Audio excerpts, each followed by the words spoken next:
Ladies and gentlemen, FAB-Racing in 2024 is well underway. After the success of round one at Lydd a couple of weeks ago, we head to one of the largest circuits in East Anglia. It is, of course, the Ellough Park Raceway here in Beccles. Myself, Zach Sweeney, Ross McIntyre alongside me in the comments booth to talk you through all of the racing action this weekend. Before we get into that, let's talk to some of the riders. Ladies and gentlemen, FAB-Racing in 2024 is well underway. Talented riders all over the paddock here at FAB-Racing. Here we are with one of the MotoGP Mini GP 50 riders, Dylan Tureen. Dylan, I suppose to start with what you are expecting out of Ellough Park. I mean, off the back of Lydd a few weeks ago, what sort of challenges are you looking to face here at round two? I don't know. I'm not going to really... this is my first time riding in a long time, so, I mean, yeah, I don't know what to say, really.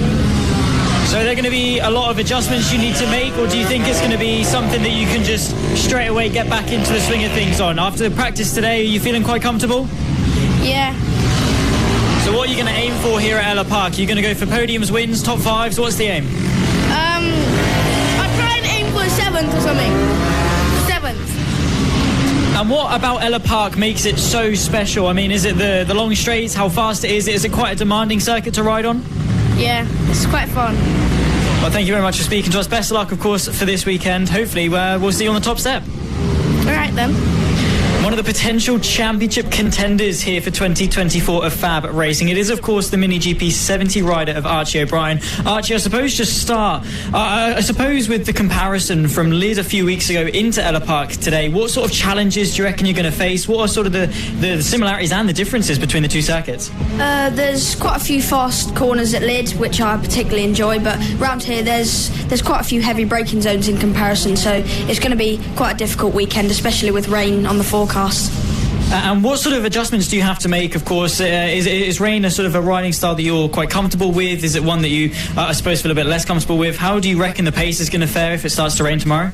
I used to struggle quite a lot because I used to be quite a smaller rider on the Metro kit, but now that I've grown a bit, I'm feeling quite confident. Last year at Three Sisters we had a wet session and I was right up the sharp end, so I think Wilson's going to be really strong no matter the conditions, so we're just going to have to fight it out and see what happens. Looking at the practice times as well over the course of today, granted you've not been able to push on some slightly fresh rubber, but you have just been able to do the quickest lap time of the day. Does that fill you with confidence going into both qualifying then into the three races, or do you suppose maybe that the race is going to be a little bit more tricky to defend even if you do put it on pole?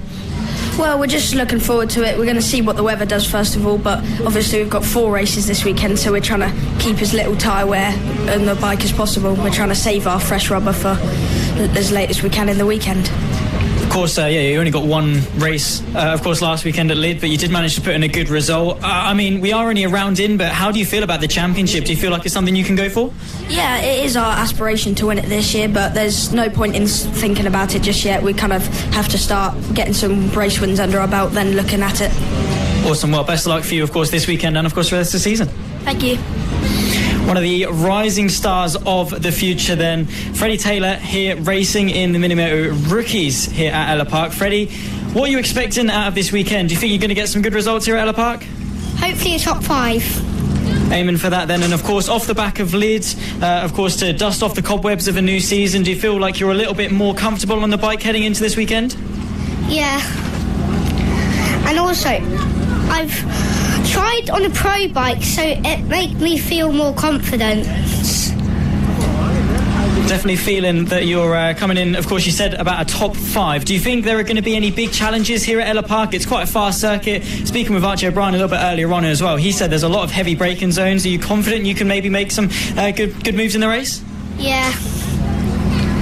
And I'm trying to beat Joey because he's beaten me in the championship, so I'm trying to get ahead of more people. Going to be pushing for points then. Is that the aim then for this year, the championship?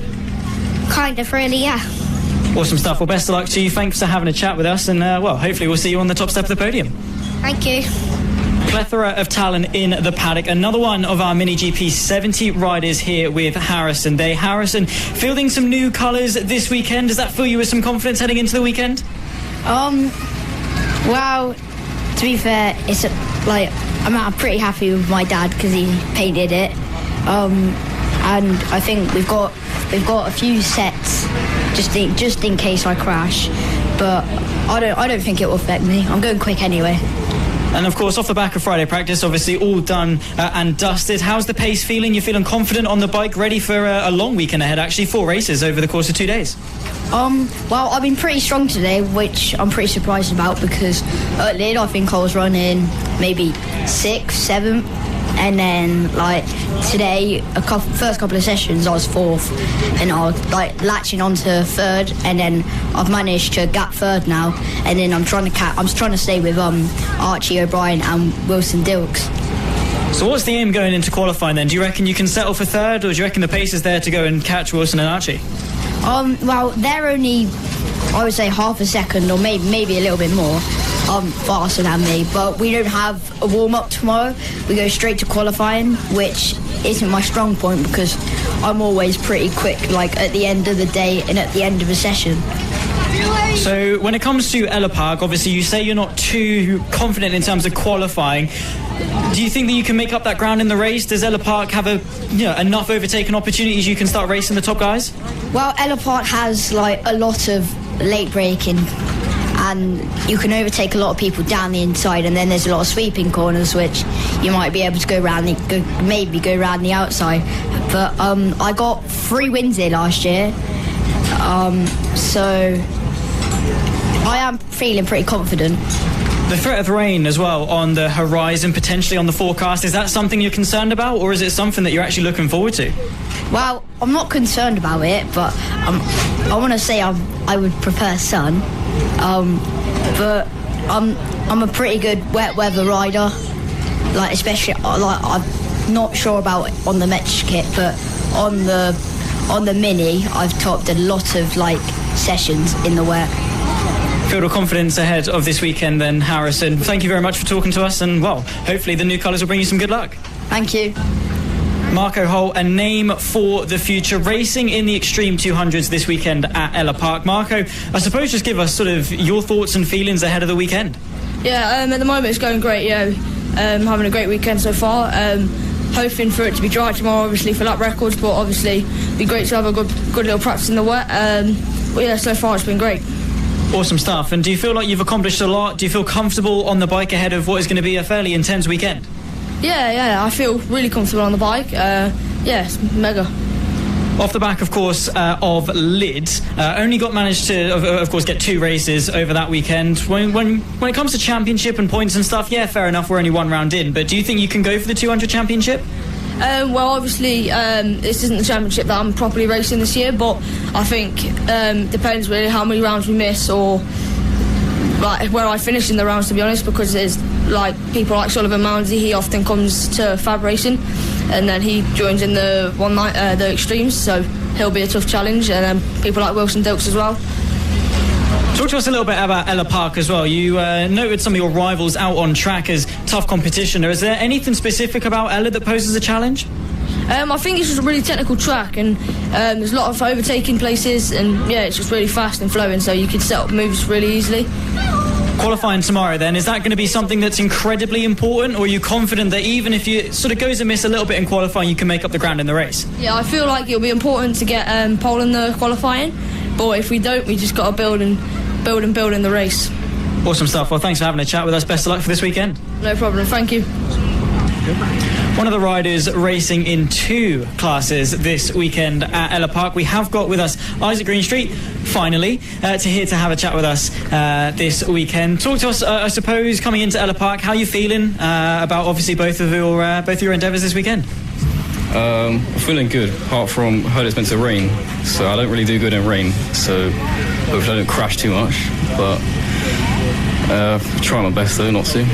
Always the aim, does help as to not crash, of course. When it comes to your mini moto racing, how are you feeling specifically about that? And then, of course, your transition into the sidecars. Is there sort of much difference that you have to adapt to as you go between class to class?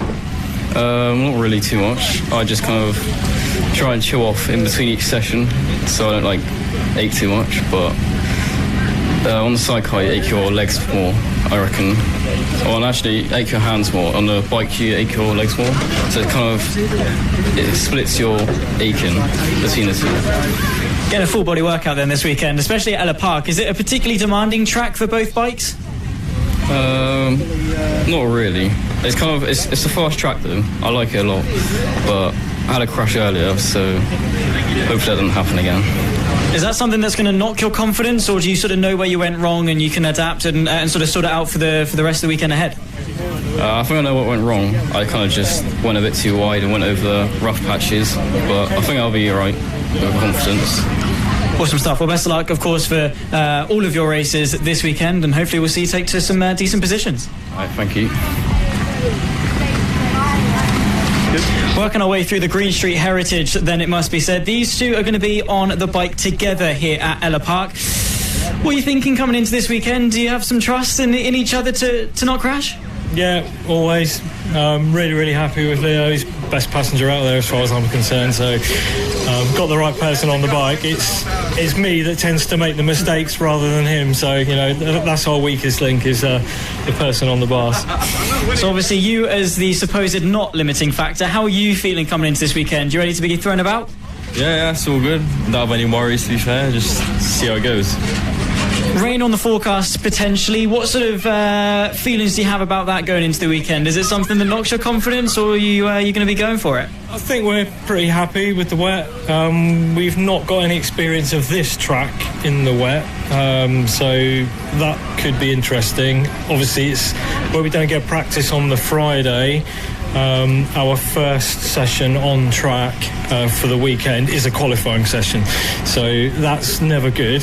But yeah, we've got plenty of wets. We're more concerned about our awning leaking than actually being on the track. So caused a little bit of an issue a couple of weeks ago, just a small one, minor issues, but of course, Ellough Park, are there any specific challenges about this circuit compared to maybe Lid? Any similarities that you're happy about? No, I don't think so really. It's don't know. It's all good to me. It's fast and flowing. That's the nice thing about this place. Again, don't know what it's like in the wet. I seem to remember getting a sore neck in the past here because the corner's quite high speed. Yeah, it's nothing too out of the ordinary, I don't think. It's a pretty average surface in the wet.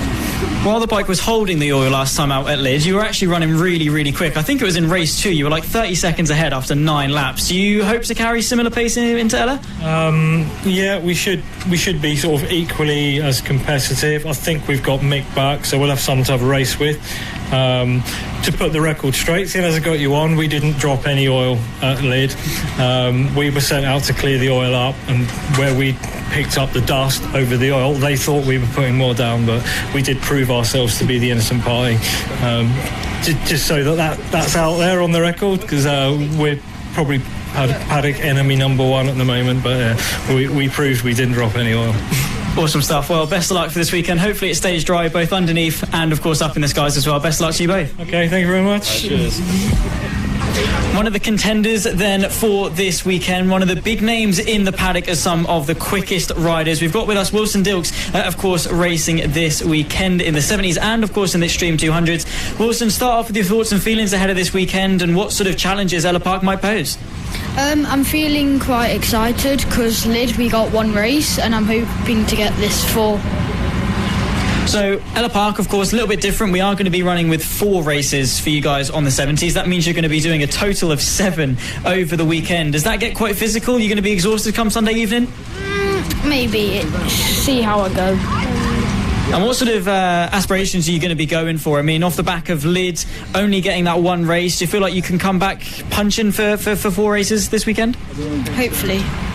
And the championship, of course, when it comes between you and Archie O'Brien and the likes of those guys out on track, bit of a rivalry spurring up. Do you reckon you can come out on top come the season's end? Hopefully.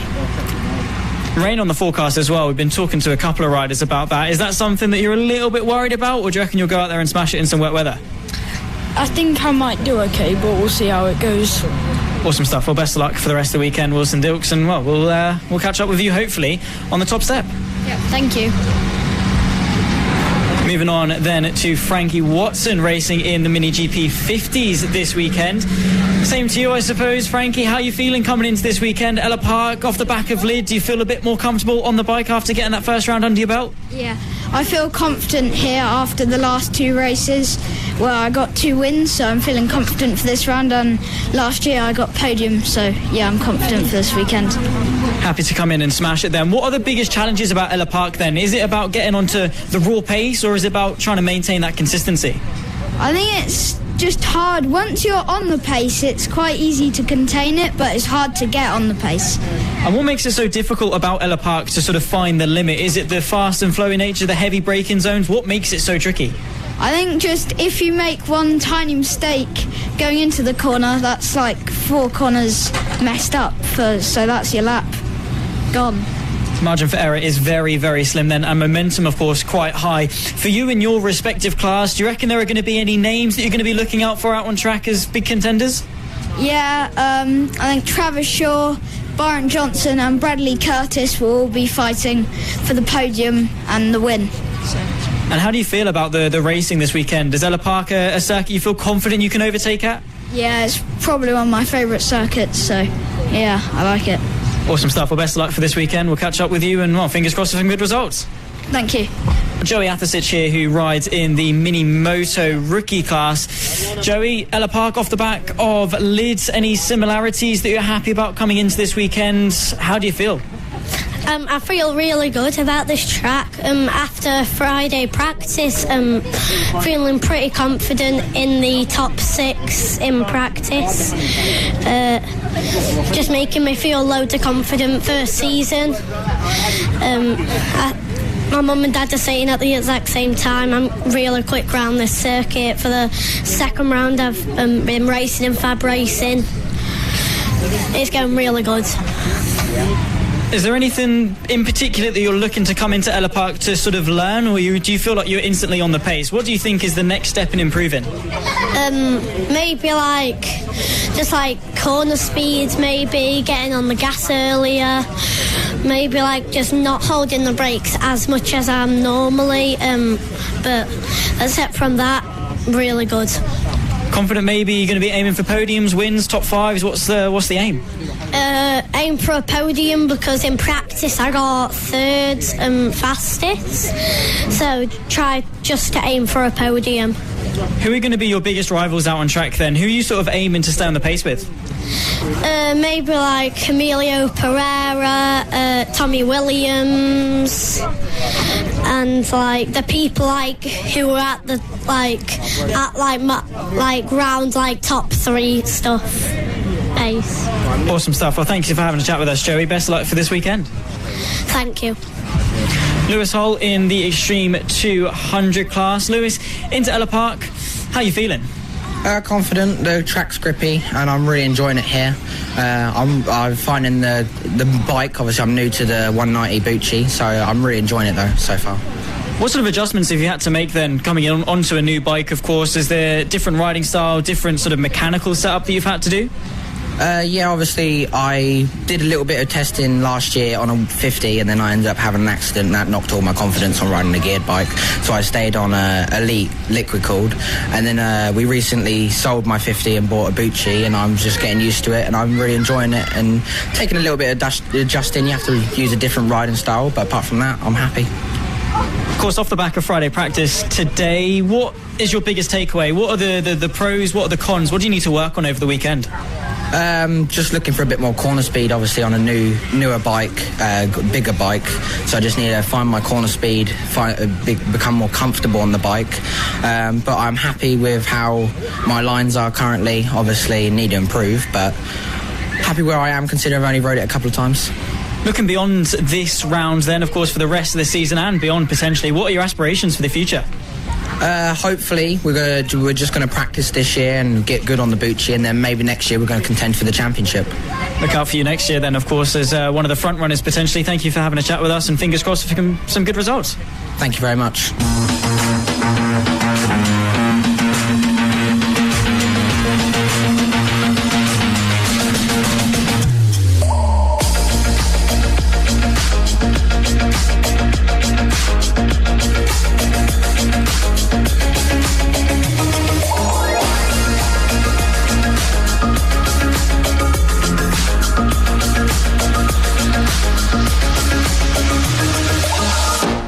Welcome back to Beccles, welcome back to the Ellough Park Raceway, and welcome back to FAB-Racing. You join us here on Sunday for the second round of the 2024 FAB-Racing Mini Bike British Championship. And of course today we have all of our race 2s and race 3s to look forward to. The weather seemingly holding off for the moment. It did rain a little bit overnight, but we've got our fingers crossed. A few damp parts out on the track, still very much wet tyres, but you know, there's no rain falling as it stands. We can actually see, so that's a good start. You join myself, Ross McIntyre, alongside me, as always, it is the wonderful Zach Sweeney. Zach, pleasure to have you back here. We saw some great racing yesterday, some treacherous conditions, but some tremendous riding nonetheless. Today, you know, bit drier, bit easier for the riders out there, so surely it's just going to be head down, try and get some results. And of course, as long as the track stays dry, as long as the rain stays away, the track is only going to get better and better as the day develops. So, fingers crossed, it's only going to get easier and easier for these riders out there. But off the back of yesterday, we saw some absolutely sensational racing across all 10 of our categories. Of course, the Mini GP 70s had their 2 races, the rerun from Lid, and both of them were sensational. They'll be coming up in a couple of moments' time, and it's incredibly competitive. We've got some big names, some big riders, and an incredibly close championship as well. We did indeed. We are not too far away from actually the opening race of the day. The warm-up sessions have all come to an end, so we should hopefully be getting going underway very, very shortly and bringing you some racing action. If you're just joining us, do not panic. You've not missed anything. Moments away from the opening race of the day. But as you said, some fantastic racing yesterday, Zach.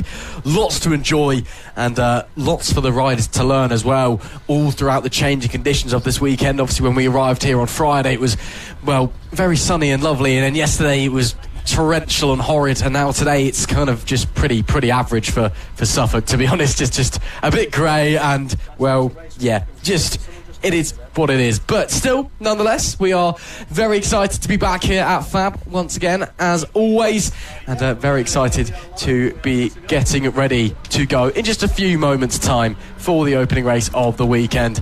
And actually, I can see now that the riders for the first race are making their way out onto the track.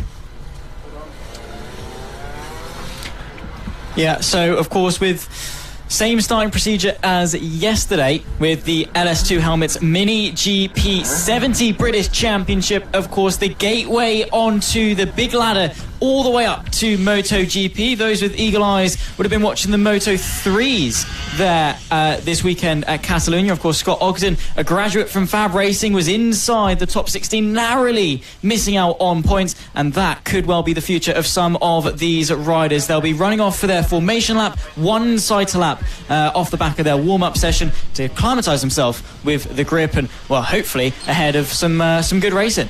Absolutely. Last few checks with the roving marshals before we get going, and a last few latecomers out to the grid as well before we get our race 2 underway for the LS2 helmets Mini GP 70 British Championship. A fantastic, well, a pair of races yesterday. Of course, we reran the second race from the first round after that was unfortunately cancelled. So race 2 of round 1 was also took place yesterday. So we have got technically 4 races this weekend. So plenty of action in the Premier class here at FAB-Racing. But as the riders get underway, let's have a look at our grid, shall we? Starting from the pole position will be Wilson Dilks.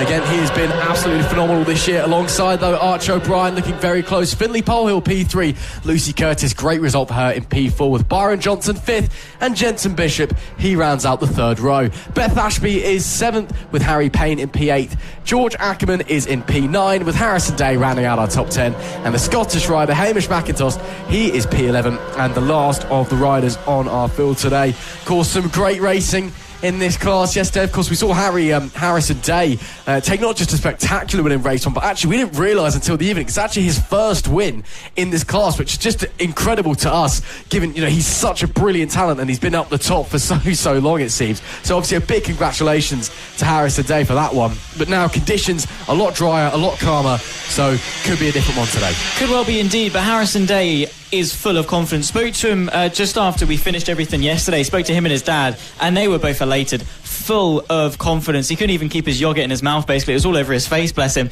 But he was just so elated, so full of confidence. Coming into today, he is going to be looking to impress. He, of course, won the first race in the Extreme 200 class as well, and he'll be looking to maybe go for a double victory in Ellough Park. Absolutely. Moments away, last checks, then it is all eyes to the lights. Flag Marshal Lee Clouds will point to those red dots and we'll be underway for the second race of the weekend.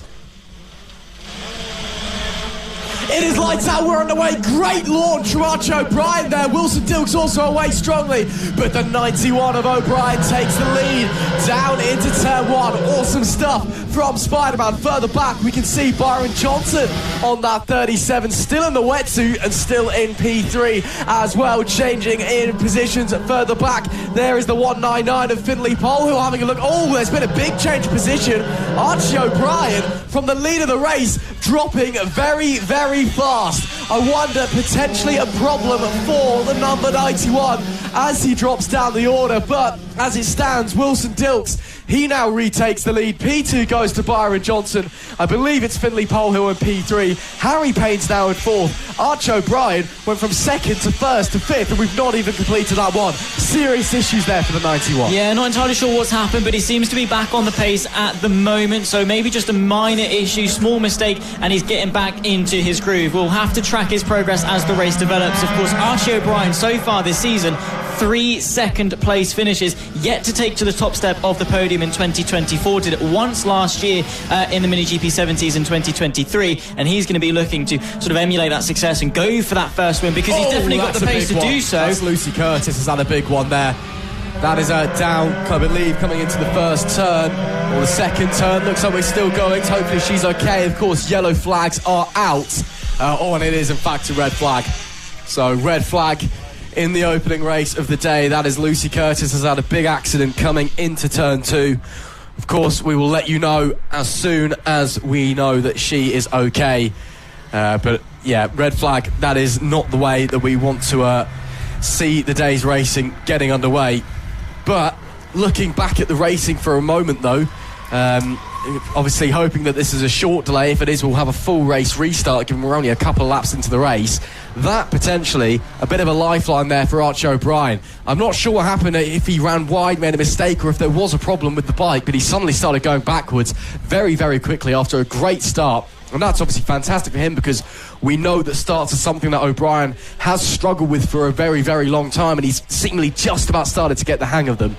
So, bit of a lifeline there for O'Brien. If we're going again shortly, what does he need to do? Just needs to, refocus, reset, just sit back and then try and get that start again and hopefully not drop back. Well, yeah, lifelines are a very rare thing when it comes to motorsport. It's very rare that you do actually get that second chance. It's usually just the one, and you have to capitalise on it. If you don't, then tough luck. That's the aim of the game when it comes to motor racing, is that it is a very cutthroat sport and it will punish you for mistakes. But he's been thrown this lifeline. He cannot waste it. He needs to get another good start. Of course, just manage that clutch bite point and get the throttle release off the start. Get that bike going into T1 and once again challenge Wilson Dilks. But so too is Wilson Dilks. He's also been thrown this second chance. It could be a good thing for him, because he now knows that Archie O'Brien is going to be punchy off the start. But also, he was one of those riders that got a really good launch initially. He's then got to do that again and hope that he doesn't get a bad start this time around.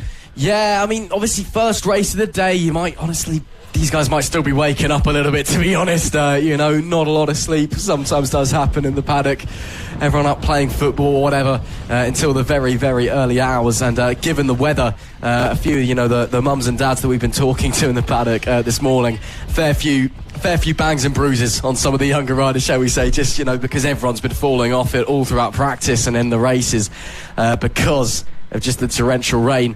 If you are just joining us, we are just under a red flag period in the opening race of the weekend, race 2 of the LS2 Helmets Mini GP 70s Championship. Of course, hope you have enjoyed the brief amount of racing we've had so far today and all of the racing that we've had this weekend. Make sure that you are sharing, subscribing, and let us know your thoughts as well to help get the names of the stars of tomorrow out there. Of course, Lucy Curtis, we will let you know as soon as we know that she is okay, but that is a big shame for her. Yesterday was her first day back racing after breaking her elbow a while back in a training accident. She had a great result as well, of course, qualifying 4th, came 6th in race number 1. So a big shame there for Lucy Curtis. Hopefully she'll be able to get up and get back onto the bike, if not in this race, then certainly in race 3. But for now, as you can see, the rider's just being held down by the start line. Few conversations being had. You can see some of the marshals there. Luca Allen at the back of your shot. Josh Day, should I say, just former BSB rider, just bending down to speak to his son Harrison. Of course, the race 1 winner from yesterday. Hamish McIntosh on the right hand side as well. He's had a lot of rotten luck so far this year. Maybe today's the day that Hamish turns it around. But for now, it's a bit of a waiting game. You've got to think it's probably quite frustrating for the riders during a red flag period, especially when it's the first race of the day. You've done a handful of laps, you've got yourself all psyched up and into the zone, and then suddenly you just got to sit there and kind of go through the whole process again. Yeah, rhythm, particularly in conditions like this, is an invaluable thing. It really pays well to settle in, get that nice consistent rhythm, find that groove that you find yourself in, find the pace, settle in. Of course, ride that adrenaline off the start as well. The spike that you get when those lights go out is obviously the suspense when they come on and then they flash out and then it's engines revving and off you go. The adrenaline spike that you get and then the crash immediately after when it comes to the red flag. It does play a toll on these riders, and they're going to have to quickly acclimatise themselves, getting themselves back into the flow of things very, very quickly, because if they don't, they are going to be one of the ones that suffers. Absolutely, it's part and parcel of racing. Unfortunately, sometimes stoppages do have to happen. Of course, safety is absolute paramount. And while we say that, of course, a big thank you to all the marshals here, not just this weekend, but all throughout FAB as well. Obviously, the marshals in orange, they're the trackside marshals here at Ellough Park. Those in yellow that you see on screen, they're roving marshals, members of the FAB paddock who travel around with us all year, typically parents or something along those lines that come in and help out and make sure that everyone stays safe. And of course, we couldn't go racing without them or the medics. So obviously, a massive, massive thank you to all of them for their efforts and the fantastic job that they do all year round. But yeah, it's got to be frustrating for these young riders to be sitting there, and well, we'll wait and see what is going to happen. But while we're waiting for this red flag to get concluded, and of course we'll let you know what is happening with Lucy as soon as we know, but looks to be all okay. Before we do that, we're just going to go back to the paddock and speak to a few other riders. We've got one of our young female stars here, Beth Ashby, who we're just going to have a quick word with. Of course, Beth, one of the young female talents being promoted by the House of Moto Foundation, helping to establish the FAB Rider Female Rider Competition Cup. So let's head over and have a word with Beth. Some of our very talented female riders here for FAB-Racing, the future, of course. And, well, introduce yourself and how you're going to get on today. I'm Bethany, and I'm riding in the 70s and Extremes. Of course, off the back of Friday practice, are there positive signs to take from today? Yeah, definitely. What sort of adjustments have you had to make for this weekend? Of course, for you guys on the 70s, short running last time out at Lid. Coming into Ellough Park, what sort of learning adjustments have you made to the bike? We've just adjusted the carburetor, but there's not really a lot of learning adjustments to do. I just gotta learn to run it better than I normally do. And what are the bigger challenges here at Ellough Park? Quite a fast, demanding circuit to get to grips with. Is it one that you feel confident on, you can get up to the pace with? Yeah, definitely. Of course, over the weekend as well, the threat of rain is looming quite large. Is it going to be something that you're quite scared of? Is it something you're experienced in? Is it, well, maybe something can shake up the order? I'm pretty experienced with the rain, so I think I'll do okay. Awesome stuff. Well, best of luck to you for this weekend, and well, hopefully it stays nice and dry. Thank you. Keep going. And straight into another one. She's trying to run away. Who are we going with? We'll go straight to Harry Payne next up. How you doing, and well, how are you feeling about this weekend? Good. And what are you riding this weekend? Mini GP 70s and maybe the Extremes. So going for 2 classes, does it get quite demanding on a race weekend to have, 2 lots of racing and 2 lots of qualifying? Today it was especially hard because it was a 70 session first, and straight after we had the extremes, so I had no time to sort of like sit down before I could get out again. But I think tomorrow it'll be different, and the 70s are out first.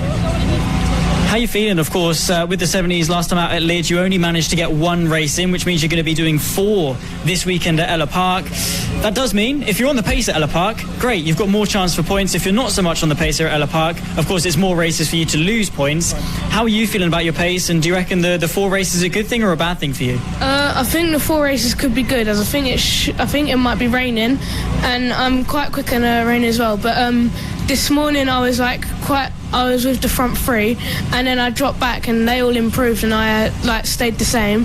So then I was struggling for the rest of the day, but when it's wet I should be doing better.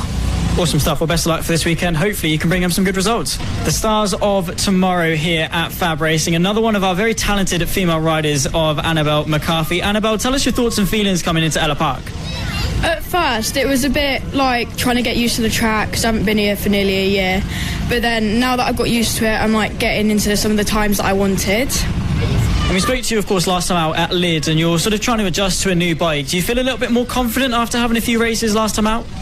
Yeah, I feel a lot more confident because now that I feel like I've bonded with the bike a lot more now. So going to be looking to get some good results. I mean, the Extreme 200 class, incredibly competitive, some huge names. Do you reckon you can bring home some good results? Yeah, I'm hoping to get in the top 5. Big aspirations, of course, and, well, pretty much every rider has brought up the fact that it could well be raining over the course of Saturday, maybe Sunday as well. How do you feel about that coming into a weekend? I'm a bit nervous because I haven't really ridden in the wet on my new bike, but hopefully I'll do good. And what sort of adjustments do you have to make sort of when it starts raining to your riding style? I mean, of course, it is a different bike for you, but generally, how do you adjust when it starts spitting? I try and keep the bike up as much as I can. I try and avoid some of the white lines because I know they can be slippy at some points. Awesome stuff. Well, best of luck for this weekend, and hopefully you can go get them top 5s like you said. Thank you.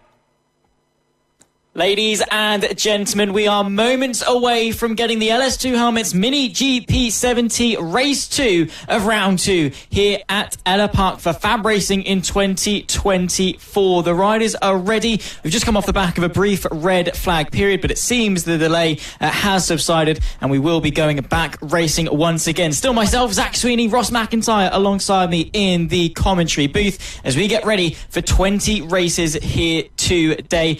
Ross, what are we expecting? Well, from the couple of laps we managed to get run before, of course, that red flag that we just saw, some exciting racing, some interesting moments. Again, first race of the day, very different conditions from yesterday. So, only time will tell. But Archer O'Brien looks very quick off the start, but then made that mistake early on, so he'll be looking to try and avoid that. Meanwhile, Wilson Dilks from pole position is going to be wary that O'Brien's going to be there on his inside, because pole sits on the outside coming into turn 1, so he maybe be thinking of trying to cut across and squeeze O'Brien down into turn 1. Now he can back out of the move so he can hold that position early doors and then just do a Jefferson airplane and take off, I suppose. But it's should be interesting to see nonetheless. You can see there the riders just getting ready to go. Roger Keys, race director, just at the back of the picture there. Just last words we've been told in our ears that we are going to have a full restart with 8 laps of racing. So not a full race, but we're restarting and with 2 sighting laps as well, I've just been reminded. Thank you, Zach. So with 2 sighting laps, 2 formation laps, if you so wish to call them that, and then there will be 8 laps of racing rather than our typical 11, but from our standard grid positions. So as the drivers get away on their sighting lap, I guess, they've got two sighting laps, just a bit more of an opportunity, gauge the conditions, gauge what the track is like, gauge how the bike's behaving and responding to different inputs, I suppose. and just gives them an opportunity to really nail it. Yeah, it really does. I mean, they had a quick 10-minute warm-up session just at the start of the day, but recently the sun in some patches is starting to shine through. Not entirely as of yet, but the track is going to be drying, and because it's a fairly long circuit, in fairness, we are going to be having to we're going to have different parts of the track with different sort of levels of dryness. The back end of the circuit is still quite wet, but most of the first sector is quite dry. Well, the grid then coming into the race 2 of the LS2 helmets, Mini GP70 British Championship. Of course, same as race 1, same as it will be in race 3 as well. The riders making their way down. They should get another sighting lap. And as we wait, it will be Wilson Dilks on the pole with Archie O'Brien alongside in P2. Of course, no Lucy Curtis. We're all, of course, sending our thoughts and hope she is okay. But it looks like we might actually be getting ready to go racing by the looks of things. We'll wait and see, but League Downs Flag Marshal, and no, we are going one more sighting lap. So a bit of confusion there. Let's try and run through the grid properly this time, shall we? It is Wilson Dilks who will start from the pole position alongside Archie O'Brien. He was fast starting in the first start. Let's see if he can get away well in this one. Finley Polehill starts in P3. Of course, Lucy Curtis would line up P4. Hopefully she's alright and can make race 3. Byron Johnson starts in 5th with Jensen Bishop. He's alongside, completing the 3rd row. Bethany Ashby starts in P7 with Harry Payne alongside. George Ackerman is 9th with Harrison Day in P10. And Hamish McIntosh, our lone Scottish rider, in P11 to round out our grid of what was 11 riders, now 10. Of course, again, we are sending our thoughts down to Lucy Curtis, hoping that she is okay. We'll let you know as soon as we know, but she was on her feet after a brief while, so that is great to see. So the riders then coming into their grid slots. This time we're going to try and keep it going, but again, all eyes to the front row. Can O'Brien get that good start once again? Can Dilks respond? Try and cut O'Brien off down into turn 1. If O'Brien does take the lead, does he make another mistake again?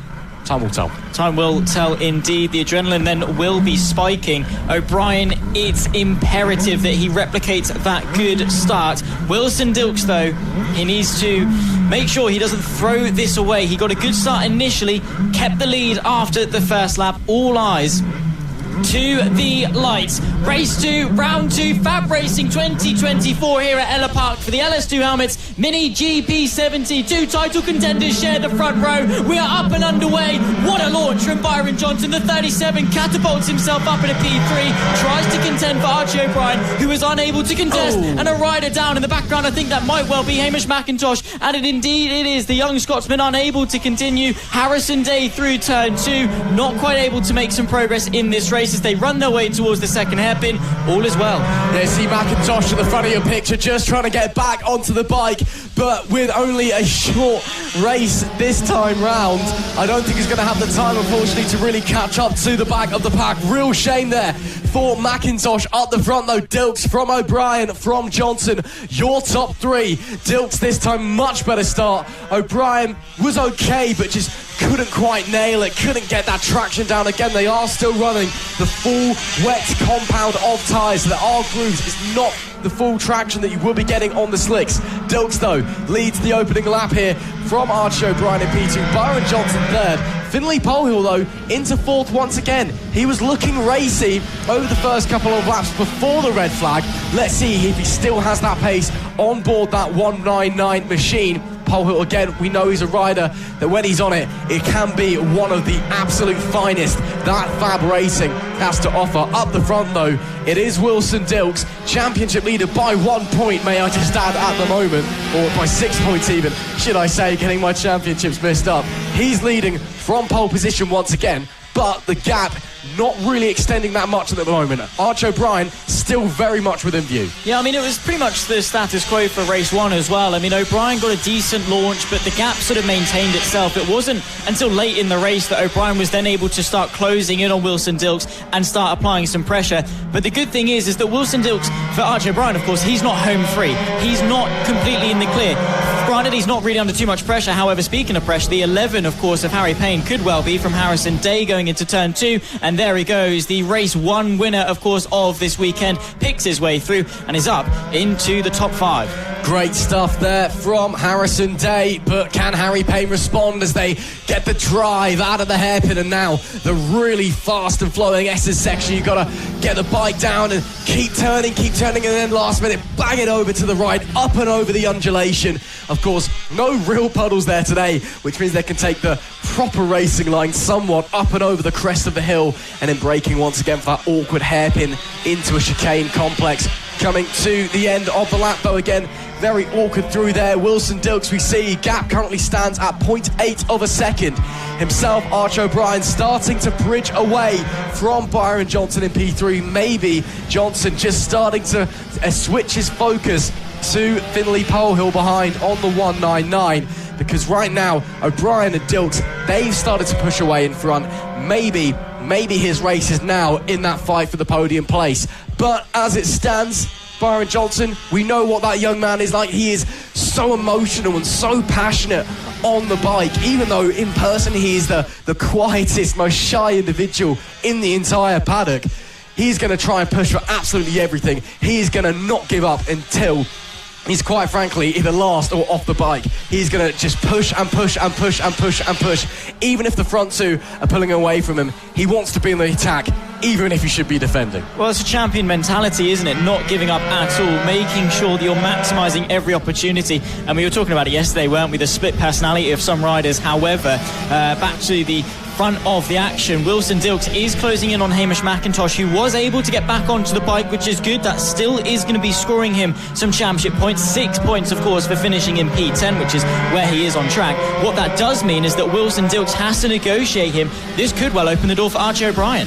It could indeed, but we'll have to wait and see as they negotiate that traffic. McIntosh did a good job of getting out of the way of Dilks. Arch O'Brien manages to get through pretty cleanly as well. So it looks like they've both got through okay. McIntosh there, who, unfortunately for him, this race has pretty much become an unscheduled test session. But again, it's still track time. It gives him time to learn heading into race number 3. Gap at the line this time closes up by 1/10 of a second. So that has awarded Arch O'Brien just a little bit of a gain. With 6 laps left to go, if O'Brien wants to catch Dilks on the 85, he really needs to turn the wick up, really needs to start pushing now and just start hammering in those lap times, taking a few more risks, because the pace is good, but right now it's not good enough for Arch O'Brien if he wants to be on the top step come the end of this race. Wilson Dilks, I mean, so far this season has just looked utterly imperious up the front. It's not all been smooth sailing. Of course, he's had to fight for some races, and he hasn't won every single race so far, unlike, Marco Holt, who would turn up at a weekend last year and basically win absolutely everything or wouldn't even turn up on the track. It's not complete domination, but Dilks, I think it's safe to say, looks to be, along with O'Brien, it must be said, the class of the field so far this year. Dilks, though, definitely slightly stronger. It's maybe a couple of mistakes creeping in for O'Brien here or there as well. O'Brien, who, even though it's early in the championship, needs to start pushing, needs to start getting race wins. Here's Harrison Day charging his way up through the field. Next up, the 199 of Finley Polehill. That's the fight for P4, of course. Harrison Day, sensational running yesterday in the wet. Now it's starting to dry up a little bit. Scored his first victory in this championship and then went on to do it as well in the Extreme 200s later in the day. He's not finished outside of the top 5 here at Ellough Park in 2024, and he is not letting that record be ruined here for race 2. He's eyeing up that P4 and is looking to do exactly what he did this time yesterday. Finley Polehill was attacking Byron Johnson moments ago, but now that he's under the pressure from Day on the 15, he's really had to switch his attention behind, really just had to look back, take a back seat on the 199 and try and keep Harrison Day from attacking. This is very similar to what we saw in race 1 from Harrison Day. Starts fairly strong, and as the race just gets on, he gets quicker and quicker and quicker and quicker and starts putting more and more pressure on other riders. There we can see that's Jensen Bishop on the 911 getting lapped by Byron Johnson in P3. Does a good job of getting out of the way of the faster bikes. And there goes Harrison Day. Had a little look to the inside. I think that was more just a stick a nose and see what happens rather than a legitimate attempt at a move. Here, though, Finley Polehill, big time held up. This could be go time for Harrison Day, but not quite gonna come to fruition as the 911 of Jensen Bishop nearly has a big moment. This time though, Harrison Day to the inside on the brakes. Lovely stuff from the 15 to get into 4. Yeah, very clever riding there, of course. Took a step back once he saw that the lap traffic was going to get in the way, of course, of Jensen Bishop. He then knew that, of course, Pole Hill was going to be a little bit slower. He could then use that backwards momentum. You saw through the chicane that Pole Hill was then stuck on the inside of the corner, took a tighter line, whereas Harrison Day was able to sweep his way through, put the power down more effectively, take the inside into that final hairpin and find his way up into 4th. Let's see what the pace is going to be like compared to Byron Johnson, because in terms of fastest laps, Johnson is quicker, but the gap isn't huge, only 1.7 seconds. However, the other caveat, only 3 laps left to go. Given that Day has a bit of clear air now, though, and you can see actually as well, Pole Hill starting to follow him, starting to pick up the pace a little bit. That might mean it gives him a chance to close up to Johnson. Maybe last lap could be a bit of a miracle move up the inside. Time will tell for Harrison Day if he can sneak his way onto the podium. Fastest lap of the race at the moment is a 52.780 from race leader Wilson Dilks. He's managed to extend the gap about 1.5 seconds over second place Archer O'Brien. Penultimate lap of the race on this tour. Harrison Day on that last lap was 9/10 of a second faster than Byron Johnson. He's got some clear air. Now he is pushing, and well, Byron Johnson, well, he really needs to start looking behind him and see that Harrison Day is coming. Yeah, but should he? Should he be looking behind him? Should he be worrying about what's behind him? Because at that point, it's just going to start to pressurise you. You're going to psych yourself out. You're going to start worrying. Focus on the track ahead of you. Focus on just putting the bike exactly where it needs to be. There is only 2 laps left to go. Sure, Harrison Day could catch. Is he going to pass? Byron Johnson, as soon as he starts looking behind, that's almost an admission of defeat. That's almost him saying, I'm going to have to battle Harrison Day. If he focuses forward, picks up the pace a little bit, he could well postpone it. 1 lap left to go, however. I think Harrison Day, that threat is looming large. Someone under relatively little threat, though, is Wilson Dilks. The gap did drop back to 1.1 seconds last time round. It wasn't a great lap from Dilks, and it was a personal best from O'Brien. The 2 factors coming together, but as it stands, O'Brien running out of track to get onto the back of the 85 to make his way through. Dilks, once again, of course, didn't get the lead straight away in the first attempt to the start, lost the lead to O'Brien. This time, after the red flag, he's made sure that he's been able to hold on to it. With a handful of corners to go, it is Wilson Dilks who's going to take the first win of the day. Brilliant racing from the 85. Archie O'Brien manages to hold on to second place, but frustration from the young man punches the handlebars in anger. You can see through the visor the disappointment on the face, but nonetheless, a fist bump with respect and a wave to the camera from Dilks as well. Another fine ride for that young man to take yet another win. Byron Johnson did just about hold on to complete the podium as well, so Harrison Day just running out of time. But it was, of course, Wilson Dilks who took yet another victory here at Ellough Park. A great ride from him. Archie O'Brien in P2, Byron Johnson rounding out the podium in P3. Harrison Day ran out of time in P4 with Finley Polehill in 5th, Harry Payne in 6th, Beth Ashby in 7th, George Ackerman in 8th, Jensen Bishop in 9th, and Hamish McIntosh in P10 after that fall early on. That is it then for race 2 of the Mini GP 70 class. Of course, they'll be back out later on for their final race of the weekend later this evening. But for now, they're going to have to just go back to the awnings, rest, recuperate, regroup, and get back out there, try go even faster. Well, we are going to kickstart then our Mini Moto Racing. These riders are on one of their first steps on the long ladder, the road to MotoGP. And, well, FAB-Racing is the grassroots. These guys, well, they're the roots of the roots. These guys are the seed that will then grow and blossom into some very large talent. Of course, this is the second race of the day. These guys are looking to impress on the first race, or their first race of the day, it must be said. Very large grid and a very entertaining race over the course of yesterday as well. Yeah, of course, the FAB-Racing Rookies Cup, it never fails to disappoint, partly due to just the nature of this category. You've got riders at very different experience levels, very different stages of their development on the bike.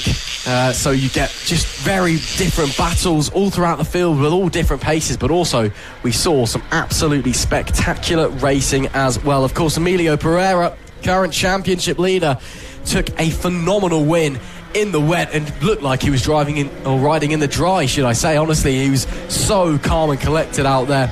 Of course, I know he's been doing a lot of work with Danny Webb's GP camp. Of course, many of the riders here at FAB Racing, Danny Webb helps them out to help them improve and to help raise the next generation of British riders, which is obviously brilliant from Danny. But clearly, that training's been doing Emilio Pereira some good, because he was just mesmerising. He was. It was remarkable, honestly, the gap that he was able to pull in such little time this time yesterday. It just showed such maturity and so much experience on such a young rider that he was able to then go and do that. I mean, it's astonishing, but today's a different day. It is a different day, it must be said. Different conditions. Maybe the dry will favour somebody else. As the riders get ready to get going on their sighting lap, it will be just heading around on their sighting lap now. We believe they are going to just have the one sighting lap. So indeed they are. Just have that confirmed in my headset for you. So one tour around, and then it'll be time to go racing. Starting from pole then, it is Emilio Pereira, Jensen Cedras in P2. P3, meanwhile, that will be Tommy Williams, I believe. P4, Austin Dilks. As the riders make their way around. P5, Reed Saxelby with Finley Styles alongside. Randy Carter is in P6. P7 is...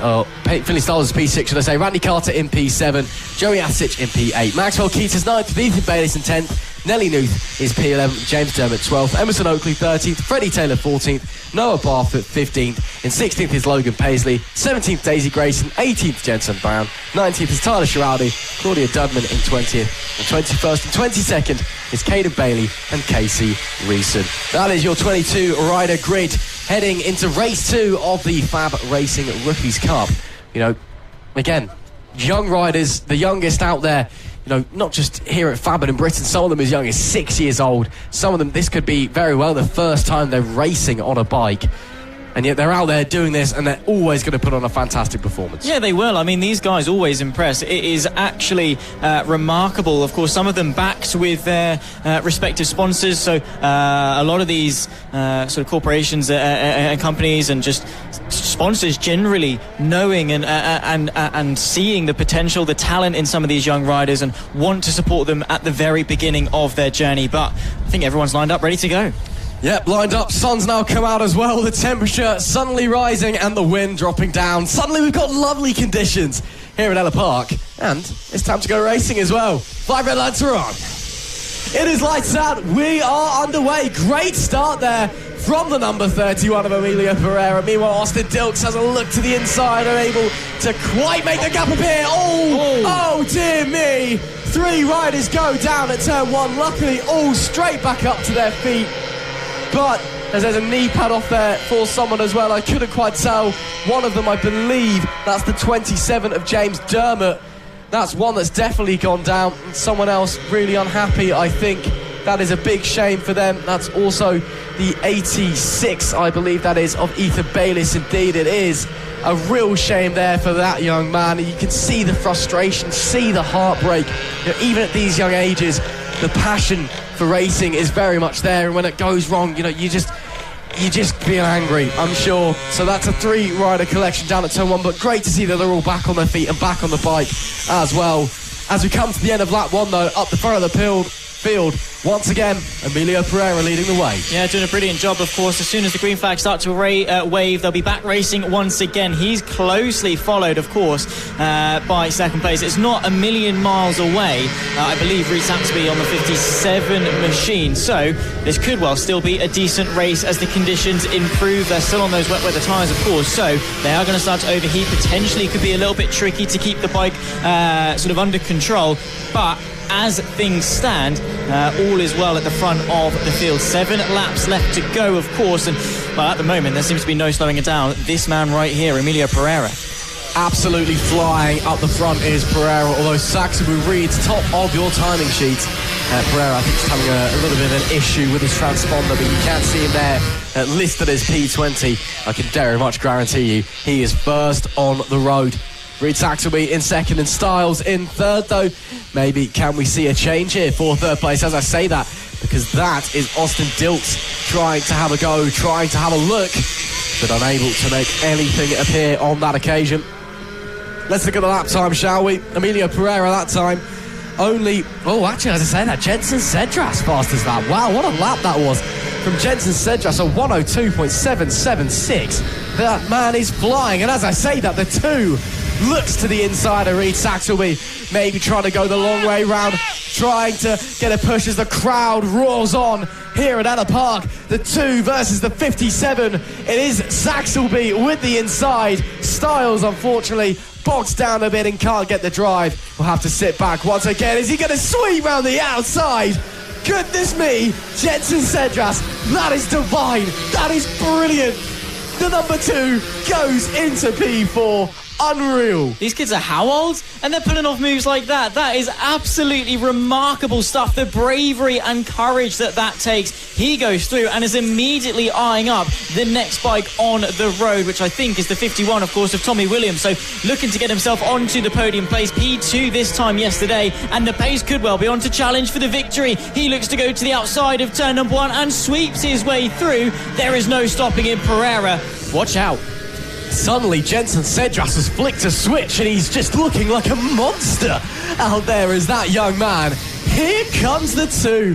Just look at the lines. Look how the bike moves underneath, and that's absolute commitment on the absolute limit. And look how quickly he is catching Emilio Pereira, who dominated, and I mean dominated, in the rain yesterday. Jenson Cedras thought about trying it again.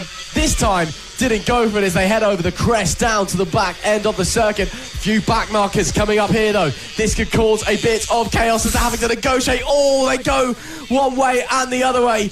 Shades of Schumacher and Hakkinen against Zonta at Spa all those years ago on 4 wheels. But it looks like they managed to stay fairly close. Tommy Williams has been able just to close up ever so slightly.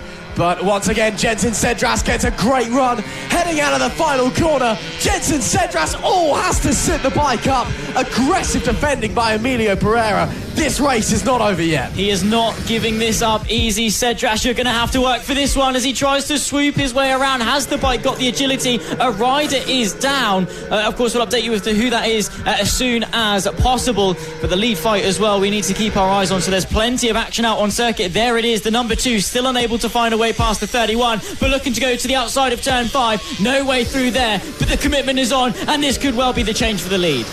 Not on this occasion once again. I think Pereira is wise to the move. Cedras is trying to pull, but while all this is happening, while these guys are running into traffic and back markers, Tommy Williams, Reid Saxelby, they're closing in. Cedras, another little look to the inside there. Just can't quite make that gap appear. At the moment, can the number 2. Going to be 3 laps to go at the line this time now. This time, Cedras maybe gets a good run because a slight mistake there from Emilio Pereira. Just dips into the toe there, dips into the slipstream, tries to go to the outside this time, tries to try and get a bit of a switchback out of turn 1, but unable to make it happen. This time maybe into turn 2, the long way round. Once again, Pereira on the defensive. Cedras neck and neck, though. Cedras goes through the puddle. That's going to kill his momentum. And Cedras, again, it's these fine margins. So close, but Pereira defending impeccably well. Let's see if he tries it once again round the outside through the big long left-hand sweeper, going super wide. Once again, doesn't quite work out. Cedras on a charge. But right now, Emilio Pereira just looks like an unmovable wall. Yeah, he's doing exactly what he needs to, putting the bike exactly where it needs to be, putting Cedras onto the part of the track that he wants him to be on, forcing him into the suboptimal lines. However, a look to the final corner, maybe not quite there. Pereira, with 2 laps left to go, is having to fight tooth and nail for this victory, but Cedras is pumped full of adrenaline, and he wants it as well. They've been contesting lap after lap, looking to go to the inside. Can he be brave enough on the brakes as they approach T1? No way through as Pereira stays ahead. What a scintillating battle we have on our hands here in the FAB-Racing Rookies Cup. Cedras once again trying to go the long way around. Pereira took a very, very compromised line, and that means Cedras has a big run coming into the braking for the infield hairpin. Pereira potentially held up by traffic as well. Is held up by traffic. Is this the chance for Jenson Cedras? No, he's backed out of it, I think. And Cedras is big time backed out of it. That is bizarre from Jenson Cedras, unless there's a problem or something along those lines. With 1.5 laps left to go, Cedras, whether he got spooked by the direction of the back marker or something along those lines, he's dropped back big time, but now it gives him an opportunity to regain his momentum and try again with 1 lap to go. Yeah, I mean, sometimes that's all you need. You can very easily get stalled behind a bike, but if you have that fresh momentum like this right here, you can take a clean sweep. Last lap flag is waved then, and the number 2 looks to the outside of T1. He is going to try and use the agility, or is he going to try and get the up and under at the mid part of the corner? He has got the acceleration, bit of traffic to contest with as well, as the number 2, Jenson Cedras, sweeps his way into the race lead here for race 2. Goodness me, Jenson Cedras. That is racecraft at its finest. Just pushing and pushing, but he's not done pushing yet, because Emilio Pereira, he's still got half a lap to try and fight back against the number 2, currently sitting P1 as they head through the S's section. Does Pereira have an answer for the charge in Cedras, or is it all done and dusted? Into the final section we go. A few more back markers to negotiate with for Jenson Cedras, but as he enters the final hairpin, a bumper crowd roaring that young man on. A bit more traffic to negotiate heading through the final corner, but Jenson Cedras take a bow. What a win in race number 2 for that young man in the FAB-Racing Rookies Cup. That was hard-earned. That was special. Yeah, absolutely. I mean, his pace so early doors was remarkable. As soon as that race got underway, as soon as he found his groove, he was flying and overtaking left, right and centre. You have to give it out to Emilio Pereira, though. That was a sensational defence given how much quicker Jenson Cedras was. He did all he could, but in the end, traffic got in the way. Jenson Cedras takes a phenomenal win with Emilio Pereira in second. We're sure to have a big battle on our hands in race 3, aren't we? Tommy Williams was third, with Reed Saxelby in or Austin Dilk, should I say, in P4. Reed Saxelby P5 with the Finley Stars in 6th. Randy Carter was 7th with Nelly Nuth in P8. Great result from her, with Joey Athersic and Maxwell Keats rounding out our top 10 here in race number 2 of the FAB-Racing Rookies Cup. A great race. Genuinely fantastic between Cedras and Pereira. And as I said, we are sure to have an absolutely scintillating fight on our hands heading into race 3. Of course, all of the race 3s to come later on. We're only 2 races into the day, it must be said, so we've still got 18 races to look forward to here at Ellough Park, so make sure you stay tuned. Up next then, the LC40 Elites getting ready for their second race of the weekend. And it has been a weekend of interesting dynamics, it must be said. Of course, with the heavy rain yesterday, it was tricky out there for the riders, to say the least. Now though, sunshine, almost completely dry conditions, it must be said. I'm thinking maybe these mini motor guys will be moving on to those semi-slick tyres that they do run in the dry weather. Possibly. I mean, there are still a few puddles around the circuit, but again, it's a nice day, temperatures rising, wind dying down, and Zach Sweeney, time to go racing as well. Yeah, it is. Of course, off the back of yesterday, Logan Cousins was absolutely flying his way through. What a race that it was for him at the front of the field. Of course, one of his main championship rivals, Mason Frederick. Of course, those two took to battle both races last time out at Lid. Unfortunately, Mason Frederick had a big off at the final corner, and that has allowed Logan Cousins to stretch the advantage. Rex Austin then was able to pick up the pieces and complete the podium. But here today, of course, changeable conditions. Has anyone potentially risked it by changing their tyres? And that's the thing, isn't it? It's a risk at this stage. Do you go with the certainty of those wet tyres, or do you start to gamble it and take some less tread off your wheels? Yeah, it's always a gamble, isn't it? Even at a mini moto level, when there's not much tyre in the first place. Semi-slicks, there's more rubber, there's more contact patch, which means there's more grip. It's simple physics, really. But the ride is getting ready to get underway on their formation lap.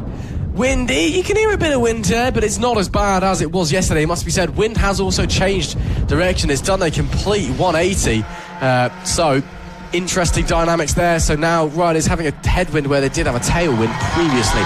Getting underway though on our formation lap for the OH Logistics LC40 Elite Championship. It is Logan Cousins. He starts on pole position. Oliver Hall, a great qualifying from him. He's in P2. Mason Fedrick is third at DNF in the race yesterday. Let's see if he can keep it on the black stuff this time with Henry Brodie in fourth. Kai Hawken, he's in P5 with Caleb Ratcliffe in sixth.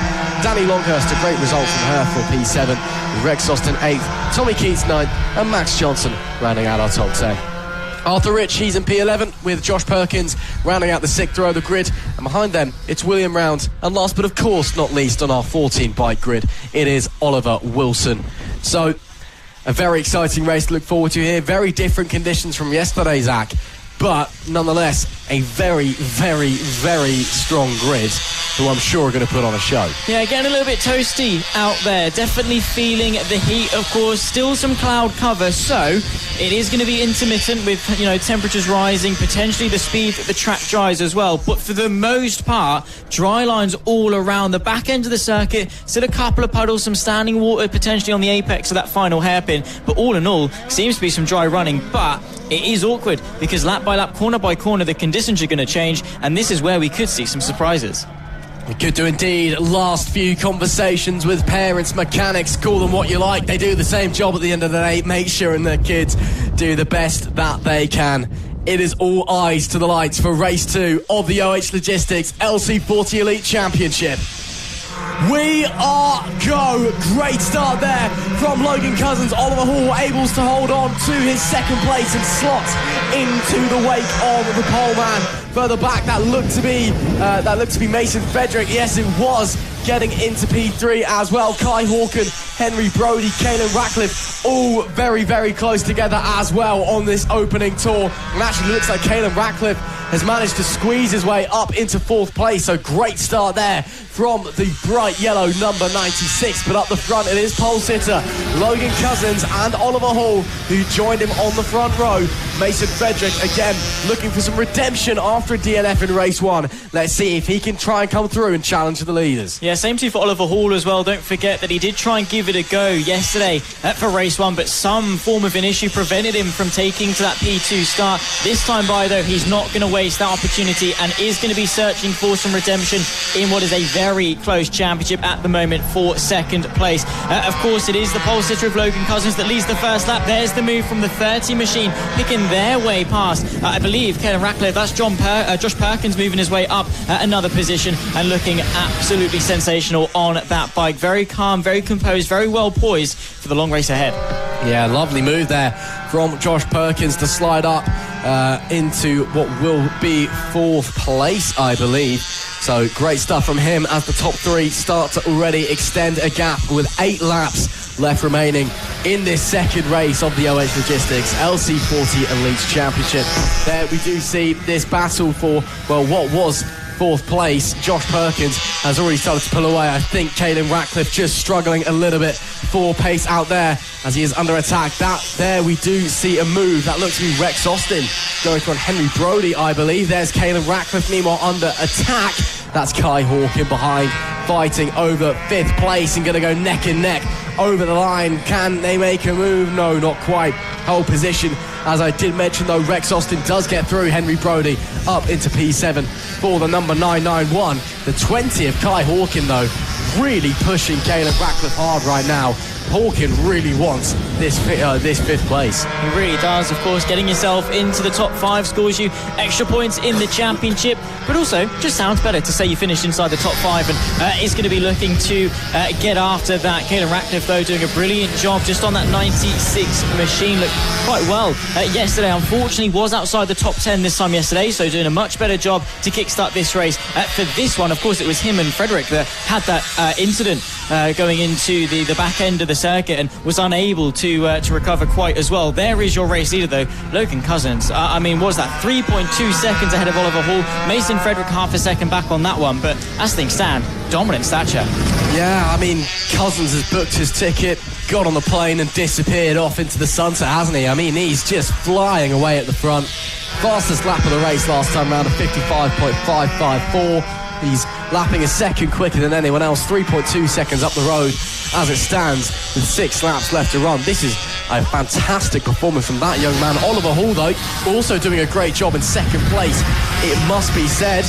That young man, a former FAB-Racing Rookies Cup champion, he really shot up over the winter, really put on a lot of size, and he's a lot bigger than a lot of the other riders in this category, and he's obviously he's quite a beefy lad, you know, he's got a proper rugby player build, as I would call it, just very, very stocky, and obviously that's great because it means he allows him just to muscle the bike around tracks, and you know, it just allows him to really use that aggressive riding style of his. But it does just mean that because he's got that bigger frame, he's at a disadvantage, so he really has to use all of his ability and then some to stay ahead of some of the smaller riders like Mason Frederick behind, for example, who is now starting to close in, it must be said. But Hall, again, the number 3 machine, great on the defensive.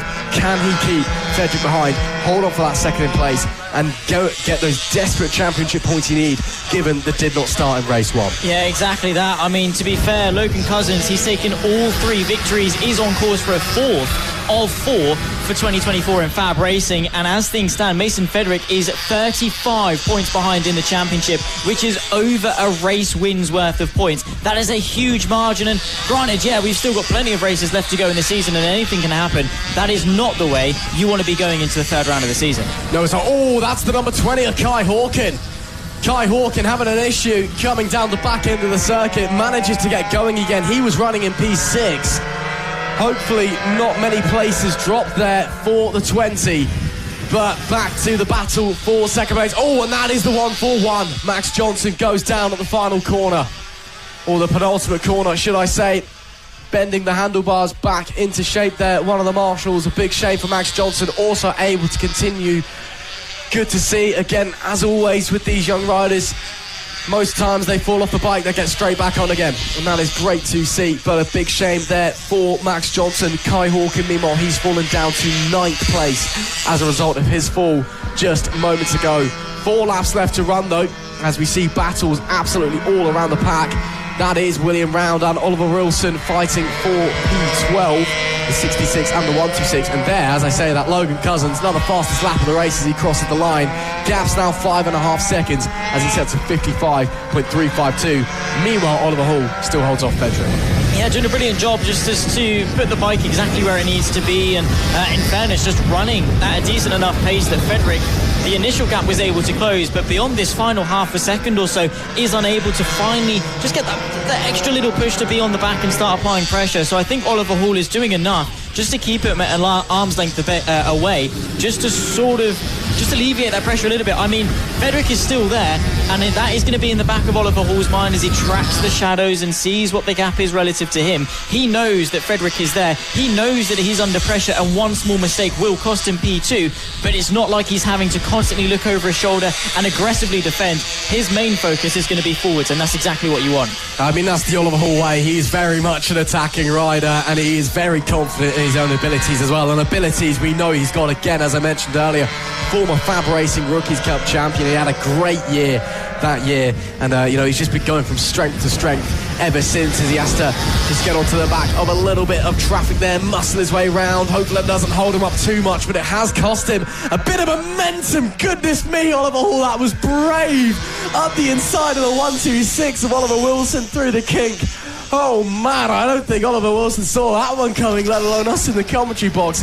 But Oliver Hall showing real tenacity there, showing why he deserves to be fighting for championships in the OH Logistics LC40 Elite Championship, because he is so brave, and when he sees a gap, when he sees something that he wants, he's just gonna go for it. There's a lack of hesitation, and that is so important, because you've got split seconds, right, to decide which way do you go. Do I go left? Do I go right? Do I back out? Do I accelerate? What do I I do? And you have to just go with the first thing that comes to your mind and hope that it's the right one. As soon as you start hesitating, as soon as you start doubting, mistakes come into the fray and you make wrong decisions, you make doubtful decisions, you back out, you come off, you make contact, whatever it is. But he is so decisive, so clinical in his movements. However, he's not quite out of the woods yet. Mason Frederick is still there, but one lap left to go, and this man has been on fire from the very beginning.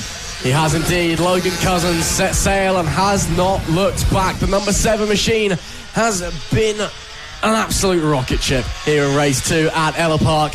And as he comes through the final section, the crowd applauding him on. It is going to be a 4th win in a row for this young man. As Logan Cousins dominates race 2 here at Ellough Park. Elation for the young man. And that is a statement and a half. What a performance from the number 7. Oliver Hall manages to hold on and sets the fastest lap of the race on the final lap as well, at 55.270. An inspired lap there from the number 3. Great job for him, and a bit of redemption from the DNS in race 1 as Frederick managed to hold on to that podium place as well, despite battling with Oliver Hall for lap after lap. It is Logan Cousins, though, who takes another fantastic victory. Hall in second with Frederick in P3. Josh Perkins finished in 4th place with Caelan Ratcliffe in 5th. Rex Austin was 6th with Henry Brody 7th. Tommy Keats in 8th. Arthur Rich 9th. And Max Johnson in P10. Just outside of the top 10, Kai Hawke made another mistake. Laid on, had another fall. He was able to get back on and go to P11 with Oliver Wilson 12th. And William Round, he was P13 out of our grid of 13 riders. Well, that is it then for race number 2 for the OH Logistics LC40 Elite Championship. But Zach, what a great race we've just seen there. Yeah, it was. It was absolutely fantastic. These guys, of course, the elite level of mini moto racing, putting on as to why they are at the top class and why they will slowly but surely make their progression up the ladder. Logan Cousins, what a result that was for him. LC40 Elite, once again, putting on a show. Coming up then, a slightly different format of racing. It is, of course, the second race of the Moto Team category, where it's all about the bike that scores the points. The rider, well, they are relevant because obviously they're the ones riding it, but they're not the ones that individually score the points. And we saw some fantastic racing this time yesterday when it came to this one.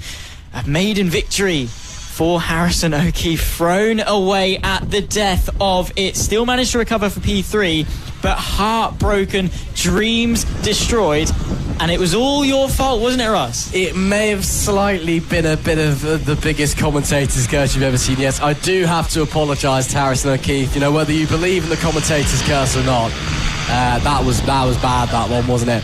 But, you know, showed... No, we still have Ben O'Keefe taking his first win as a result in the standard class, as Jacques Van Eden took victory in the open class. But it just shows the pace that the O'Keefes have pulled up with this weekend, which is absolutely fantastic to see from them. Yeah, could be very interesting. But we've seen the pace the O'Keefes have.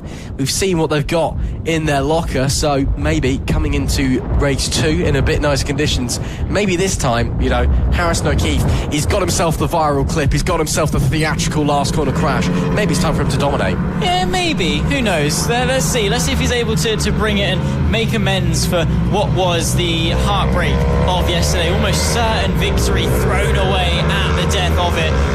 Gifted the victory, of course, to Ben O'Keefe in the end. But, well, that's fine. At least one of the O'Keefes was standing on the top step of the podium. Maybe that will be the case today. However, Team Acme Racing smashing it on pole position, looking very, very strong with some good pace yesterday as well. Indeed. Great stuff from Team Acme Racing, who will line up on the pole position. Jacques Van Eden, the overall winner, the open class winner from yesterday, and a Free Tech regular over in that Endurance Championship. He lines up alongside. Ben O'Keefe is P3 in the standard class, with Malcolm Stein in P4 in the open class. Then it's a big list of standards. We've got Harrison O'Keefe, Team Ernie the Badger, Sam Sadler and Sean Whittaker, Madison Marlew and Guy Kite. And that is from P6 down to P10. And in the last 2 bikes on our grid, in P11 and P12, it's Charlie Ems and Gary O'Keefe. They're both in the open class.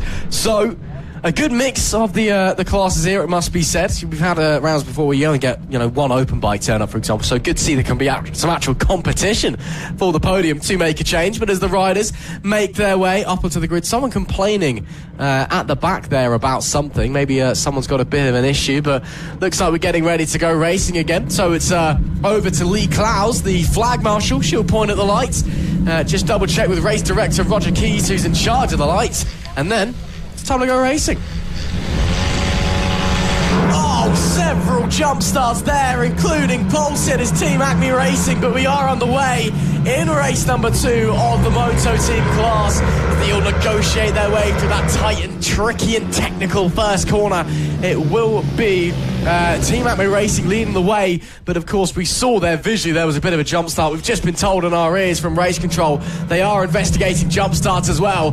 Ben O'Keefe slides up into second place. Overall, he is currently leading in the standard, second place in the standard class, should I say, but there's for sure going to be some penalties heading the way for a few of the bikes out there, so that could really change the landscape of the race early on. Yeah, of course, at the start, particularly with geared bikes, you are effectively just on that twitch point. You're waiting to go, and the first reaction that you make is to let go of the clutch and start the race. Whether that's the lights going out or someone else going, your body just subconsciously lets go of the clutch, and boom, you've jump started. As easy as that. You almost react off what other people were doing as opposed to what the lights are doing themselves. Of course, you shouldn't. However, we have got to move here. Ben O'Keefe looking to the outside of Team Acme Racing into turn 1, trying to get the up and under. Has he got the acceleration coming in towards turn 2? It looks like the 64 machine might well make a bid for the lead, but in fact won't. Jack Van Eden as well, putting the pressure on. Could well be a three-way fight for the overall win.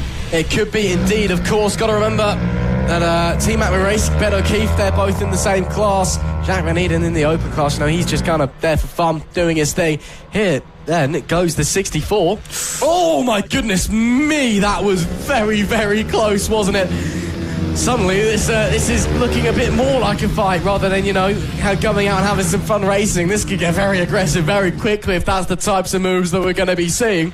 But Team Acme Racing maintain the overall lead for now, but we'll wait and see. Currently race pace, we've got about 10 laps left to run. Laps are running about 1 minute, so it could be very, very close. Here goes the 64 once again, pulling to the outside on the brakes, neck and neck into turn 1. Team Acme Racing, almost a high side there for Ben O'Keefe. Goodness gracious me, that is tight. It is really, really close out there. It really is. Of course, with the riders at the moment running a really nice job. 9 laps left to go. Team Acme Racing at control at the front of the field. Jack Van Eden under pressure as Malcolm Steen contends. That's, of course, for the Motor Team Open win. That's the contention going into the next braking zone. Of course, the sweeping section of the race starts. A very big squeeze there from Van Eden, getting his elbows out. He is indeed. Currently saying that Ben O'Keefe and Harrison O'Keefe have been demoted down to P6 and 7 on our timing showing, so maybe they've been awarded penalties already, even though we know they're at the front of the pack. We'll get that confirmed for you as soon as we know. As the drivers, 11 to the inside of the 17. There goes Malcolm Stein and Jack Van Eden. Lovely move from Malcolm Stein there to get up into that will be, I believe, P3. And managing to negotiate their way around some of the other riders as well. And it's action and chaos everywhere you look in the second Moto Team race. But right now, up the front, Team Acme Racing holding off from Ben O'Keefe, who is running in P2 on the road as it stands on the number 64 bike. That is the fight, not just for the overall win, but for the standard class win as well. Meanwhile, it is now Malcolm Stein on the number 11. He's P3 overall, leading the way in the Open. Yeah, doing a brilliant job. Of course, it was P2 this time yesterday to Jack Van Eden, who looked very calm and composed on the bike. Couple of looks to the inside as well. Team Ernie Badger, of course, that's the Motor Team Standard. That's for P2. Ben O'Keefe for the Standard podium as well. Sean Whittaker not a million miles off. So all this Constantino effect, this pack racing is for some very prestigious positions with just 8 laps left to go. That's the gap at the lead, of course, between Team Acme Racing and Ben O'Keefe, the 64 versus the 8. It is tight up the top, but who will be on the top step of the podium come the end of the race? Only time will tell. This fight not just for the overall lead, but the standard class lead as well. It's been enthralling so far, but Can Ben O'Keefe try and negotiate a way through, try and poke a nose up the inside, maybe just slot a front wheel in when Team Acme Racing do not expect it. As they head through the fast and flowing back into the track, the sun beaming down here at Beccles. Almost time for slicks, not quite yet, as our reliable inside paddock informer Archie O'Brien has just informed us over message, maybe after the lunch break. Right now though, it is very much wet, so we'll wait and see. Oh, sliding their way through the final corner. Oh, that's a great run there for Ben O'Keefe. This time he's got the inside, but on the brakes once again.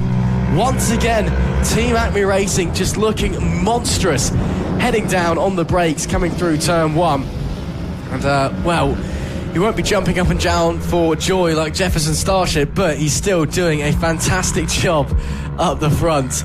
Negotiating his way now through the tight and twisty middle section, heading into the S's. Now the fastest part of the circuit. You've got to go left and just hold your front shoulder down. Hold it down for as long as you dare. Jacques Van Eden, meanwhile, leading this pack. Here is Malcolm Stein, who's leading the open class, has managed to pull just a little bit of a gap to those behind. So this is the fight for what is, well, they're fighting for position in reality, because Team Ellough the Badger and Sean Whittaker, both in the standard class. Jacques Van Eden is in the open class. So this is more for glory rather than actual points, as the bumper crowd watches along here at Ellough Park. This time, surely for the lead. The 64, no. Once again, unable to negotiate his way through at turn 1.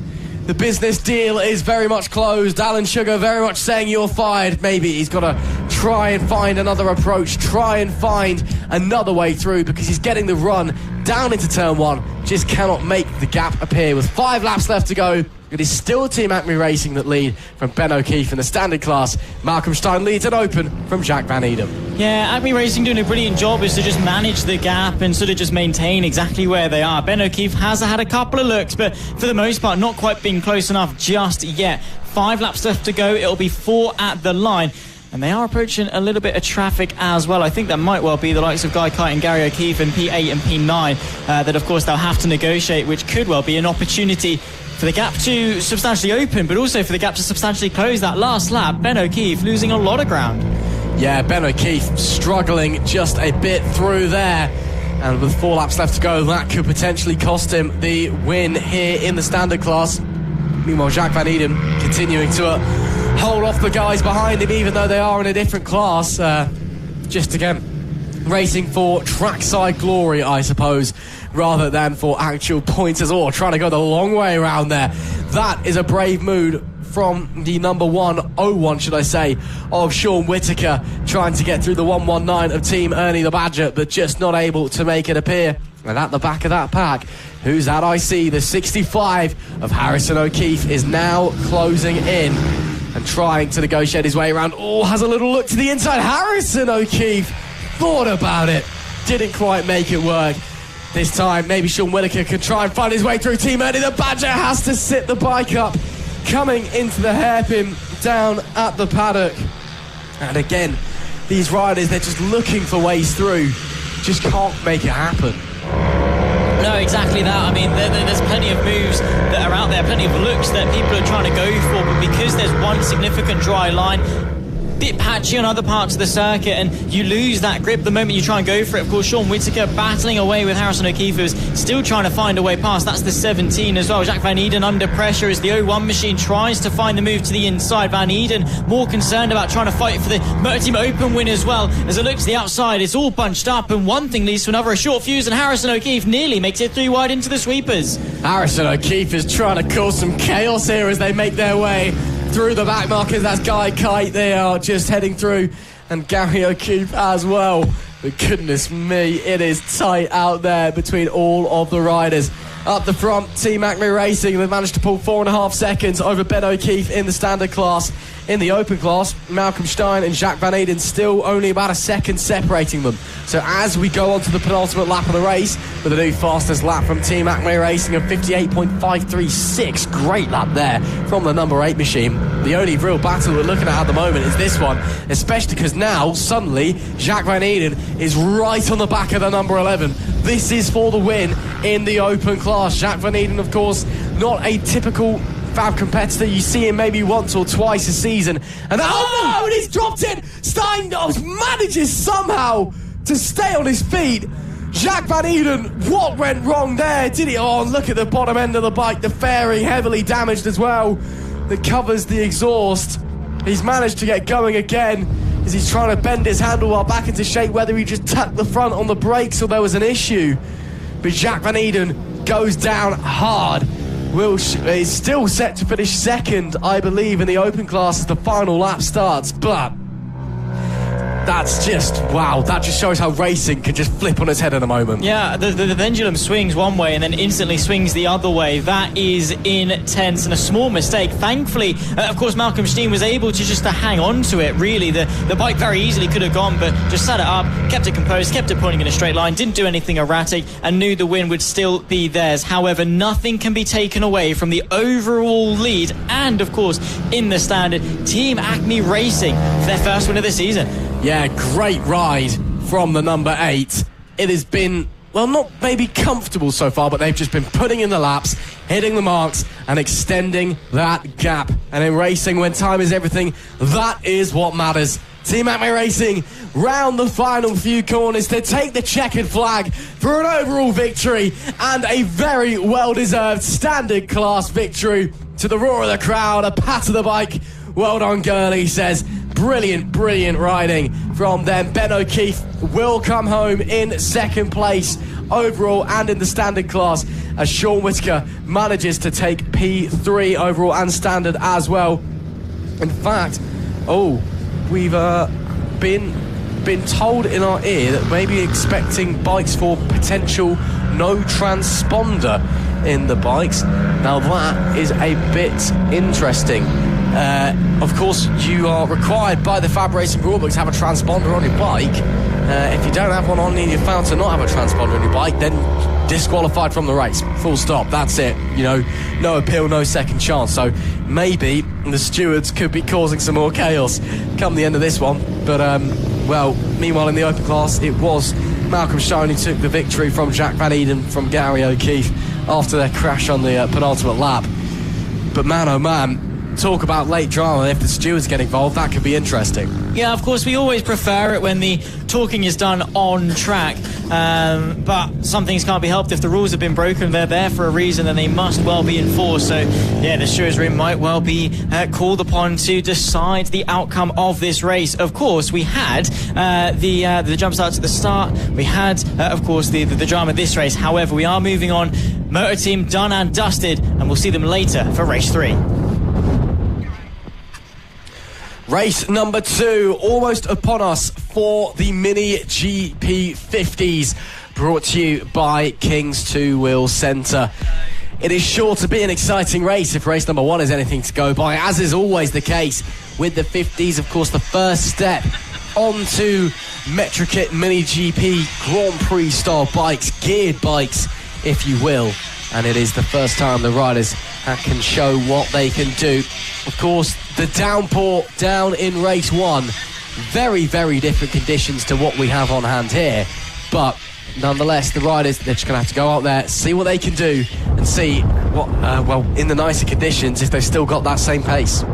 Yeah, pretty much. Of course, the track is drying. Did give Archie O'Brien a quick message. Of course, we'll be seeing him later on in the LS2 Helmets Mini GP 70 race. Asked him when the slicks are going to be coming out. When are they going to be taking off these wet compound tyres? He said it might be a little bit too soon. Track's still a little bit wet in some places, but maybe after the lunch break, or maybe some people going for the gamble. It does look fairly dry. Do you reckon we might see some people gambling on the slicks? Potentially. I can definitely tell that pole man Byron Johnson is on the wet weather tyres. Frankie Watson will join him on the front row. Bradley Curtis starts in third with Matthew Thomas alongside Archie Hooper and Sebastian Goslavsky on the third row of the grid. Riley Paisley is in P7 with Taylor Tomlinson going off in P8. Travis Shaw is 9th with Harris Watson rounding out the top 10. Daisy Polden starts 11th with Dylan Terrain in 12th. Callum Maxwell is 13th on our grid of 13 riders here today in race number 2. It looks to me like I think wet weather tyres are the safer option there. Again, there's still a lot of standing water offline, so it could be anyone's guess, but coming into the race, even with the sun out, you make a mistake, you run slightly wide, and well, if you're on slicks and you hit a puddle, it normally doesn't end very well. Yeah, maybe more caution to the wind than anything for these guys. It's more just a case of getting through the race. A lot of these riders have got a lot to lose. There are only 2 points in the championship between our pole sitter, the previous pole sitter of last weekend, Frankie Watson, of course, championship leader as things stand. He's only 2 points ahead of Bradley Curtis. Byron Johnson is less than 10 points away in that hunt for the championship. There is a lot at stake. Can you risk it by gambling on the slicks? We'll have to find out. Preparations being made. Last moments with the mechanics before the race. Of course, there we see race director Roger Keys getting ready to turn the red lights on. It is lights out. We are underway. Byron Johnson gets a strong start once again. Matthew Thomas also away well, but unable to make up any places away from the line. Riley Paisley doing a good job there through turn 1, but it will be Byron Johnson on the 37 who leads the way as they come through turn 2. Riders starting to already spread out as they're trying to negotiate the grip. That semi-dry track on the full wet tyres. There we see that is Archie Hooper trying to challenge further back in the pack. There we also see Taylor Tomlinson trying to get involved with Sebastian Goslavsky in front of them. Those two, they've been having a fierce rivalry on track with a fierce friendship off of it for years now in Fab Racing. Let's see if they can continue to put on a great show for us today in race number 2 of the Mini GP 50s, brought to you by King's Tool Centre. At the end of lap 1 though, despite pressure from the 14, it will be Byron Johnson that leads the way. Yeah, looking very, very composed. However, the 14 does have a little bit of a look momentarily. Frankie Watson eyeing up that race lead. We could well have a battle on our hands. Don't forget as well, Bradley Curtis there in third place, not a million miles off. So if these two at the front begin to battle, we'll have a 3-horse race for the race lead of race 2 of the GP 50 bikes here at Ellough Park. So through the second hairpin, and the 14 is eyeing it up quite a lot. Frankie Watson just trying to observe the line, see where he's a little bit quicker,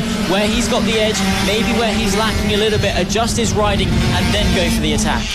Yeah, maybe it's just a bit of a waiting game for Frankie Watson. Follow Byron Johnson, but can Johnson maybe turn up the wick, turn up the pace and bring something different to the occasion and start to extend that gap? Coming to the end then of the second lap, will be 9 laps left to run. Byron Johnson still leads from Frankie Watson. Bradley Curtis in P3, top 3 all pulling away pretty quickly. Sebastian Goslavsky in P4 with Taylor Tomlinson in P5. Field really starting to spread out early on here in the 50s class. There's still some battles going on though. This is Matthew Thomas, Travis Shaw and Archie Hooper. Matthew Thomas and Travis Shaw, they've swapped positions a couple times already in this race, so can they keep the pressure on? In fact, actually Travis Shaw has already got through Matthew Thomas, should I say. It's Matthew Thomas and Archie Hooper with Riley Paisley. These guys all fighting for position as they head down to the back end of the circuit. It is very, very close out there between this trio with 9 laps left to run. Can anybody maybe extend, try and pull a bit of a gap? Yeah, that's what they're going to be aiming for, of course. They want as much breathing room as possible.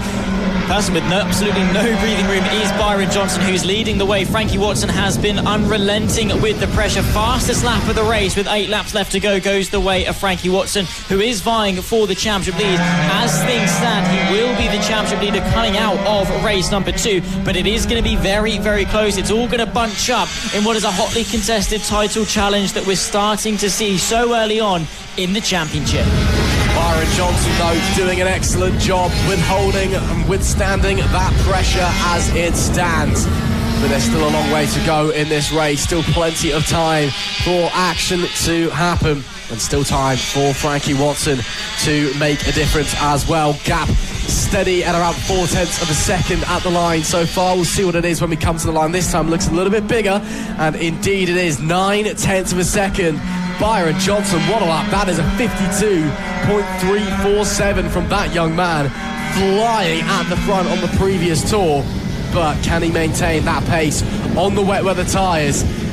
Well, it's anybody's guess. 7 laps left to run here at Ellough Park in race 2 for the Mini GP50s, brought to you by King's 2 Wheel Centre.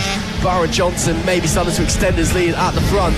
Matthew Thomas trying desperately to hold on to that position from Archie Hooper.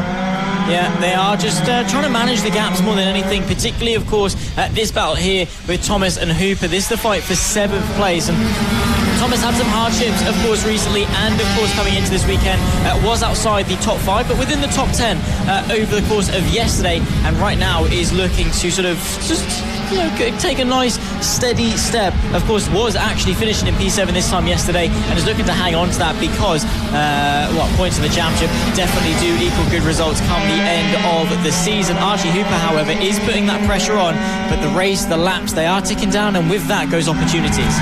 Yeah, it does. You need to try and just find your way through as the laps tick down. Matthew Thomas doing a great job at the moment. He is a fantastic young rider. In fact, they both are. In fact, quite frankly, everybody on this grid is a fantastic young rider. Such is the quality of the field in this Mini GP50s class in 2024 here at FAB-Racing. But Matthew Thomas is one that always catches the eye, either with his great performances or his tenacity to have rather big accidents that he can still manage to walk away from. I don't know how he does it, but it is incredible how many high sides that young man has had across his career, and just got straight back up on the bike and managed to get going again. These two still very close indeed. A razor's edge separating the pair of them in this fight for P7 as they come to the line now. Up the front, Byron Johnson continues to make a mockery of the lap, not the lap record, should I say, but the fastest lap certainly, a 52.261 on the previous tour, running very, very quickly indeed, given they are on wet weather tyres. But in this battle that we currently watch, it is the 47 against the 12. Matthew Thomas still holds off Archie Hooper as they run into the S's. Yeah, Archie Hooper just not quite able to get close enough, I don't think. I mean, the opportunities aren't presenting themselves. He's there, he's putting that pressure on, playing that psychological game, letting Thomas know that you make a mistake, I'm going to be pouncing on you, and I will be absolutely on it. You give me one small inch and I will take a mile from you in this race. Battles as well. That's the 127 of Daisy Polden fighting away with the 54 of Harris Watson. Polden was able to find her way through and up now into the top 10 actually. So extra couple of points and inside the top 10, looking very, very good indeed. We'll obviously update you if and when we can. There is the 127, of course, riding her way through into the final sector. 4 laps left to go then. Johnson seems to be home free up in front. Yeah, Byron Johnson did a great job. Great stuff from Daisy Polden as well. Of course, one of our many young female riders here at FAB-Racing, and participating, of course, in the Female Competitor Cup that we've established this year in collaboration with House of Moto to recognise the up-and-coming young female British talents in bike racing, as Johnson laps Polden and continues on his quest for domination in this event. But it's great to see Daisy into the top 10 doing a spectacular job, and not just getting points on the board for the 50s championship, getting points on the board for the FAB-Racing Female Riders Cup as well. So great stuff from her. Up the front though, 3 laps to run. Byron Johnson, well, he's not even no man's land. He's just vanished up the road. 3.3 seconds is the gap at the line last time. Oh, and that isn't off there. That is Frankie Watson. Second place, Frankie Watson has gone down here in the second race of the Mini GP50s, and we have late drama. Yeah, saw him going into turn number 1, just, basically just put his hand up and said there's an issue. I'm not entirely sure as to what happened, but the bike clearly not working, pulled off, slammed the handlebars in frustration. And yeah, that is effectively race done. 2 laps left to go. There's no way of recovering it, and that is a P2 thrown out of the window, and with it goes the championship lead, which I think is going to give it potentially I think it's going to be 1 point in it. Bradley Curtis will lead the championship by 1 point ahead of Byron Johnson. Yeah, very, very close. Early doors in the championship. Just shows we've got a couple of fantastic riders here ready to take the fight all the way down to the line. A big shame, of course, for Frankie Watson. Of course, mechanical issues, they're part and parcel of racing. Sometimes the racing gods they look down on you and despair. They just decided that today is not going to be your day. But of course, one more race for Frankie Watson. Hopefully they can get those issues fixed and get it back out for later on. Final lap though for Byron Johnson. It's been a spectacular performance so far, and with the yellow flags out, he will see what was his closest competitor stranded at the side of the road and know that he is set for a very, very easy victory. Yeah, I mean, I don't think maybe easy is the way to go about it, because there's no easy victory. But as far as it goes, I mean, this is ideal, right? We barely had an excuse to follow him because there's not been much action going on. He broke away from the pack, has been bulletproof in his defence, and has been chipping away at that gap, bridging away from the field, has been a rocket ship at the front. 6 seconds back to Bradley Curtis, a couple more corners to negotiate, and it will be a second victory in a row for Byron Johnson. Comes round to the applause of the crowd here at Ellough Park, the bumper paddock grandstand showing us a great display. But Byron Johnson rounds the final corners, takes the win and takes the championship lead in the Mini GP 50s, presented to you by King's Two Wheel Centre. What a ride it was from that young man. The visor goes up, cool and collected, offering Frankie Watson a lift, which is very, very kind of him, and showing some respect to his opponent, who unfortunately, of course, retired from this race, but as they get going again, I'm not sure how kindly race control will look to this, but it makes a lovely picture for us. What a result there from Byron Johnson. What a big shame for Frankie Watson, but two competitors out on track showing friendship the second the checkered flag is fallen. Yeah, I mean, the visors go up and immediately they're best friends again, and that's what you want, that sportsmanship, that camaraderie between such fierce rivals out on circuit, and yet still have time to show each other some support and, well, save his legs a little bit, get him back to the pit lane and the paddock a little bit quicker. Shame, of course, for Frankie Watson, but a great show of respect there from Byron Johnson. They respect each other, they know how quick each other are, they are, and of course how hard this championship is going to be for them. What a race it was for the Mini GP 50s. It was a fantastic result indeed. Byron Johnson takes the win in dominant fashion, with Bradley Curtis second and Travis Shaw rounding out our podium. Sebastian Gazlowski got into P4 with Taylor Tomlinson 5th. Matthew Thomas holding on to P6 from Archie Hooper, with Riley Paisley 8th, Daisy Polden in 9th and Harris Watson in P10. Just outside of the top 10 we had Callum Maxwell, and unfortunately we did lose Frankie Watson from second place very, very late on, so a big shame for him. But of course these guys, they'll all be back out for race number 3 a little bit later on. Still one more chance to get some big scores, put on some big performances and show what you can do. Coming up now is the race number 2 for the Mini F1 sidecars, and very, very different conditions means one thing. It means the order absolutely changes, because the sidecars are perhaps the most susceptible to condition changes in the whole of the FAB-Racing paddock. Take the number 26 of Mick Williams, for example, which has won so many championships you can't even count them. A drop of rain and the thing becomes an absolute boat. To be fair, yesterday wasn't too bad. When they went out on circuit, it had essentially stopped raining by their race 1, and it was more just the wet track, which even then dry lads were performing, but they certainly were not on the pace of eventual race winners Jason and Leo Greenstreet. Now the sun's out, track's still a little bit damp, but very different conditions indeed. Yeah, it is. I mean, of course, yeah, Mick Williams and Michael Elms were able to still take P2 in the end, but that's not enough when you've got Jason and Leo Greenstreet on top form. 3 wins from 3 in the Mini F1 sidecars. They just seem so well composed, even some small mistakes, and they're still able to recover. They want to get a good result before they head off to the lunch break, and then we'll have some more race 2s before the inevitable race 3s just after. Can see, of course, all the sidecars lining themselves up onto the field. Jason Leo Greenstreet, of course, taking to pole position. What a race that it is that we saw early doors yesterday, of course, with Jamie Alexander and Isaac Greenstreet with an early lead, able to catapult themselves around the outside of T1. Mick Williams was then able to take a good lead as well. But then it was unfortunate for the two Greenstreets, who appeared to have an issue. I did think that was a slow start. Could we well have the Titans of 2024 out before the race has even started? They're off the bike. Can they get it sorted before the race starts? That is the crunch time. They are on the clock. They do not have time to sort it out.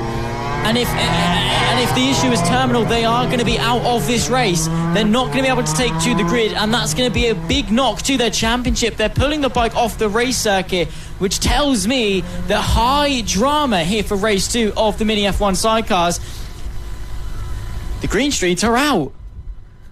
Of course, looking for the rest of the field, it will then be Mick Williams and Michael Elms that effectively take pole position. They'll start from the second position. Jamie Alexander, Isaac Greenstreet will then start from third, but then of course that will become P2 almost immediately. Mark Parker and Chris Impey as well, P4 and P5 respectively for the 230 and 457 machines, which means this race could well be on, and could this be the redemption that Mick Williams needs to kickstart a championship campaign? Missed the round at Lid a couple of weeks ago, but thankfully it was only two races lost for him, which is only a 50-point deficit compared to what could have been a 75 points. And this is a good chance to, at the very least, get one of those races back and score 25 points over the two Green Streets. They're lining up, waiting for confirmation that it's safe to continue.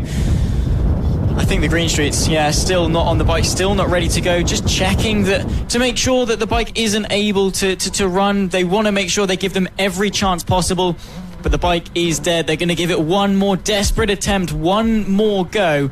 But I think that 90 is done and dusted. Hopefully they'll be able to get back for race 3, giving it a good go, maybe some hope. But there's only so long they can delay the start before everyone else, well, they have to get on it. They have to get on with it. They can't afford to wait. People want their lunch and people want to get on. They're going to give it a go, though. Getting onto the bike, has it been able to start in a desperate attempt, being told maybe to stop, or they're going to have to start after everyone has continued, or do they have to wheel it over onto the grid? I think they do. Bit of confusion on the start line. Let's see, though. All eyes to the lights. They're not going to take to the grid. We're lights out, underway, and a good start then, of course, for Mick Williams. The number 90 gets going as soon as everyone has passed. They are in the race. Could they still well take to the top step? Race 2 of the Mini F1 sidecars is go, and Mick Williams with an early lead. Yeah, great start there. Normal order from Mick Williams, but it is going to be very, very tight because the Green Streets already negotiating their way around the pack. Mark Parker is done and dusted. Next up looks to be the 457 of Chris Impey and Dave Caves. How quickly can they negotiate their way through? The 457 had a few issues in the warm-up early on.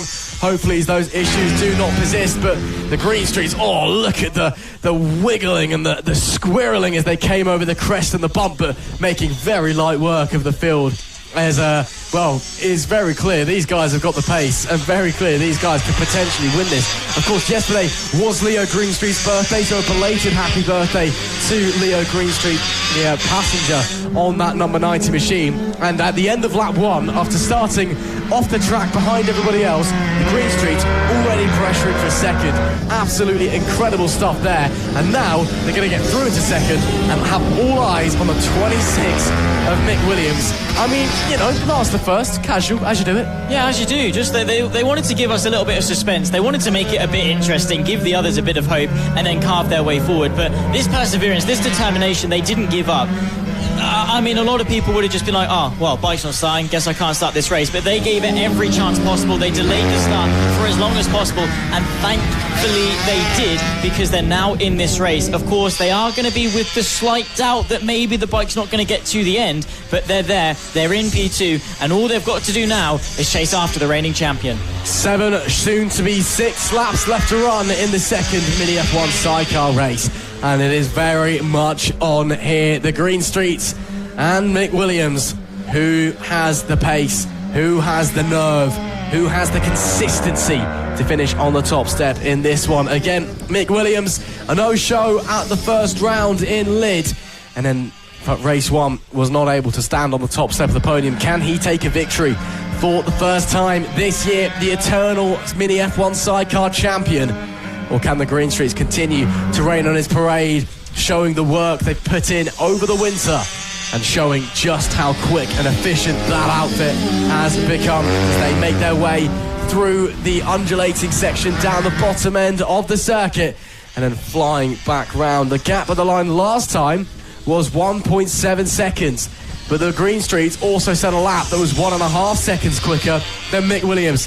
We'll see what the gaps are coming to the line this time, but visually I can tell you it's certainly a lot smaller than 1.5 seconds. There goes Mick Williams now. Here come the Green Streets, just 9/10 separating them at the line. Another fastest lap from Jason Elliott. Green Street at 58.024.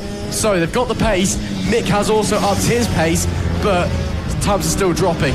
Within a couple laps, they'll be all over the back of that 26. Yeah, they're in pursuit, and they are not going to be giving up easy, of course. They are, with fire in their hearts, determined to go and get their 4th win in a row of 2024. But the adversary they've got up against them is not a mean one at that. Of course, Mick Williams, Michael Elms, reigning champions.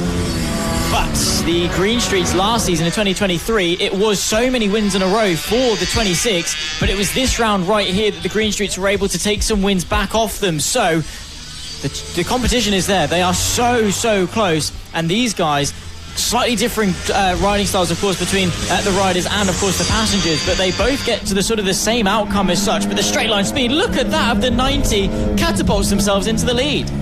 Sayonara, see you later, say the Green Street. That, well, I don't think I've ever seen anything like that in mini F1 sidecar racing before. Just vanished.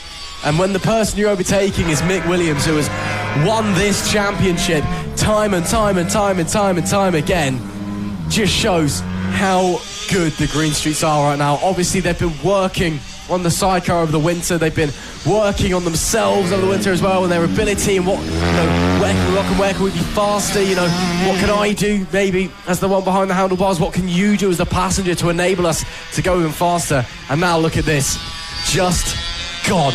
Unbelievable stuff. The number 90 well on its way after nearly not starting the race to be taking a very comfortable victory, coming on to 3 laps left to go now, and already it's at a point where you just got to stay on the black stuff, hope nothing goes wrong, and you're taking a very comfortable victory, because they, in 1 lap, have just pulled 2.5 seconds. Yeah, it's mega what the Green Streets have done. Of course, these mini F1 sidecars, they are effectively as DIY as they get. Everything from the chassis is all bought on, is built by the teams and the riders themselves. So it very much is a project for both off the track and on the track as well. So these guys, it's sort of everything coming together for them. And the Green Streets over the winter have found some pace, shed some weight, or found some more power, whatever it is, pushing, I think, sort of 26, 28 horsepower or so, which is pretty decent for something that weighs practically nothing. And their riding style as well, they're so in tune. The chemistry, of course, between Jason and Leo Greenstreet, father and son combo, is, well, unprecedented. And of course, Leo Greenstreet finding more and more pace as a passenger, finding that confidence, finding how to respond as best he can with the bike as well. 2 laps left to go, and what looked to be disaster has now turned into very much delight for the Green Streets. It has indeed. I think Mick Williams has backed off. His lap times have dropped a little bit. I think he's just, he's registered he's not going to catch the Green Streets on pure pace alone. May as well back off, lap a couple of seconds slower and just bring it home, collect some points, collect another second place, his second one of the weekend. There we do see another Green Street, of course, Isaac Greenstreet, the passenger on Jamie Alexander's number 11 machine. The Green Streets, of course, it's a FAB Racing, it's a real family affair, shall we say. But great to see Isaac Greenstreet doing a great job here. And, it'd be great to see him if he manages to, if the number 11 manages to finish in P3. Great to see 3 Green Streets on the podium out of 6. That's a 50% Green Street success rate, if you do your maths right. So great stuff there. And the family's domination of FAB Racing mini F1 sidecar racing continues. Final lap of the race then for the number 90. And, well, as you said, Zach, from disaster and despair to delight and jubilation, what a performance it has been from Jason and Leo Greenstreet.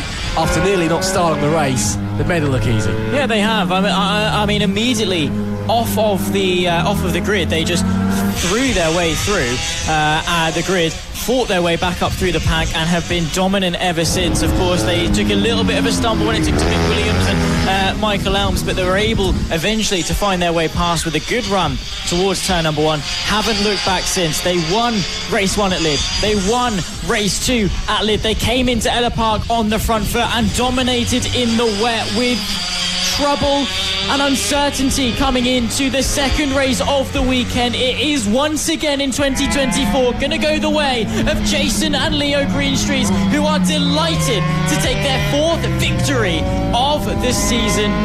What a race that was, and what a way to round off going into the lunch break. It is indeed. Is that the changing of the guard in the Mini F1 sidecars, because to me, right now, it looks like for the first time in a very, very long time, as I wave to the camera from the man behind the handlebars, Jason Greenstreet, it looks like Mick Williams and the 26 machine is currently not the fastest thing out there on pure merit alone. Jason and Leo Greenstreet take a fantastic win after nearly not starting the race on the number 90, the 26 of Mick Williams in P2, the number 11 of Jamie Alexander and Isaac Greenstreet in at P3. Rounding out our podium, Chris Impey and Dave Caves on the 457 in P4, and the 230 of Mark Parker was in P5, the last of our runners in this second Mini F1 sidecar race.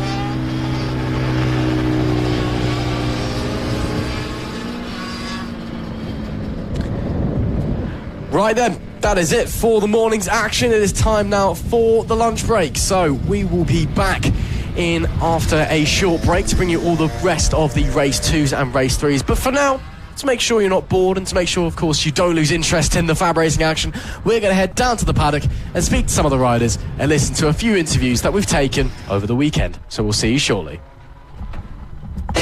Talented riders all over the paddock here at FAB Racing. Here we are with one of the MotoGP Mini GP 50 riders, Dylan Tureen. Dylan, I suppose to start with what you are expecting out of Ellough Park. I mean, off the back of Lids a few weeks ago, what sort of challenges are you looking to face here at round 2? I don't know. I'm not gonna really.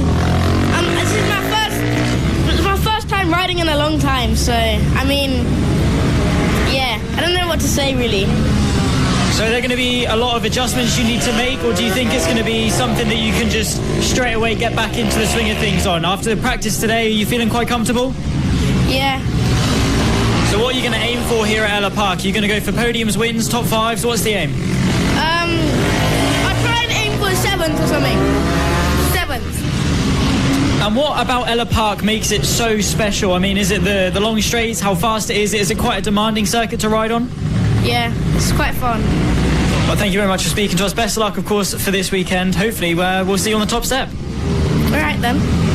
One of the potential championship contenders here for 2024 of FAB Racing. It is, of course, the Mini GP 70 rider of Archie O'Brien. Archie, I suppose just start, I suppose with the comparison from Liz a few weeks ago into Ellough Park today, what sort of challenges do you reckon you're going to face? What are sort of the similarities and the differences between the two circuits? There's quite a few fast corners at Lid, which I particularly enjoy, but round here there's quite a few heavy braking zones in comparison, so it's going to be quite a difficult weekend, especially with rain on the forecast. And what sort of adjustments do you have to make, of course? Is rain a sort of a riding style that you're quite comfortable with? Is it one that you, I suppose, feel a bit less comfortable with? How do you reckon the pace is going to fare if it starts to rain tomorrow?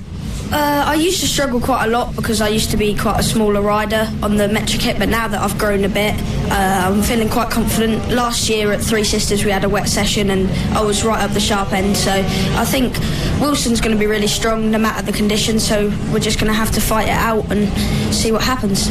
Looking at the practice times as well over the course of today, granted you've not been able to push on some slightly fresh rubber, but you have just been able to do the quickest lap time of the day. Does that fill you with confidence going into both qualifying then into the 3 races, or do you suppose maybe that the race is going to be a little bit more tricky to defend even if you do put it on pole? Well, we're just looking forward to it. We're going to see what the weather does first of all, but obviously we've got 4 races this weekend, so we're trying to keep as little tyre wear on the bike as possible. We're trying to save our fresh rubber for as late as we can in the weekend. Of course, you only got 1 race, of course, last weekend at Lid, but you did manage to put in a good result. I mean, we are only a round in, but how do you feel about the championship? Do you feel like it's something you can go for? Yeah, it is our aspiration to win it this year, but there's no point in thinking about it just yet. We kind of have to start getting some race wins under our belt, then looking at it. Awesome. Well, best of luck for you, of course, this weekend and, of course, for the rest of the season. Thank you.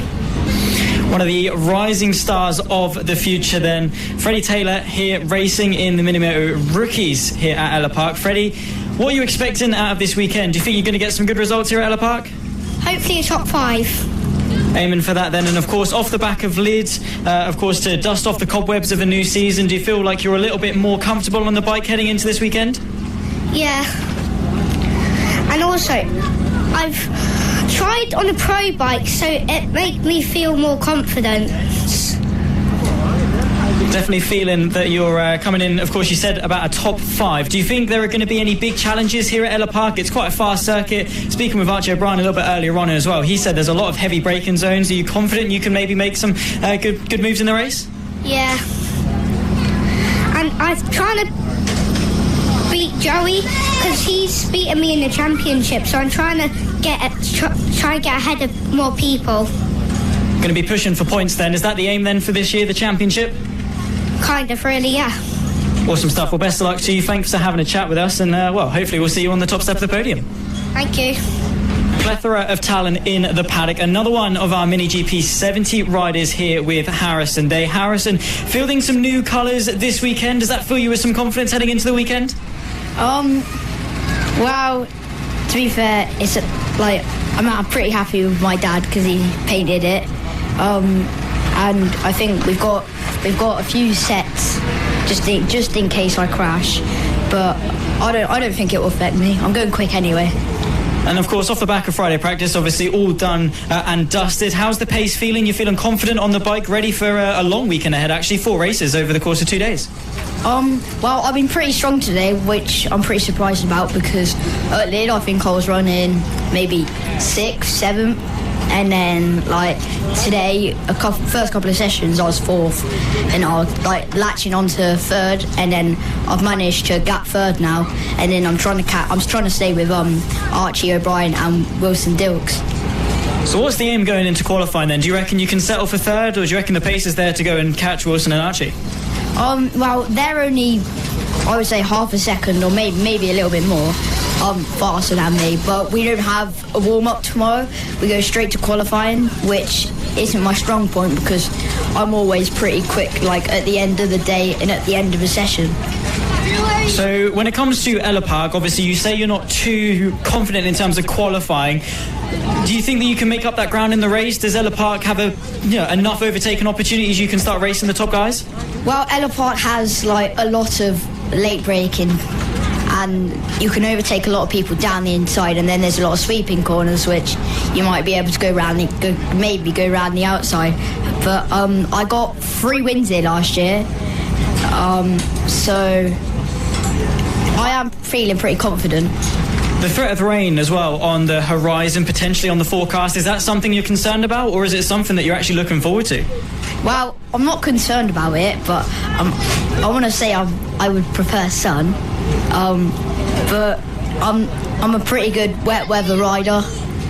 Especially I'm not sure about on the Metch kit, but on the Mini, I've topped a lot of sessions in the wet. Filled with confidence ahead of this weekend then, Harrison. Thank you very much for talking to us, and well, hopefully the new colours will bring you some good luck. Thank you. Marco Holt, a name for the future, racing in the Extreme 200s this weekend at Ellough Park. Marco, I suppose just give us sort of your thoughts and feelings ahead of the weekend. Yeah, at the moment it's going great, having a great weekend so far. Hoping for it to be dry tomorrow, obviously, for lap records, but obviously it'd be great to have a good little practice in the wet. But yeah, so far it's been great. Awesome stuff. And do you feel like you've accomplished a lot? Do you feel comfortable on the bike ahead of what is going to be a fairly intense weekend? Yeah, I feel really comfortable on the bike. It's mega. Off the back, of course, of Lid, only managed to, of course, get 2 races over that weekend. When it comes to championship and points and stuff, yeah, fair enough, we're only 1 round in. But do you think you can go for the 200 championship?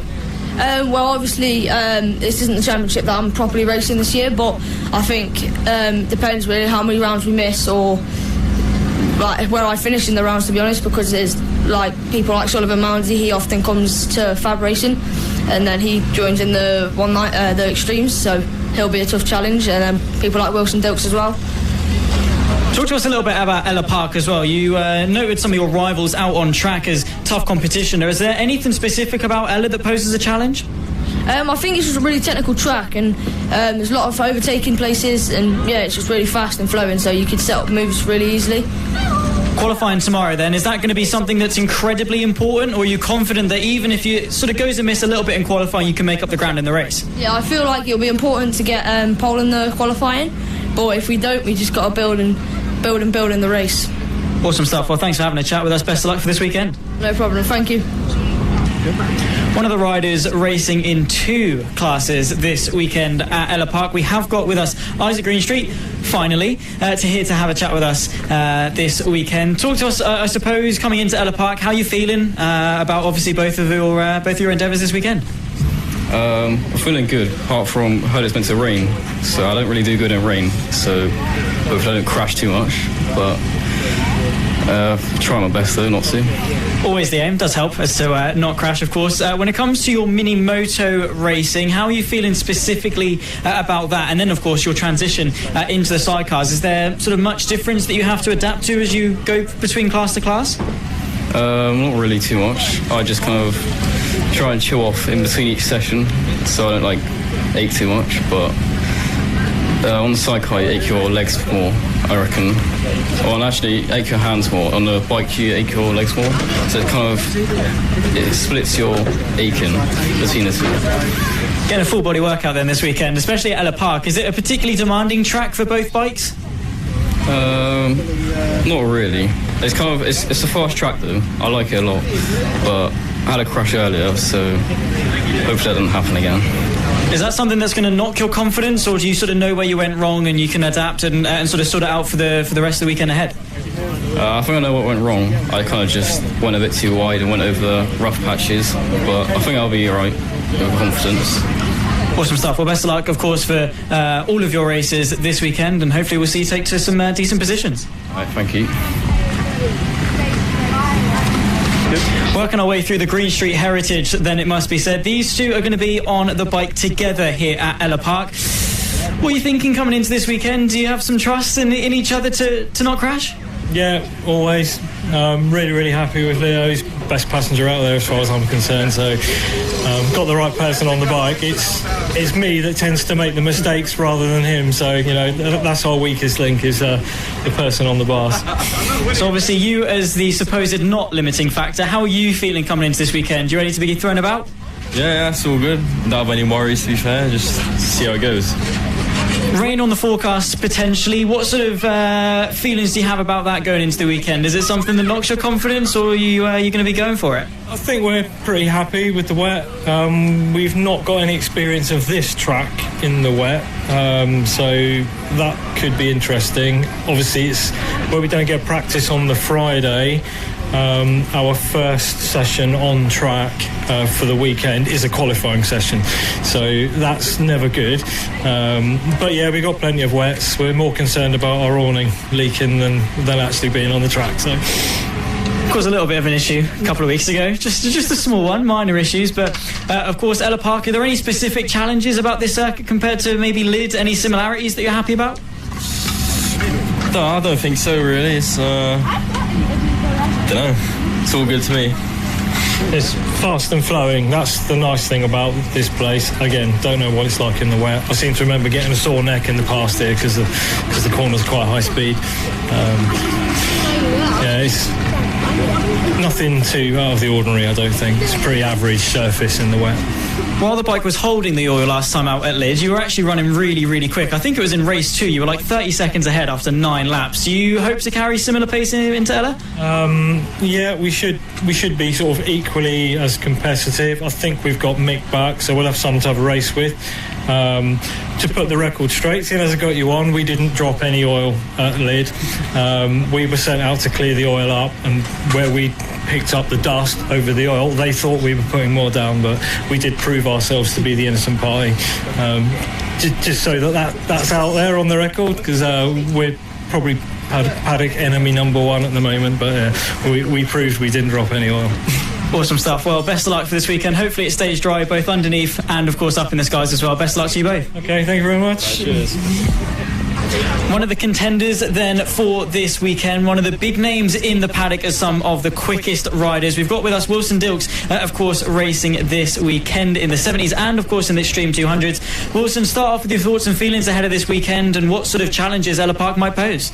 I'm feeling quite excited because Lid, we got 1 race and I'm hoping to get this 4. So, Ellough Park, of course, a little bit different. We are going to be running with 4 races for you guys on the 70s. That means you're going to be doing a total of 7 over the weekend. Does that get quite physical? You're going to be exhausted come Sunday evening?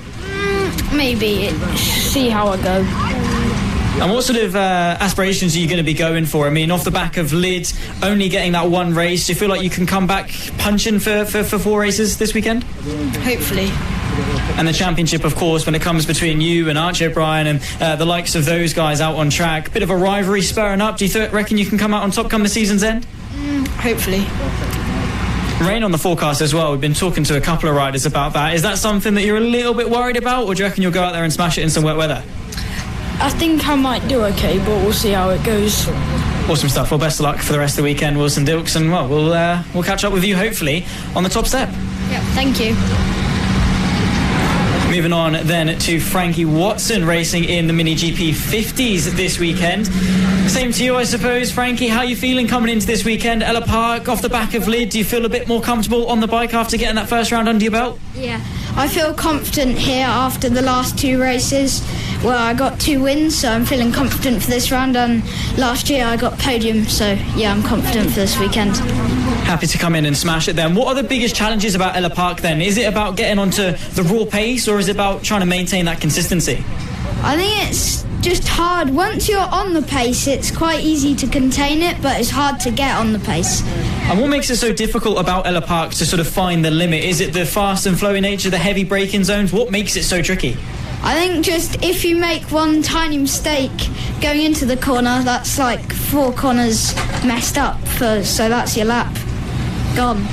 Margin for error is very, very slim then, and momentum, of course, quite high. For you in your respective class, do you reckon there are going to be any names that you're going to be looking out for out on track as big contenders?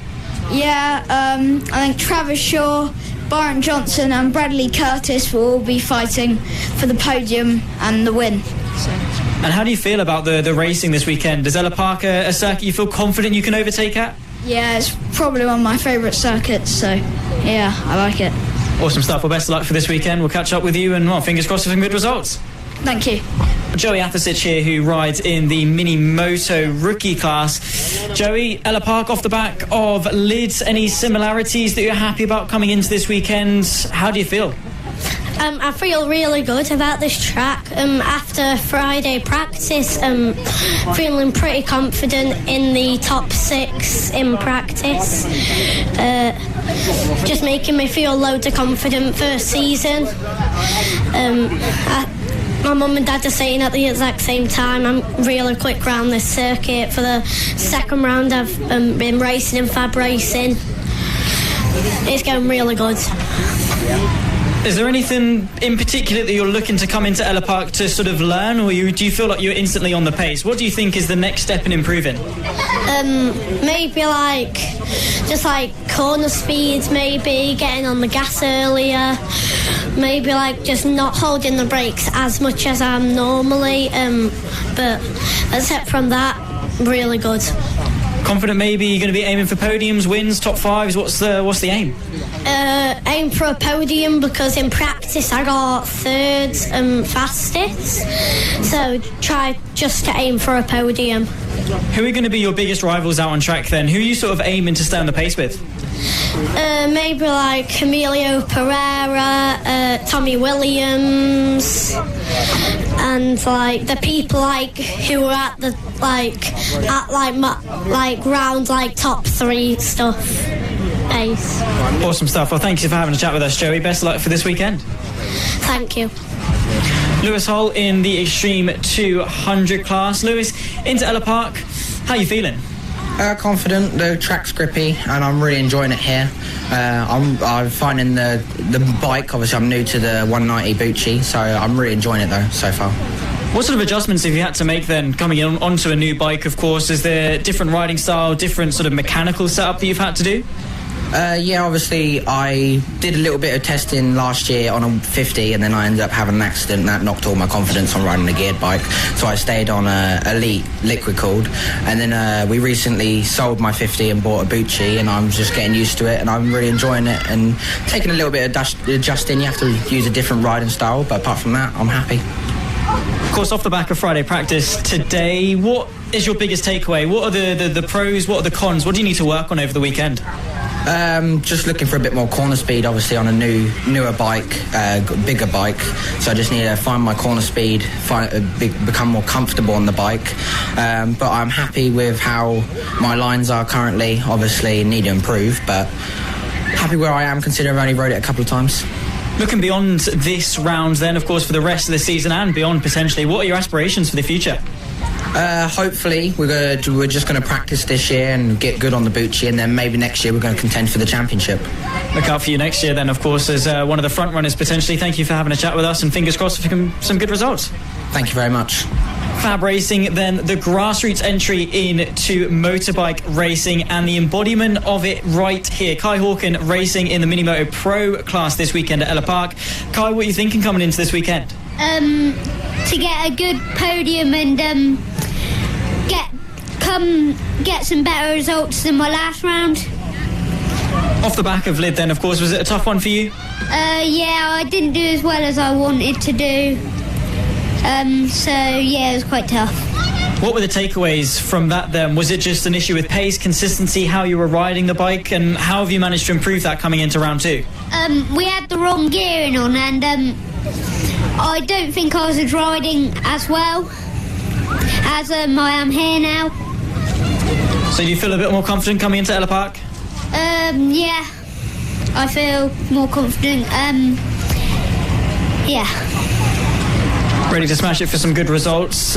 Have been sort of with the news that there is some rain on the forecast as well. Is that something that you've got experience in? Is that something that you feel like you can go out and do well in?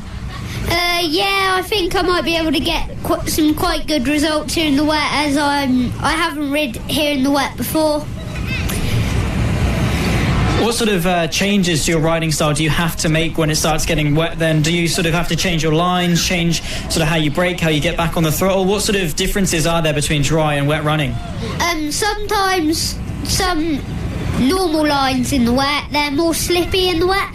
So sometimes you've got to change, and then in the wet you've got to try not to lean the bike over so much, because it's more grippy on the bike when it's more upright in the wet. One of the riders that have been getting some accolades recently, an award-nominated rider here, very, very young upstart, of course, Max Jensen. Do you want to talk to us a little bit about that award? Yeah, I was nominated in the Bradford Sports Awards, and I came second out of 600. Awesome stuff, and that is an incredible feat, of course, for you. Does that fill you with happiness and confidence coming into another round of FAB Racing? Yeah, a lot of happiness and confidence in FAB Racing. About Ellough Park as well, is it a circuit as well that you can sort of use that confidence to go and get some good results? Well, it's my favourite track, and I love all the corners and how fast it is and that. A fast circuit then, particularly of course for you guys on the mini motos. You are going to be getting towards your higher speeds. Do you think that then the racing is going to be good? Of course, qualifying tomorrow, track position versus how you can do in the race. Are you confident you can go for those overtakes? Yeah, definitely, really confident, and hopefully we can get some good battles and some good results coming into this weekend. Should be very, very good to watch indeed. Well, thank you very much, Max, for having a chat with us, and best of luck for the weekend. Thank you. Racing on the Mini Moto Pro class this weekend for round 2 of FAB Racing 2024. Kaylin, how confident are you coming into this weekend? A very, very tough circuit in Ellough. Yeah, it's a really good circuit, nice and smooth this year, and last year I got triple win, so I think I might do really good this year. Feeling confident then? Are you hoping to replicate that success? Yeah, I'm hoping to, but if I don't, then I think it might be a third or nearly. Aiming for podiums then, and what is a very, very competitive class at that for the mini motos. I mean, do you feel like even if you sort of don't aim for the top or even the podium, that it's sort of a tough round for you? How are you going to feel for the rest of the championship? So if I don't really get first, then it's still going to get me some points if it's fourth or third. And yeah, I don't really think it'll knock me down that much in the championship. Are you aiming for that then this year for the Pro Mini Moto Championship? Yeah. Going to be the aspiration. Of course, the thing on everyone's mind over this weekend, of course, last year completely dry running for all 3 races. This year the possibility of rain. Is that something that you is something in your thought process? Is that something you're going to have to adapt to maybe over Saturday and Sunday? Yeah, I don't really like the rain, but we've never been on the track when it's raining at Ellough. But yeah, I'm really good at the rain, so I think I might be able to do quite good. Well, fingers crossed. Best of luck for, of course, this weekend and for the rest of the season, Kaylin. Thanks. MotoGP Mini GP 50 rider here of Brad Curtis. Welcome to Ellough Park. How are you feeling coming into this weekend? Yeah, feeling quite good. I haven't really rode on the MotoGP, but yeah. And if it's winter more, I'm quite happy if it rains, but I've never rode on my 50 in the wet, so I'm not forward to it. So looking forward to a new challenge then. Not too scared as such, so still filled with confidence. Do you see it as just a learning experience? Well, everything's learning really. Well, I was good on the wet and the mini, but yeah, just see what happens. And what sort of differences are there going from a mini moto into the MotoGP Mini GP 50s? What adjustments have you had to make for this season? It's definitely more technical, and like I said, I never get my gears right. Is that something that's quite tricky to get a hand of then, especially at Ellough Park, of course, quite long with some heavy braking zones as well? Must be a lot of gear changes. Well, this track is more of every corner's different, and it's quite, yeah, it's a good track, but the gears, I'm alright going down the box, I just never remember what gear I'm in. Got to make sure to keep count then as you're going around and try and stay on top of things. When it comes to results, of course, you say that you're aiming to sort of learn as much as you can about the bike, but do you reckon there's still some good results on the cards? Yeah, I think I could still get good in the year, but I think I can get better. But my aim this round is to start pole on the grid and finish pole. Awesome stuff. Well, best of luck for this weekend, and hopefully we'll see you on the top step. Okay, thank you for my skill for helping us out, Bernard Gilbert, and then good luck for Seth Bomber here, which to get better soon. Awesome stuff. And straight into some of our very talented female riders here for FAB-Racing. The future, of course, and, well, introduce yourself and how you're going to get on today. I'm Bethany, and I'm riding in the 70s and Extremes. Of course, off the back of Friday practice, are there positive signs to take from today? Yeah, definitely. What sort of adjustments have you had to make for this weekend? Of course, for you guys on the 70s, short running last time out at Lid. Coming into Ellough Park, what sort of learning adjustments have you made to the bike? We've just adjusted like the carburetor, but there's not really a lot of a learning adjustment to do. I just gotta learn to run it better than I normally do. And what are the bigger challenges here at Ellough Park? Quite a fast, demanding circuit to get to grips with. Is it one that you feel confident on, you can get up to the pace with? Yeah, definitely. Of course, over the weekend as well, the threat of rain is looming quite large. Is it going to be something that you're quite scared of? Is it something you're experienced in? Is it, well, maybe something can shake up the order? I'm pretty experienced with the rain, so I think I'll do okay. Awesome stuff. Well, best of luck to you for this weekend, and, well, hopefully it stays nice and dry. Thank you. Keep going. And straight into another one. She's trying to run away. Who are we going with? We'll go straight to Harry Payne next up. How you doing, and, well, how are you feeling about this weekend? Good. And what are you riding this weekend? Mini GP 70s and maybe the Extremes. So going for two classes, does it get quite demanding on a race weekend to have, two lots of racing and two lots of qualifying? Today it was especially hard because it was a 70 session first, and straight after we had the Extremes, so I had no time to sort of sit down before I could get out again. But I think tomorrow it'll be different, and the 70s are out first. How are you feeling? Of course, with the 70s last time out at Leeds, you only managed to get one race in, which means you're going to be doing 4 this weekend at Ellough Park. That does mean, if you're on the pace at Ellough Park, great, you've got more chance for points. If you're not so much on the pace here at Ellough Park, of course, it's more races for you to lose points. How are you feeling about your pace, and do you reckon the 4 races is a good thing or a bad thing for you? I think the 4 races could be good, as I think it might be raining, and I'm quite quick in the rain as well. But this morning I was with the front 3, and then I dropped back and they all improved, and I stayed the same. So then I was struggling for the rest of the day, but when it's wet I should be doing better. Awesome stuff. Well, best of luck for this weekend. Hopefully you can bring up some good results. The stars of tomorrow here at FAB-Racing. Another one of our very talented female riders of Annabelle McCarthy. Annabelle, tell us your thoughts and feelings coming into Ellough Park.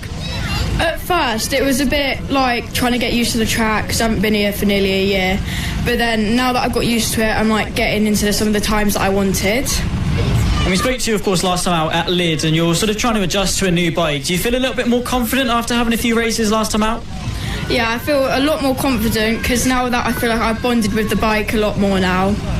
So going to be looking to get some good results. I mean, the Extreme 200 class, incredibly competitive, some huge names. Do you reckon you can bring home some good results? Yeah, I'm hoping to get in the top 5. Big aspirations, of course, and, well, pretty much every rider has brought up the fact that it could well be raining over the course of Saturday, maybe Sunday as well. How do you feel about that coming into a weekend? I'm a bit nervous because I haven't really ridden in the wet on my new bike, but hopefully I'll do good. And what sort of adjustments do you have to make sort of when it starts raining to your riding style? I mean, of course, it is a different bike for you, but generally, how do you adjust when it starts spitting? I try and keep the bike up as much as I can. I try and avoid some of the white lines because I know they can be slippy at some points. Awesome stuff. Well, best of luck for this weekend, and hopefully you can go get them top 5s like you said. Thank you.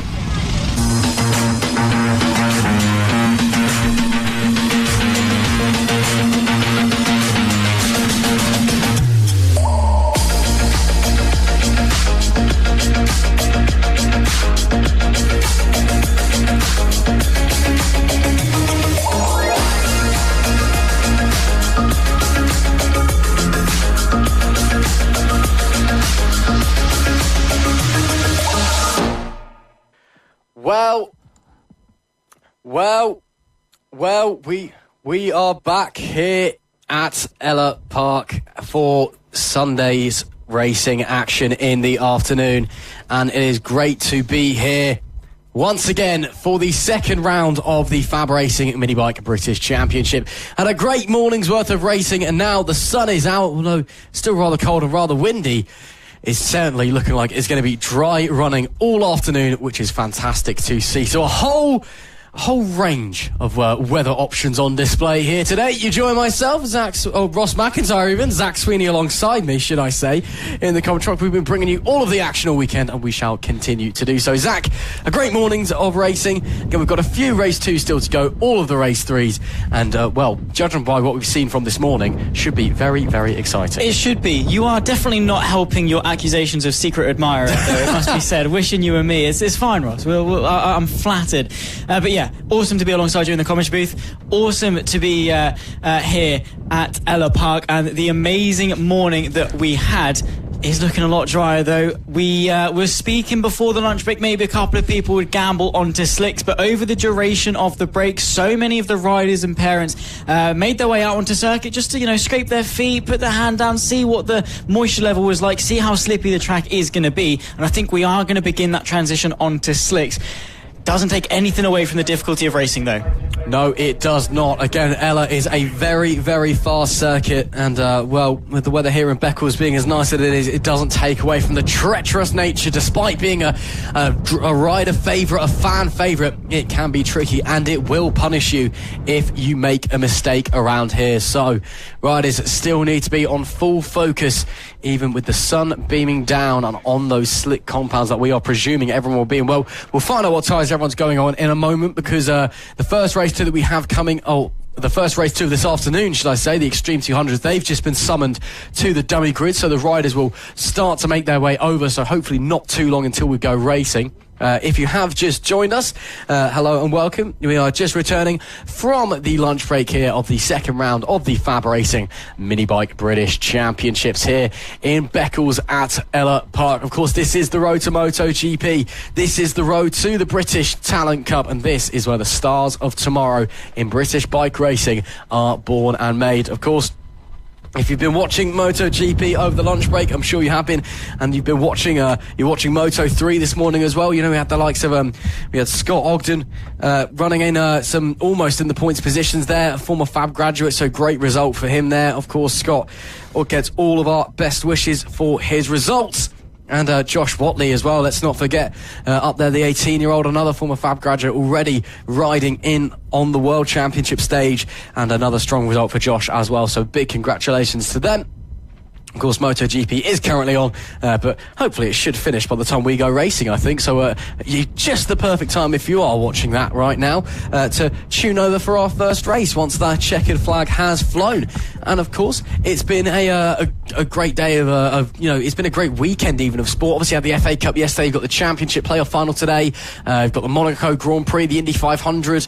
Obviously, here at FAB-Racing, we're happening. Got MotoGP in Catalonia, British touring cars over at Snetterton. It's been a fantastic weekend of sport, and what a way to cap it off, Zach Sweeney. Yeah, with all of our action here this afternoon. This weekend is typically sort of known as Motorsport Christmas, isn't it? Because there's just so much on. The NASCAR Coke 600 a little bit later on as well. For those that like fast cars that are very loud and turn left a lot, you can go and watch some of that a little bit later on as well. But we're here, FAB-Racing. This is the priority. The stars of tomorrow here today for Sunday's action. The Extreme 200s are getting called up to the dummy grid, and they'll be ready for race 2. What a race it was yesterday. Of course, Harrison Day taking his second victory in a row. Of course, he did it earlier on in the LS2 Helmets Mini GP 70 race of yesterday, and then went and done it in his first Extreme 200 race of the season. Marco Holt, poor qualifying result, but was able to ascend himself up the field into P2 as well. Harry Payne as well, late entry into the Extreme 200s. He was there up to complete the podium.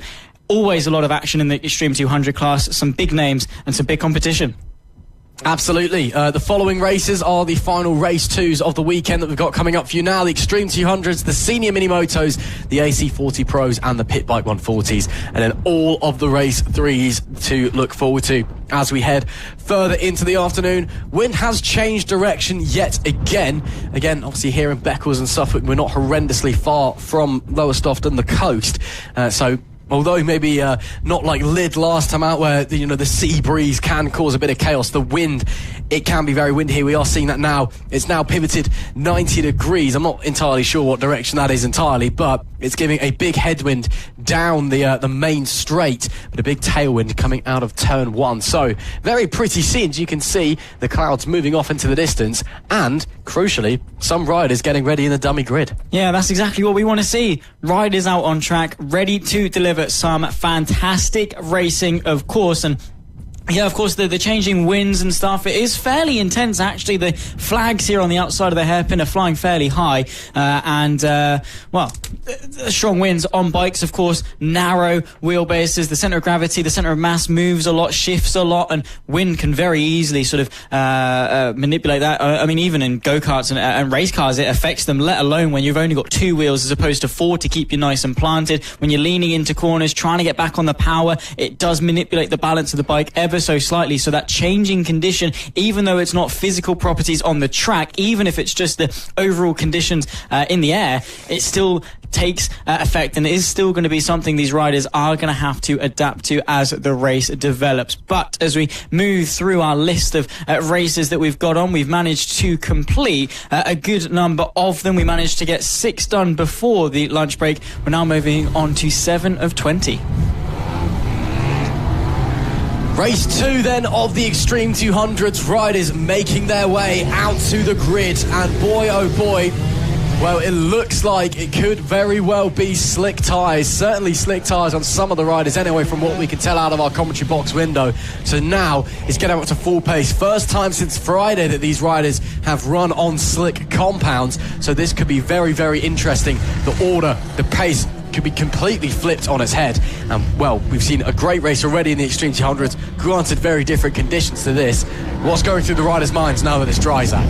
Well, adaptability really is the first time, obviously, as you say, in a while they've been on slicks, getting back up to actually being able to have grip and go quickly, being able to be committed and actually be quite aggressive with the bike through corners, because you've got the grip to do that. That is going to be a slight adjustment, but these guys, they've got so much talent that it shouldn't take more than a lap or so to get themselves back up to speed. However, it's not all sunshine and rainbows. There are still some puddles around the track. Of course, if a rider goes off, splashes water back onto the track, or even just some standing water around, a little bit of moisture still there. So it's not exactly like they've got infinite grip, but the grip levels have improved substantially. They have indeed. Off we go then on our sighting lap. It will be Wilson Dilks starting from the pole position. Austin Johnson alongside him. Harrison Day starts in P3, took victory in race 1. Can he follow that up here? He's alongside Harry Payne. Third row of the grid, Finley Polehill and Harley Baker, with Marco Holt in P7, Jensen Bishop in P8. Beth Ashby starts in P9, and battling on our grid, it's Annabelle McCarthy. all the top 10. So 10 riders here in the Extreme 200s. Not the biggest grid that we've had in the Extreme 200s before, but a very, very high quality grid nonetheless, and one that is sure to bring excitement as the riders make their way round. This sighting lap is crucial again. First dry running they've had since Friday, and they're getting thrown straight in the deep end. You've got one lap to figure out where the grip is, figure out how to use the slick tyres on what will be a relatively green track given the rain that we've had all weekend. And so as the drivers make their way now to the grid and for the race start, the pressure's on. It's all about essentially who can switch on the tyres the quickest, who can knuckle down and get on with it the quickest, and that is really going to be the deciding factor in this race. Dilks from pole, Johnson alongside in P2 there on your front row. Again, lots of Avalis here in the Extreme 200 class. Great to see some great Avali participation. Of course, if you have an Avali at home and you participate in other championships, you're more than welcome to come along and join in the Extreme 200 class alongside these great riders. Make sure you head over to the FAB-Racing website to find out more. But right now, we're about to find out who's going to take victory in race 2. It is lights out, we are underway. Great stuff from Wilson Dilks as Austin Johnson gets a bit of a wheelie away from the line. Looks like that was Harrison Day losing the position there, heading down into turn number 1. But look at the gap that Wilson Dilks has already pulled. What a great start. Austin Johnson, I believe, has dropped down a place there on the run into turn 2. And yes, he has. So Austin Johnson falls into 3rd place.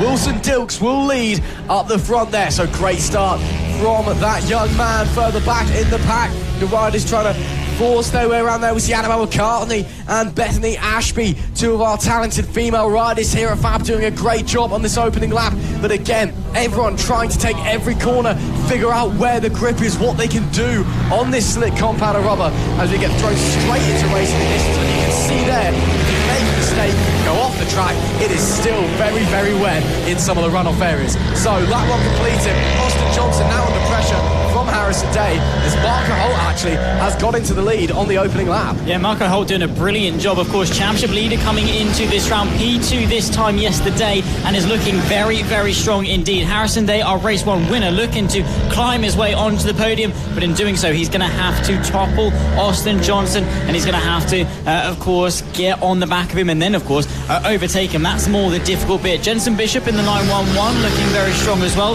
nearly on the back of Harry Payne for a top 5, but there is of course the 27 of Johnson. That's the gap back to Harrison Day. Good couple of bike lengths back, but not a huge amount. Still definitely closable. A slight look into the inside of the hairpin versus Jensen Bishop. Finley Polehill getting very, very close and showing that he's out here to race. Yeah, great stuff there from Finley Polehill. As we start our next lap, there is Austin Johnson again. All of these riders just negotiating it corner by corner.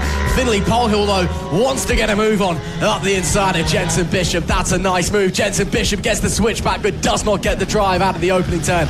That will be Polehill moving up into P6. Wilson Dilks fastest lap on the opening lap, but Marco Holt up into 2nd place. What a start for that young man from quite far down in the order again. We know the quality of Marco Holt, of course. Last year, double Mini GP 50s and LS2 helmets, Mini GP 70 British champion, the first rider to do the double since Casey O'Gorman. This year, of course, doing lots of different things. He's racing over in Spain, of course, but coming back to FAB here for some track time and still showing us what he can do. A move attempted to be made there. Harley Baker had a look up the inside of Bethany Ashby, but unable to make the gap appear. It's going to be 8 laps to go at the line this time. Dilks from Holt, from Johnson, your top 3. But this battle further back in the pack, still raging on. Harley Baker to the inside of Beth Ashby, gets the move done. Textbook stuff on the brakes into turn 1, and now looks like Baker feeling confidence. Yeah, he is, of course. Next up is, of course, Annabelle McCarthy. So Harley Baker sandwiched between the two female riders, the incredibly talented female riders that they are. Of course, Annabelle McCarthy onto a new bike for this season, still trying to adapt to it. Took some huge learning progress from Lynn, transferring that here today at Ellough Park, and she's running quite nicely. Let's see if she can keep the 24 machine of Baker at bay. Ashby's still in contention as well, so a 3-horse fight here, but there goes Baker, immediately looking to the inside that final hairpin. Should well be able to find his way through on to P8. It will be ahead of the 113 machine. 8 laps left to go then here at Ellough Park, and there of course you can see Jensen Bishop under pressure now as Harley Baker makes a rapid ascent through the back end of the field. Yeah, there we see Harley Baker definitely isn't the highest achieving female rider, but he's doing a great job out on track at the moment after the opening few laps, testing, well, not the waters because there's that lack of that now, but just testing what the bike can do, where the grip is, what the lines are on this relatively green Ellough Park circuit. Now he's put the hammer down, now he's starting to push and is flying his way through the pack. Up the front, Wilson Dilks. That lap time was very, well, Dilks is looking ultra consistent at the moment. He's got a 2.1 second gap. Both himself and Mark Holt running super close, super consistent lap times around the 48.9 mark. As there's Annabelle McCarthy, who is the highest achieving female racer as it stands at the moment, or is, should I say, is within the competition for that cup, and is doing a great job at the moment. But up the front, Dilks versus Holt, the battle for the lead. 2 seconds separating them. Annabelle McCarthy, though, can she chase down Harley Baker or Jensen Bishop, that is now in front? Can she maybe try and launch moves? Still 7 laps to go, so a long way yet to run in this opening race of the afternoon. There is race leader Wilson Dilks. You can see just how composed, just how committed he is. He didn't take any time getting to grips with the dry circuit, just got straight out there, trusted in his abilities, and has gone for it. That's exactly what you need to do, though. That's what separates the good from the great riders. The good riders will go out there and test it a little bit, build up their confidence and slowly get into the rhythm of things. The great riders like Wilson Dilks will just get on the bike and absolutely start sending it. They will find the grip as they're pushing, push even more and go from great to greater as the race develops. And these guys are so good at doing that. And the confidence levels that Wilson Dilks has, he's just able to lean on the bike, trust himself and the machine he's got underneath him, and that is soaring his way 2 seconds clear of Marco Holt, who is by no means a pushover in this race. Marco Holt, though, last lap did close the gap up just a little bit. He was a 10.5 faster on the previous tour. Let's check the times this time. Oh, Marco Holt starting to push now, 48.607. Fastest lap as Wilson Dilks could only manage a 48.941, so the gap now down to 1.7 seconds with 5 laps left to run. Again, Marco maybe just taking a little bit more time to get used to the bike and the grip with the slick tyres, but now starting to push, although maybe pushing a bit too hard. Bike looks very squirrely coming out of that infield hairpin there. Marco Holt, fastest lap of the race so far, currently in P2. That young man is one of the most mercurial talents in British motorsport right now, and now he's trying to prove it as he hunts down the race leader. But Dilks, by any means, is no slouch in the lead at the moment of this Extreme 200 race. Coming to the line now, let's check the gap once again. It's a new personal best for Dilks, but it's another fastest lap for Marco Holt, but the times are so close, covered by less than half a tenth of a second. The gap stays around 1.7, 1.6. So if Holt, with 4 laps left to go, wants to catch Dilks, pending a mistake from the leader, which knowing Dilks is unlikely to happen, he really needs to pull something out of his back pocket. Yeah, he does. I mean, on that last lap, it's a tenth of a second. It's not enough. It's not even a tenth of a second. It's just under half a tenth, which is great. He's closed the gap, but it's by no means enough when you've only got 4 laps left to go. Make that 3.5 as Wilson Dilks is running his way through quite nicely. There he is. Of course, Austin Johnson in the 27 machine. He is about 3.1 seconds clear of Harrison Day. Suspended in a bit of a no man's land here, but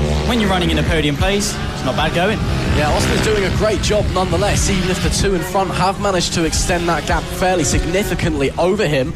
But yeah, Johnson still doing his thing. He's got the gap behind. He's doing what he needs to do to pick up a podium place, pick up a medal at the end of the day, and of course pick up some crucial championship points as well. Let's look at the gap. He'll start his 3 laps to go. He's 22.5 seconds back from Marco Holt, so a big gap the leaders have made. As there is Harrison Day, race winner in race 1, both in the 70s and the Extreme 200. He's been having a great weekend so far as that young man, currently running in P4. As we look further back, that looks to be, that is indeed Harley Baker trying to put some pressure on Finley Polehill for P6 again. Baker, bit of a disappointing start, bit of a slow build-up, and now he's got the pace, and now he is flying as the leaders already start their penultimate lap of the race. So much is their pace. Baker looking for a way through on Polehill.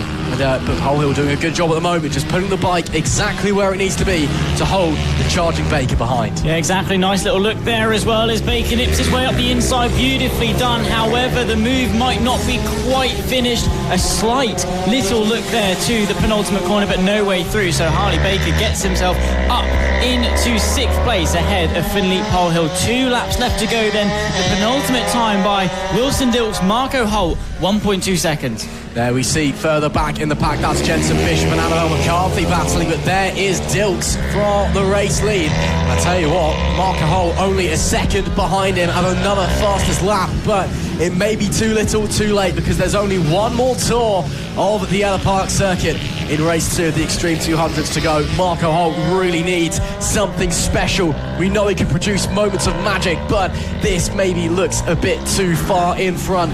But he's still pushing, still leaving nothing on the table. You can see the puddles of water glistening in the sunshine just off the side of the circuit.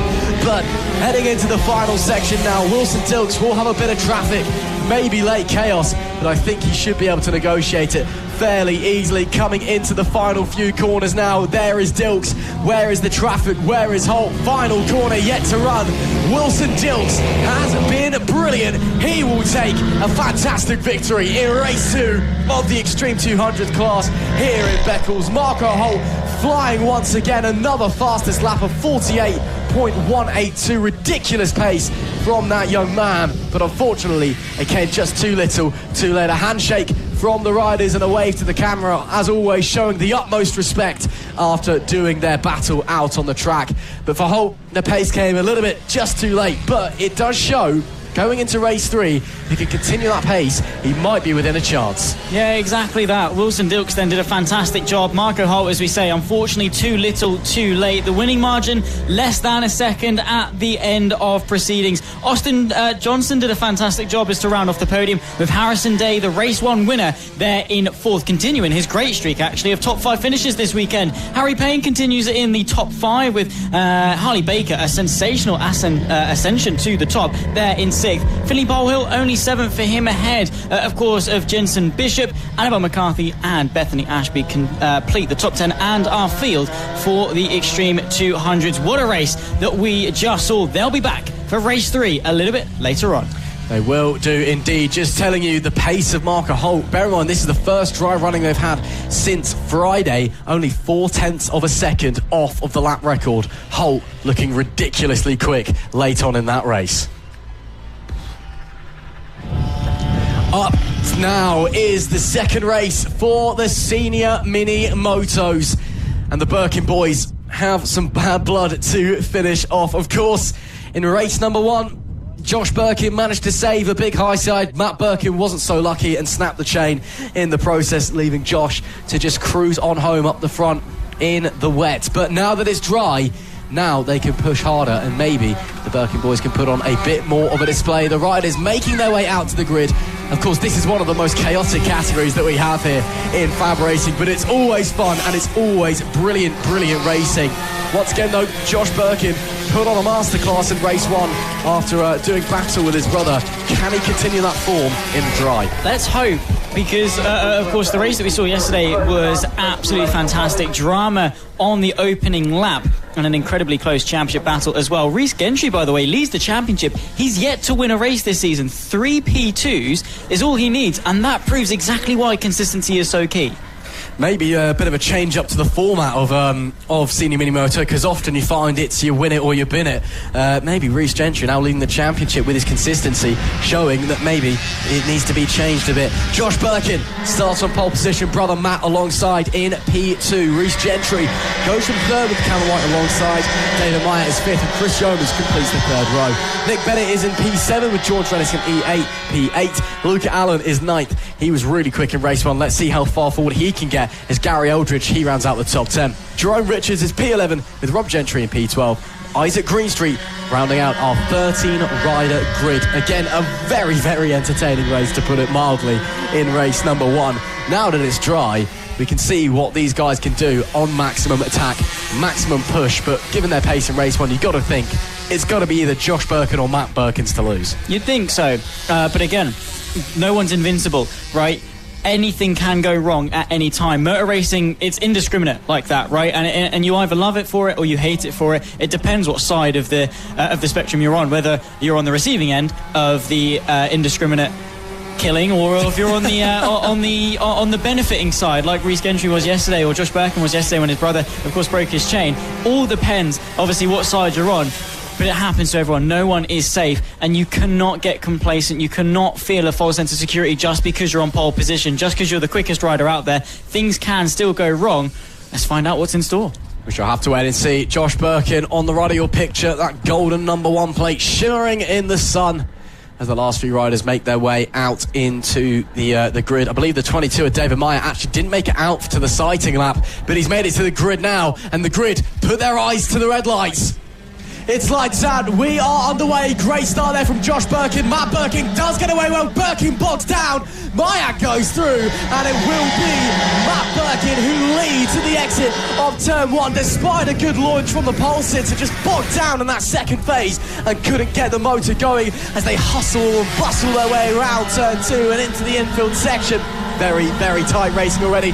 There goes another rider up the inside there. Great move that is there from 100 of Rhys Gentry, who I don't think had the best start either, unfortunately. And that should put him in the podium, or almost into the podium places, should I say. Josh Birkin, meanwhile, challenging the 22 up in front of him. Can he try and force a way through? Can he try and squeeze a way through? Oh, no, there you go. He's gone down. Josh Birkin has not even made it a lap into the race, and he's hit the deck. Last time out it was Mac's turn. This time it's Josh's turn. Is he able to keep it going, or is it curtains for the reigning champion? I think that may be it. And Josh, well, we were hoping for a good Birkin battle. Once again, then there was one. Well, yeah, exactly. That is unfortunate, of course, for Josh Birkin. But what it does mean is that Matt Birkin, of course, inherits the race lead thanks to that. Or in fact, actually, Rhys Gentry does. The 100 machine inherits the lead for the first time this season. Could he well be on for a maiden victory in 2024? We'll find out, of course, in 8 laps' time. Train of 3 here beginning to form. I think this is behind second place Matt Birkin from Chris Yeomans and Luca Allen, just having a small little look going through the sweeping section as they ride their way towards this hairpin. You go up, you go down, and you go late on the brakes as well. A couple of looks as they try to negotiate their way through, but the most part, actually, it's been kept nice and clean. Chris Yeomans getting nicely involved. Yeah, nice stuff there. Very respectful, mature racing, which makes a change. But brilliant racing here. Early doors in this second senior mini moto race. Little bit of a look there, but decided not to take the gamble. Matt Birkin, race leader, new fastest lap. Actually, as I say that, Rhys Gentry, new fastest lap. 57.827. That's 3/10 quicker. Gap 2.5 seconds. With 7 laps left to go. Can Gentry keep that pace up, or maybe go even faster? Luca Allen currently running in P3. We know how talented that young man is on a mini moto machine, not just on mini motors, but in any form of bike, really. He is incredibly quick, and it's always great to see him turning up at FAB-Racing more often than not to help out the younger riders. But of course, he wants to go with the racing a go as well. Chris Yeomans back through on the inside. In the meanwhile, as they head through the SS section, Allen looks to the inside, but the gap isn't there for him to give it a go. That does mean Yeomans is up and through and away for the time being into P3. Gentry in front. It's about 5 seconds covering the top 3, 2.5 seconds back to Gentry from Birkin, 2.5 seconds back to Allen from Gentry. And as I say that, man, oh man, Matt Birkin has just sent it. Oh, and that's the 100 of Rhys Gentry, who's just stopped to the side of the circuit. Yeah, what has happened here? Going slowly, of course, from second place. What on earth has happened? I think something's gone wrong with the bike. He's off of it and out of this race. That means Luca Allen inherits second place. Matt Birkin is then home free for a potential victory. But what on earth has happened here to Rhys Gentry, the championship leader, no less? Matt Birkin in hot stead to go and take that from him. Yeah, what a bizarre incident. I think there may have been someone else who also pulled off. Looked like Nick Bennett potentially had to pull off to the side of the road. So a big shame if that also involved him. But Rhys Gentry, that is a real shocker, that one is. Means Matt Birkin is, out there for a Sunday afternoon cruise now, really.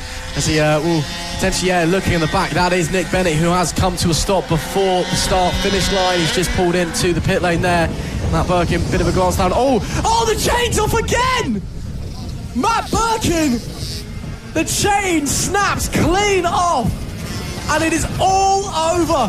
And suddenly Luca Allen leads here in race 2 of the senior mini motos. What a dramatic few laps it has been here at Ellough Park. And it just goes to show, even when the sun is shining, sometimes the racing gods have other things planned. Well, both Birkins have gone down. Of course, it was Josh a little bit earlier on going into the back end of the circuit, and now Matt has unfortunately suffered this same ill fate that cost him victory this time yesterday. That is heartbreaking from almost certain victory, but that's what I was saying. It's indiscriminate. It doesn't care who you are, how quick you are, how likely you are to go and win. It will still strike down, and this means Luca Allen takes the lead of the race. He does indeed. Luca Allen up into the lead according to our timing screen. Chris Yeomans in second place currently. So yeah, Luca Allen on the 28 machine with 4.3 second gap backwards. That is a great performance. The 22 that we see there, that's David Maya that we see there. He's listed as DNFing. He was late out to the grid, but David Maya potentially in the lead on the road, or he's down the back just having some fun. We'll just check and figure out what's going on. There was a bit of confusion for the 22 of David Maya, but according to our timing sheets, it is Luca Allen on the 28 who leads the race. Big shame for Matt Birkin once again, of course, after that high side in race 1 that ripped the chain clean off, obviously repaired it, and the stress has just gone straight through the repairs. And that is a real shame. That is the 22 of David Maya that we're following now, who possibly believes he's in the lead of the raid. So Luca Allen is leading the raid. So David Maya, we believe, actually has no transponder on the bike, which obviously means instant disqualification. We'll have to check out what's going on. But David Maya, I think, might be leading on the road, or thinks he's leading anyway, given he was pulling wheelies a moment ago. But Luca Allen, because of these transponder issues, is leading. So there is the race leader, potentially second on the road. Bit confusing, but, I mean, again, just shows the talent of that young man to storm up the field. Once again, this time obviously a bit more of lady luck on his side, but he's leading the race with almost 2 laps to go. Yeah, started P7, of course, and has been able to ascend himself up to P1. A sensational job. Speaking of runs through the field, Isaac Greenstreet showing up as 4th place in this race from a P11 start. What a result that could well be for the youngster. Of course, we see him on the side of Jamie Alexander's sidecar a little bit earlier on, and we'll see him again later doing the same thing, but he's running really nicely. But here is our provisional race leader of Luca Allen. I'm sure David Maya is going to be getting a bucket load of disappointment when he comes into the pit lane and finds out that it's going to be an instant DQ. But Luca Allen cannot take anything away from this man right here. A lap and a half to victory. What a performance it has been from that young man.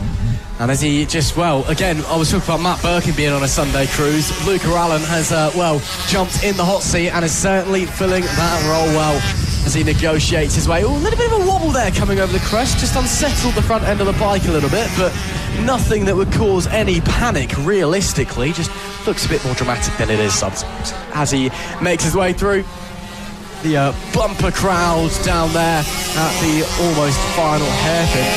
So Luca Allen, potentially, as he starts his last lap, this could be his first win in the senior mini motos, we believe, which again, for someone of Luca Allen's calibre, who's been around FAB-Racing for years and years and years, is an incredible stat. Means it's going to mean that much more when he crosses the checkered flag.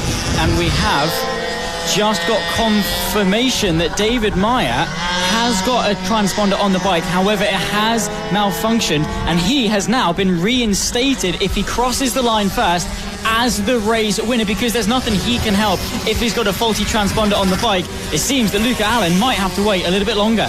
Oh, well, talk about a late twist, and this time it's because we've got no idea what's going on. Turns out David Maya was doing wheelies for the right reason. We were about to celebrate Luca Allen, but it turns out it's David Maya who rounds the final corner and is going to take the victory here in race 2 at Ellough Park. Unreal stuff from David Maya, and he takes the win and punches the air in jubilation.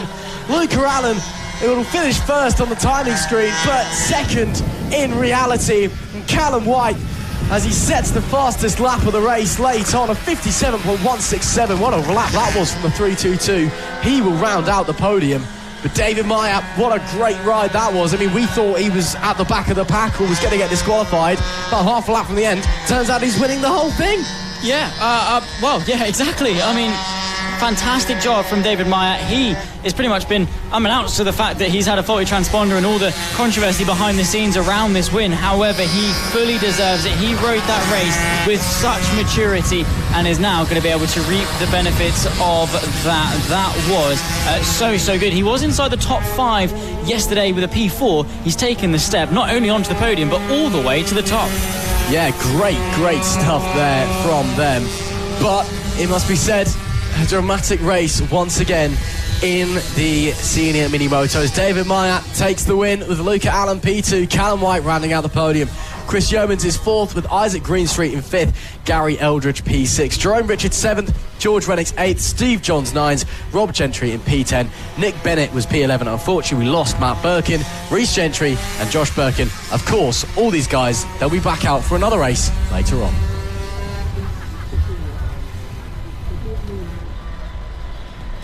Up now then is the second race of the AC40 Pros weekend here at FAB-Racing at the second round of the 2024 championship here in Beccles, better known as Ellough Park. A fantastic racetrack which is being basked in the sunshine, although it is actually still quite chilly and very windy, it must be said. Now the AC40 Pros, a brilliant race one once again. Lots of drama, lots of action. The sun now beaming down. The riders having to negotiate with a fresh green track, all the rubber washed away in the wet. And as the riders make their way out to the grid, you know, this is the first real competitive step for these riders in the FAB-Racing ladder. What's going through their young minds given the changing conditions over the weekend? Well, yeah, just how they can best take that good step forward. Of course, the Mini Moto Pros, the AC40 Pros, they've probably taken their step up, being in the rookies last year, into this one. So they've already got at least a year's experience under their belt, ready to sort of conquer these changing conditions. But this should be fairly easy for them. And the good news is the track is only going to get quicker and quicker as more rubber gets put down. That nice grippy rubber off of the tyres as it wears on the racing line. It's only going to get quicker and quicker. They can build up that confidence more and more. And they don't really, for the most part, have to worry about slipping and sliding all over the place. So full push. Absolutely. And, well, there are a few riders in this field that, well, shall we say full push is the only option. But nonetheless, this is a better opportunity for them to display themselves going for it, especially that man on the right-hand side of your screen, Mason Fedrick, the pole sitter, who has been absolutely brilliant so far this season. As we get underway on our sighting lap, it is the number 5 of Fedrick going from pole. Rex Austin starts alongside in P2. Kellen Ratcliffe is there. He's had a great weekend. What can he do in this one with Preston Baker in P4? Guy Hawken is 5th. Tommy Keats starts in P6 with Danny Longhurst and Henry Brody on the 8th row. Oh, that's Rex Austin's gone down.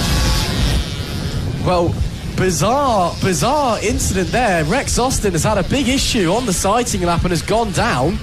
The grid is rounded out by Max Johnson, Arthur Rich, Oliver Wilson and William Round. But I'm very confused. I didn't quite catch what happened there, but Rex Austin, issues on the formation lap. Seems that he's able to get back going again, though. Quick pull and get going. Well, hopefully we'll be able to move our way onto the grid. Hopefully, very shortly. Hopefully, he'll be able to get going again and join where he's supposed to in P2. Of course, he'll be there ahead of Kellen Ratcliffe, Preston Baker on row 2, and then all the way down to Arthur Rich, Oliver Wilson and William Round at 10th, 11th and 12th in this race to begin the second race of the AC40 Pro Mini Moto class. But that is not the way that Austin wants to come into this race, and effectively hands the psychological edge to Fedrick. Yeah, I mean, you go down on the sighting lap and there's that little voice at the back of your head that goes, oh dear, here we go. Rex Austin needs to get back in the zone and refocus coming into this one. Of course, just waiting for him to make his way round, as he should appear in your picture now. There he is. Oh, look at that timing. Rex Austin then will slot into second on the grid.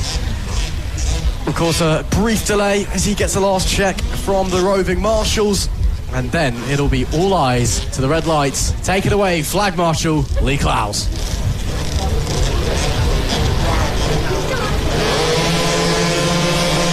Lights out, we are underway. It's not a great start there from Rex Austin, but look at the 93 of Preston Baker leapfrog jogs into the lead down at turn 1. What a launch that was from that young man. There's a disappointing getaway from Rex Austin.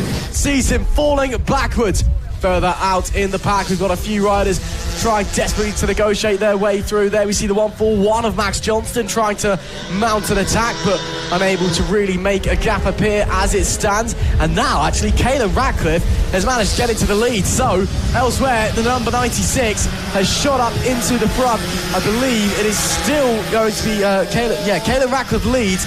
I believe it will be Preston Baker that is still in P2, and somewhere in that battle is Mason Fredericks. But what a start that was from Preston Baker. Caelan Ratcliffe as well, capitalising to get into the lead early doors, all running very wide there. I believe that may have been Henry Brodie just running a bit deep into the hairpin. But as we get to the end of lap 1, it will be Caelan Ratcliffe from Mason Fredericks from Preston Baker, your top 3. Yeah, beautiful start then for the top 2. However, here we go. Mason Fredericks trying to launch a counter-attack. He started on pole position. He dropped down to 3rd. He's fighting for the lead once again. Gets a nice up and under. Sweeps his way underneath Caelan Ratcliffe. And back into the race lead goes the number 5 machine. A poor start, but he regained his composure. He got back onto a decent confidence level. And he is now fighting at the front. However, the 96 chucks the move back to the inside of the sweepers. You can hear the crowd roaring in excitement as we have got a battle of the ages on our hands. There goes Fredericks once again, sweeping up the inside into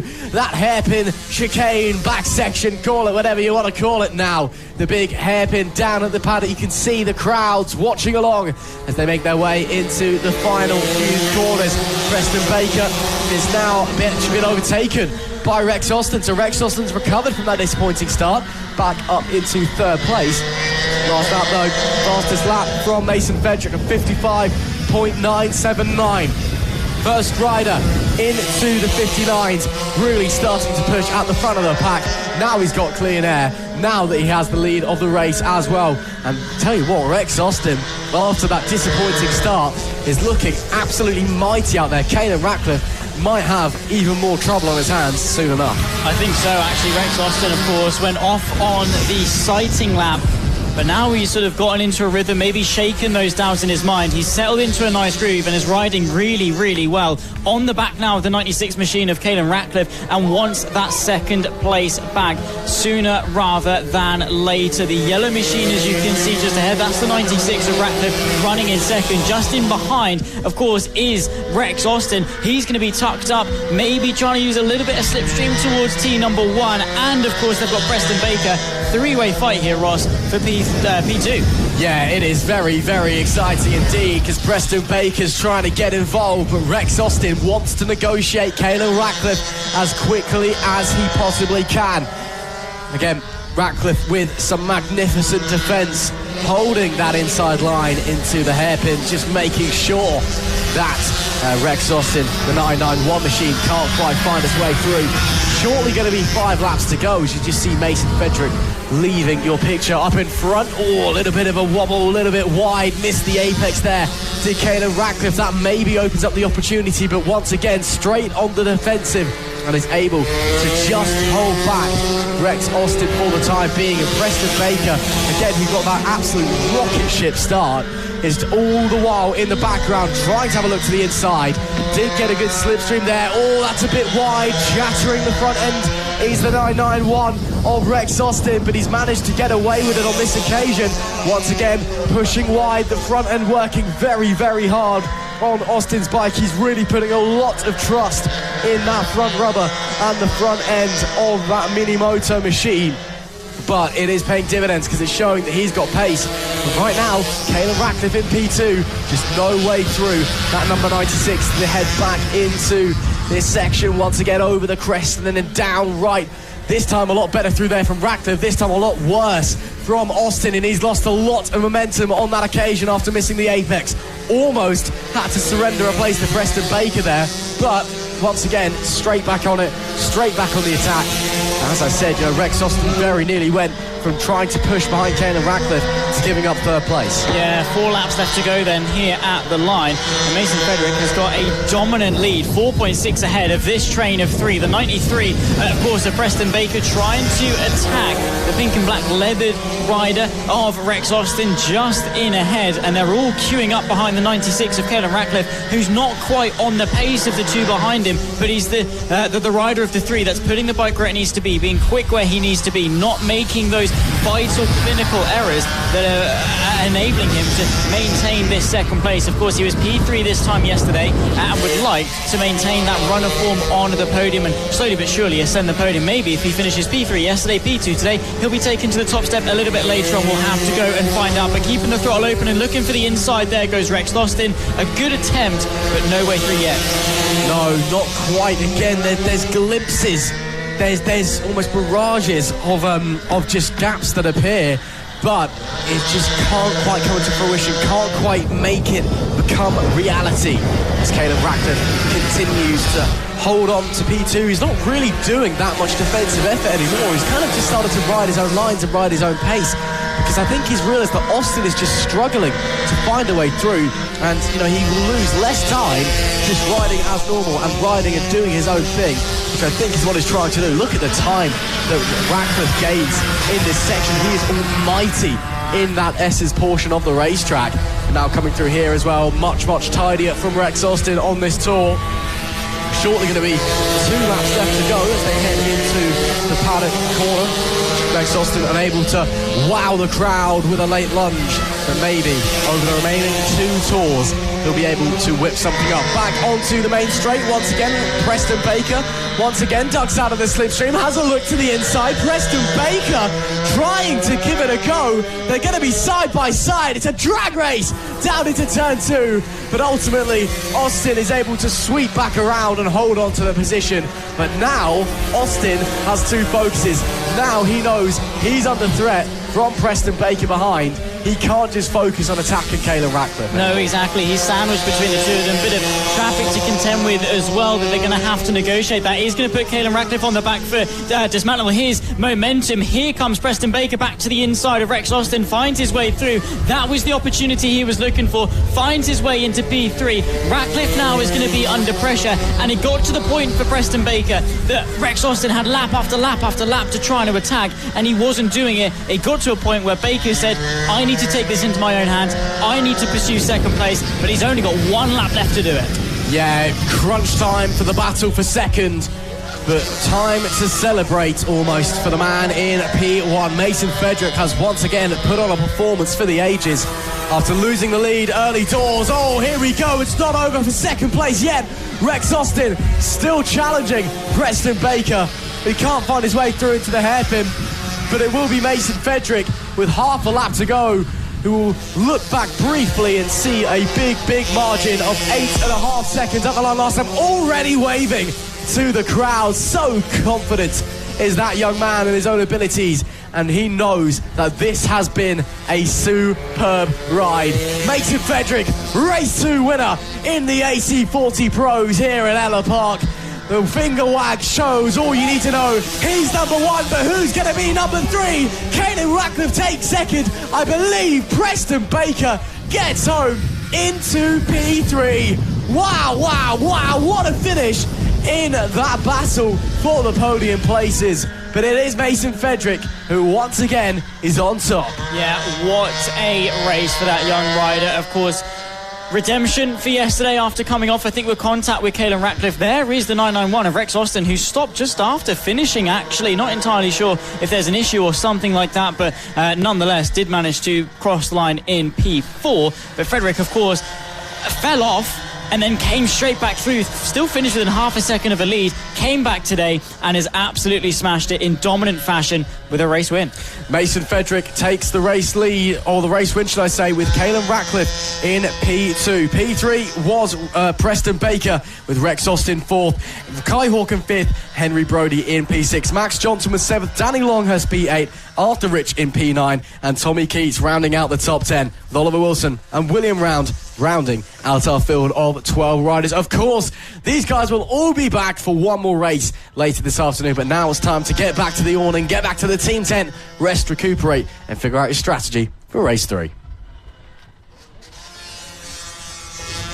Coming up now is the final race 2 of the weekend, and it is time for the Pit Bike 140s. A very exciting race 1, but we're going to keep our eyes very firmly on the dummy grid, because as we're all aware, Jamie King missed the sighting lap and had to start from the back of the pack in race 1 at his home track, but it looked like he had a lot of pace on board, so hopefully Pit Bike Sonic can make it back out there as the riders begin to make their way to the grid before their sighting lap.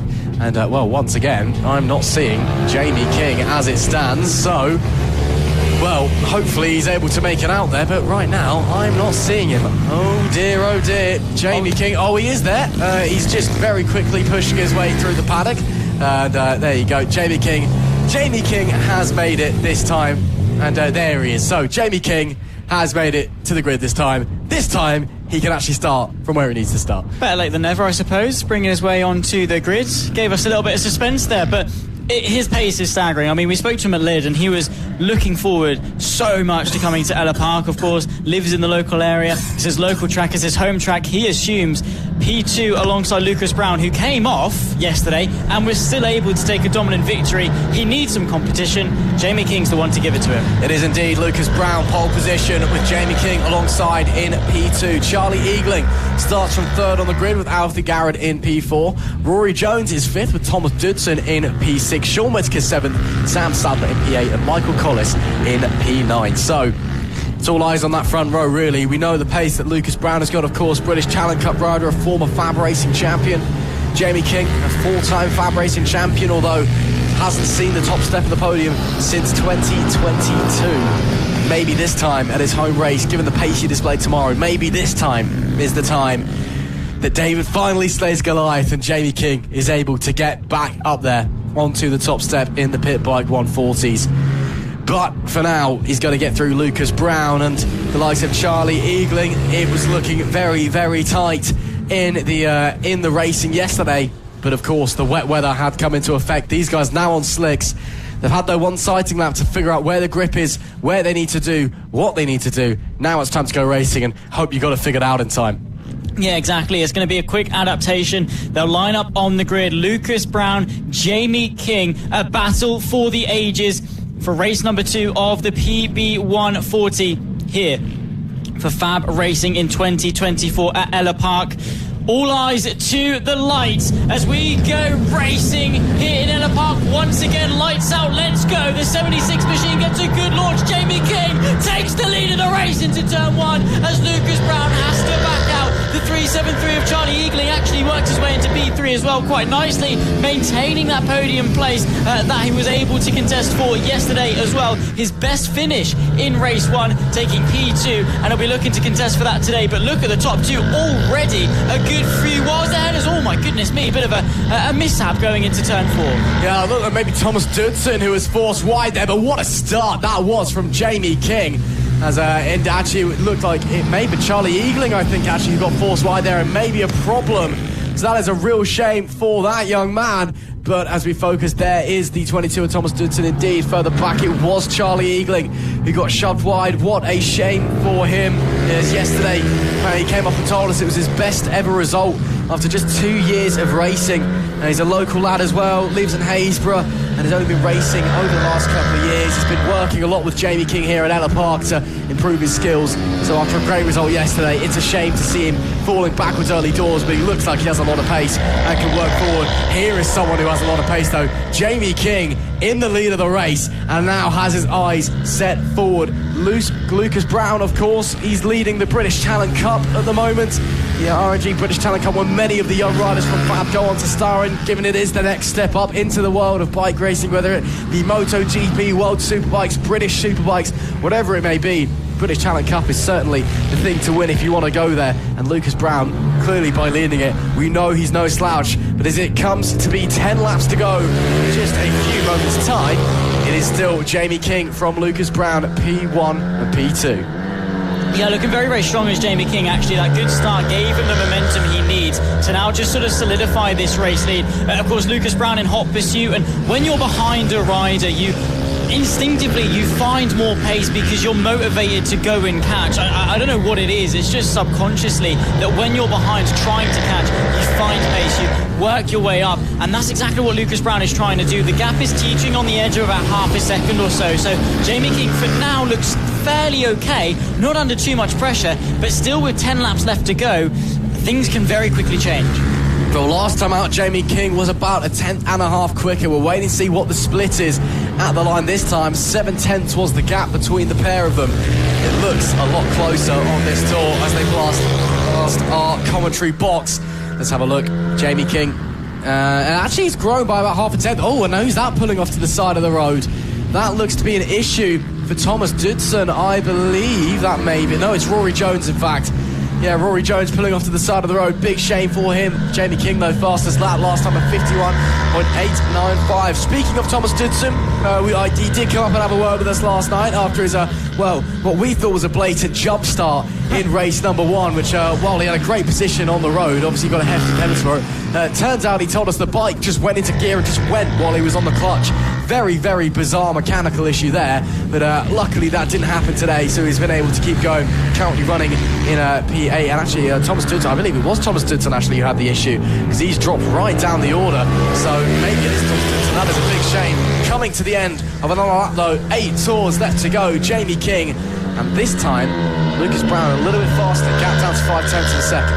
Yeah, a quick look over his shoulder to Jamie King just to check what the situation was like, but he's got to keep his eyes forward. He needs to be focusing forwards because Lucas Brown is one of those riders that you do not want to give into. If you're constantly having to check over your shoulder and where is he, what's the gap looking like, Lucas Brown is immediately in your head and he immediately seizes control of the situation. Even though he's not in front, he has the mental high ground. Bit of a battle back here as well. This is the fight, I think, actually, for P3, the 20 being overtaken by the 12, maybe potentially working their way through turn 4. The 20, of course, is Alfie Garrett. He was running in P3, might well have just been overtaken, and there they go into the back section of the circuit. 8 to go, 7 at the line. Lucas Brown still holding the fastest lap, but let's see what Garrett could do on a counter-attack to the hairpin. Oh, has a look to the inside, can't quite make the gap appear on the number 12. As you say that, Jamie King now sets the fastest lap, gap back up to 3/4 of a second at 51.556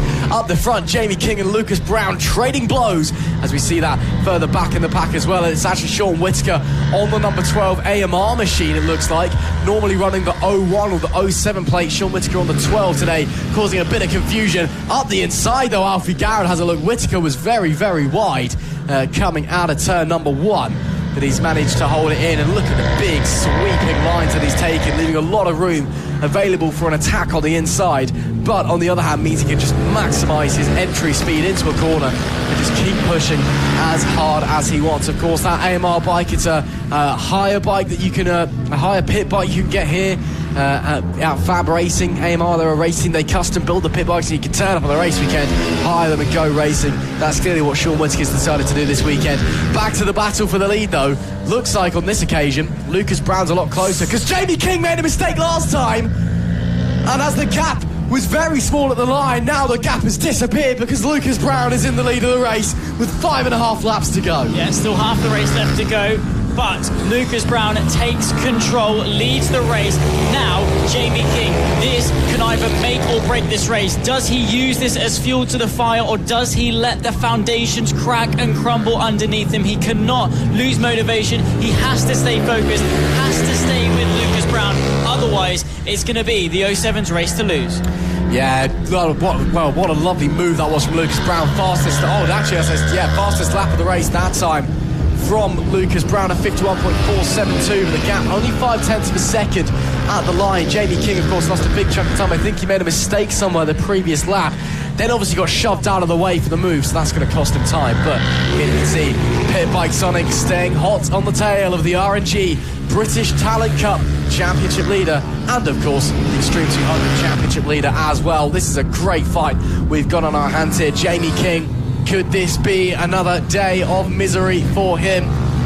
tantalisingly close to the top step of the podium after so long at his home race as well. But Lucas Brown may be here to crush his dreams in race 2. But the gap looks close. It does look close. Line that time, Jamie King actually brought it down a little bit. That time's almost identical, both in the 51.5s. King slightly faster on the previous tour. 4 laps left to go. These two locked in battle. Could go either way, really. Jamie King just needs to hone in for these final couple of laps. Bit of traffic to contend with potentially as well. If they begin to catch up, that could, give Jamie King the edge he needs. Again, it's that make or break. It's going to be such a decisive pivot in this race with 4 laps left to go. I think that's the battle actually between Garrett and Whittaker potentially, or even actually as Rory Jones versus Sam Sadler. That's that battle. Here comes Lucas Brown to the inside to find his way through, and Jamie King taking no chances, absolutely risking it to fight his way through the traffic. Tries to get a nice sweeping nature, gets the acceleration off the penultimate corner, and could well have a look going into T1. This could be his only opportunity. You never know. Inside line for Pit by Sonic as he retakes the race lead. But the up and under there from Lucas Brown. Great drive out of turn 1, inside line to turn 2. King on the brakes. Brilliant stuff from Pit Bike Sonic. Back into the race lead. Can he hold off Lucas Brown? Brown tries the same manoeuvre that he did a few laps ago when he initially overtook Jamie King. This time, the 76 was wise to the moves of the number 7. Managed to hold him off. A bit more traffic up in front. It caused... and it's going to cause a bit more drama potentially. Looks like Lucas Brown was just held up ever so slightly there. But it looked like for a moment that Jamie King as well could have been caught napping almost there by the traffic, just catching it at the wrong time. Penultimate lap. This time by, it is anybody's guess who is going to win this race. It's between King and Brown, but they're so close on pace. They're so close in terms of ability as well, and they're so close out on track. Nothing to separate. Absolutely nothing. The gap is so minuscule, and it could come down to the final lap of this race. A lap and a half left to go for race 2 of round 2 of FAB-Racing in 2024, and it could come down to who blinks first, who's the one to make the mistake. Jamie King searching for his first victory since 2022, a 4-time champion, but it's been a bit of a drought since he took to the top step. Lucas Brown did it literally yesterday. It means so much to the 76 machine. He's got one more tour of Ellough Park Raceway to seal victory. His home circuit, one more lap to go. What does Lucas Brown have in his locker? What can Jamie King do to hold off the British Talent Cup star? Here we go.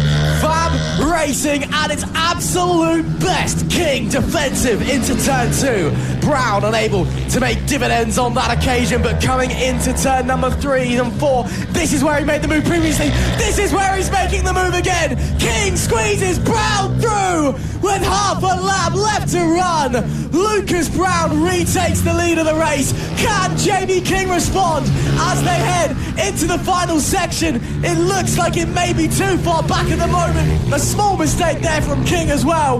Will it be last moment miracles for King, or can Lucas Brown hold on? Final few corners for the 7, and it is last chance saloon for Lucas Brown. Race 2 winner. Heartbreak for King, jubilation for Brown. He wins in the Pit Bike 140s, but my oh my, what a race between the pair of them. You can see the devastation for Jamie King. You can see how hard Lucas Brown had to work for that one.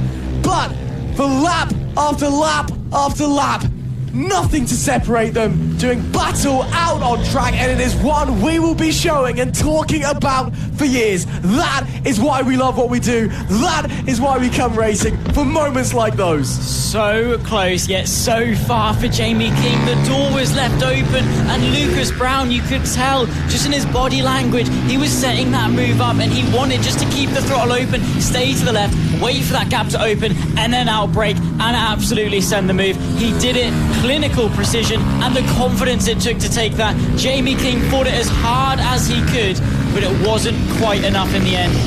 That next win is going to have to wait. Lucas Brown takes the victory with Jamie King in P2. Sean Whittaker rounds out the podium with Alfie Garrett P4. Charlie Eagling was 5th. Sam Sadler 6th. Rory Jones P7. And unfortunately, we lost Thomas Dudson. Of course, Pit Bike 140s, they'll be back out later. Final race of the weekend awaits, the Premier Class in FAB-Racing, of course. I'm talking about the LS2 Helmets Mini GP70 British Championship. This is the one they all want to win. This is the one where the stars of tomorrow are crafted, be it going into the R&G British Talent Cup, going into JuniorGP or RedBull Rookies. It is a class that has been phenomenal all weekend long, and a class that continues to provide top talent to the world of bike racing. So it should be very, very exciting to say nonetheless, but it's all eyes, I'm sure, once again on Wilson Dilks and Archie O'Brien. They've been the class of the field so far. Can Archie O'Brien get that win he so desperately wants in the final race? I mean, on Friday practice, on old tyres, he was the quickest. Now the slicks have really started to come into their own. The track continues to dry, and it is bone dry out there. This is Archie O'Brien's chance. Wilson Dilks has been on top form all weekend long. Of course, taking 2 victories, 3 podiums. Archie O'Brien hasn't been able to get higher than second all season. Race 1 at Lid, P2. Race 2 of Lid here yesterday was P2. Race 3 earlier on, of course, that's their actual race 2, that was P2, and he was P2 here a couple of hours ago as well. He needs to take that final little edge to get onto the top step. Otherwise, Wilson Dilks is going to be so far ahead. Wilson Dilks starts on pole, Archie O'Brien alongside with Finlay Polhill in P3, Lucy Curtis in P4. Byron Johnson starts 5th with Jensen Bishop in P6. Bethany Ashby, she's in 7th with Harry Payne alongside to make up the 4th row of the grid, with George Ackerman and Harrison Day rounding out our top 10, or top 10 should I say, and Hamish McIntosh, he starts in P11. So that's your grid then. We'll just get it confirmed. I believe Lucy Curtis will be out there racing. And actually, no, looking out, I do not believe that we do have Lucy Curtis out there. Of course, she did have a big accident earlier on. So no Lucy Curtis coming into this one. A big shame. Of course, setting off auto turn. Hopefully she is all okay. But as the riders make their way to the grid, when it's crunch time, this is the biggest race of the weekend, not just for these young riders, but for FAB-Racing. Race 3 in the Premier Class. This is the whole circuit is waiting for all weekend. Dilks looking calm and collected on pole position. Archie O'Brien focused alongside him, maybe using his spidey senses, trying to get a good launch once again.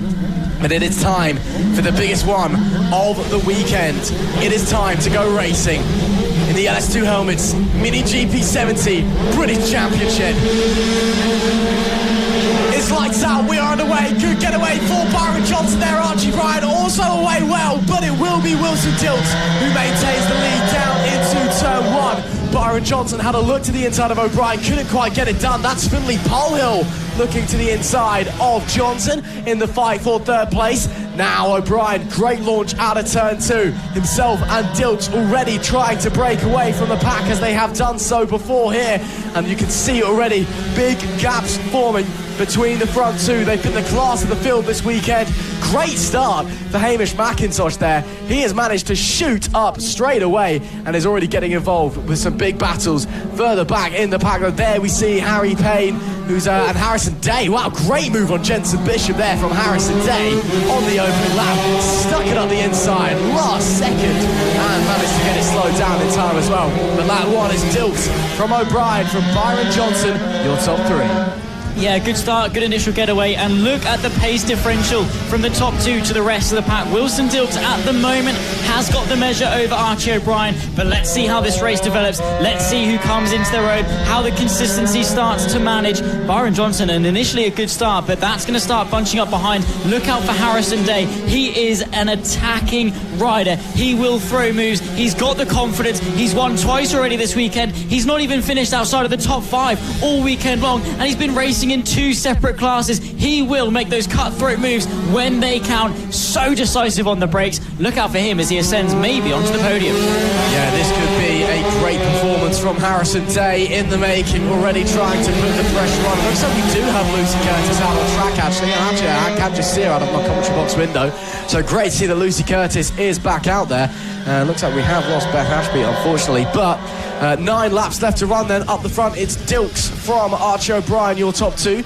0.5 of a second separating those 2, and then we've got this big train building in the battle for 3rd. We've got Byron Johnson followed by Finley Polehill, who actually had a look there. Then Harrison Day, well, it was Finley Polehill, now it's Harry Day, goes up into P4. Lovely move by the man who's been on form all weekend long. He is loving life round here at Ellough, is the number 15, and now edges even closer to the podium. Great stuff from Harrison Day, just Byron Johnson in his way for the podium. Yeah, Harrison Day is absolutely flying. He's so decisive. As soon as the opportunity arises, he doesn't hesitate. He sees a move, he goes for it. Byron Johnson, though, is another rider that's in that same vein in the sense that he doesn't let opportunity slip. He's running in P3 at the moment, and that's what this race is for at the moment. Wilson Dilks, Archie O'Brien so far ahead. You can see they're running their way into turn 4 as these guys are going into turn 2. That's the gap that we're starting to talk about. Harrison Day, though, all over the back of the 37.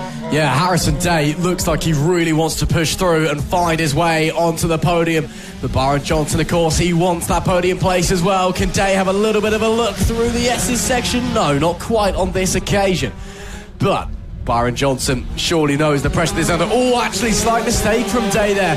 Coming through chicane opens up the opportunity for Finley Polehill, but it didn't come into fruition on that occasion. So Day can now rest, regroup, refocus his sights on the rider in front, the 37 machine. 7 laps left to run.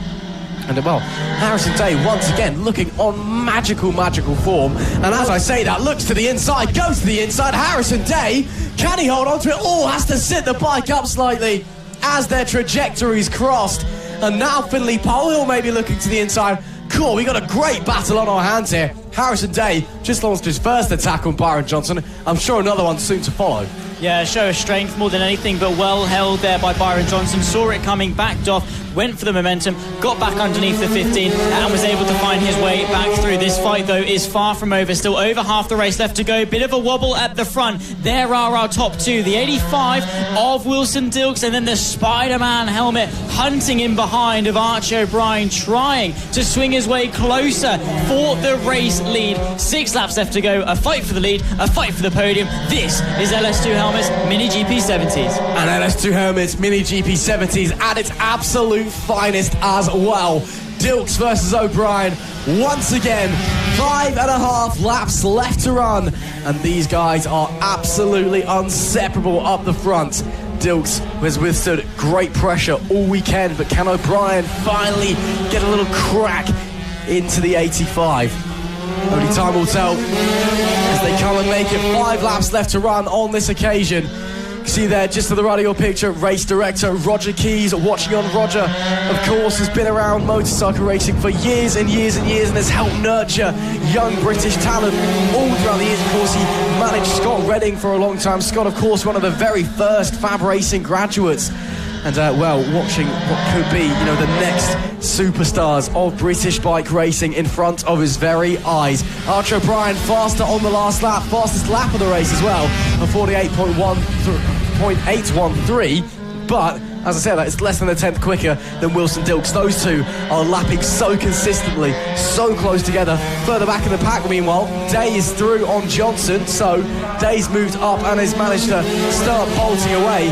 Byron Johnson now on the defensive from Finley Polehill on the number 99 machine. Can Polehill find a way through? What was a battle for third is now a battle for fourth, but it looks like Johnson just struggling a little bit out there on the pace. Maybe if the likes of Polehill and Pay can get through, they can try and launch an attack on Harrison Day.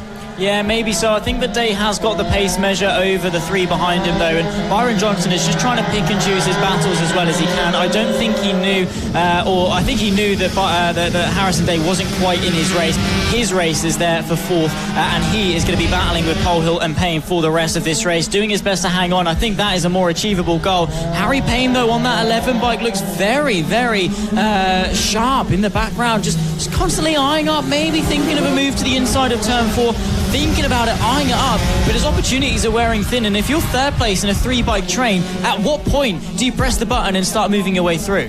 Well, we're soon to be on 3 laps left to run, should I say, for these guys. So maybe time's starting to run out for Harrison or Harry Payne, should I say. So maybe just time to think about the move. Of course, we know the quality of Harry. He's a very technical rider, loves, to be very sneaky out on the racetrack and launch those little attacks you don't expect. He's like a poacher almost. He just slides in when you least expect it. and gets through. But he's just, I'm sure, sitting and waiting for his moment. Polehill actually goes on the defensive, and as I'm saying, Harry Payne sees the gap and takes it. Polehill tried to get a better entry into the corner, but it left him unprotected on the inside, and that allowed Harry Payne to slide on up into P4, or P5, should I say. Great stuff from Harry Payne as the leaders start their penultimate lap. Yeah, of course, very, very close at the front. Archie O'Brien has been in touching distance, but not quite close enough to launch an attack. He's been waiting, just for that one small error from Wilson Dilks that he can then capitalise on and pounce on. But with 2 laps left to go, time is running out. Harry Payne eyes up 4th places. Byron Johnson had to go marginally defensive, but this race is so close to completion, and who is going to be the one to come out on top? There is the battle at the front. Archie O'Brien, this could well be his one opportunity of the race, but he's not quite close enough into the hairpin. Going to be 1 lap to go in just a very short moment. O'Brien has closed right up to the back of Wilson Dilks, and he gets great drive out of the final corner as well. Here we go. One more tour, this time in the LS2 helmets. Mini GP 70 British Championship. Can Dilks hold on? Can O'Brien squeeze through? Look how hard Archie O'Brien is pushing. You can tell how much he wants this, but Dilks is looking formidable at the front. Maybe gets the up and under. Can he cry and find the gap? Coming through the S's for the final time. He's going to need to set the move up here for a lunge down into the hairpin, round at the paddock bend. A little bit defensive there from Dilks, not sure if that was needed. Back markers ahead as well. O'Brien is rather far back. Hamish McIntosh could be causing chaos here late on as Dilks gets hold up. O'Brien, this could be the opportunity. Does he get the drive quick enough? I don't think he will. It will be Wilson Dilks who wins once again. Frustration for Archie O'Brien once again, and once again a great race. Yeah, frustration for Archie O'Brien though. He wanted that victory. He tried and was pushing so hard, but once again it's only second best, and the championship leader of Wilson Dilks takes another sensational victory, makes it 3 from 3 here for round 2. There are the results. Wilson Dilks, take a bow. Yeah, what a performance once again from Wilson Dilks, just withstanding utmost pressure from Archie O'Brien. And although O'Brien will, I'm sure, be feeling frustrated, be feeling upset, he can at least hold his head high knowing it was a great weekend for him with some great performances. Dilks takes another win in the LS2 helmets. Mini GP 70 British Championship. Archie O'Brien in P2. Harrison Day, great ride, rounds out the podium. Byron Johnson was P4 with Harry Payne sliding into 5th place ahead of Finley Polehill. Jensen Bishop was P7 with Hamish McIntosh in P8. George Ackerman in P9, and Lucy Curtis unfortunately did not finish the race. That is it then for your LS2 helmets. Mini GP 70 British Championship action this weekend. What a weekend of racing it's been for these young riders. Of course, they'll be returning a few weeks' time when we head to Three Sisters on the outskirts of Wigan. But for now, it's time for them to go back to the drawing board and continue working on their craft. Well, we'll head back to the mini motos, shall we? With the completion of the GP70s, we move on to the rookies. And these young riders, again, the first step on their journey. They take to their final race of this weekend. And, well, what racing it has been all the way through. Emilio Pereira has been the one to beat. But Jensen Cedras, what a battle that was in race 2, with Cedras narrowly able to get the victory in those changeable conditions that we had. But who have we got going? So is that Oliver? I think it might well be. No, that's not Oliver Hall there. A problem for someone which got to confirm for a second. Maxwell Keats. Is that possibly Maxwell Keats? We'll get it confirmed for you in a moment's time, and indeed it is the 24 of Maxwell Keats. So a real shame for him there. Hopefully they're able to get the bike going very shortly so they can make the grid and the start of the race.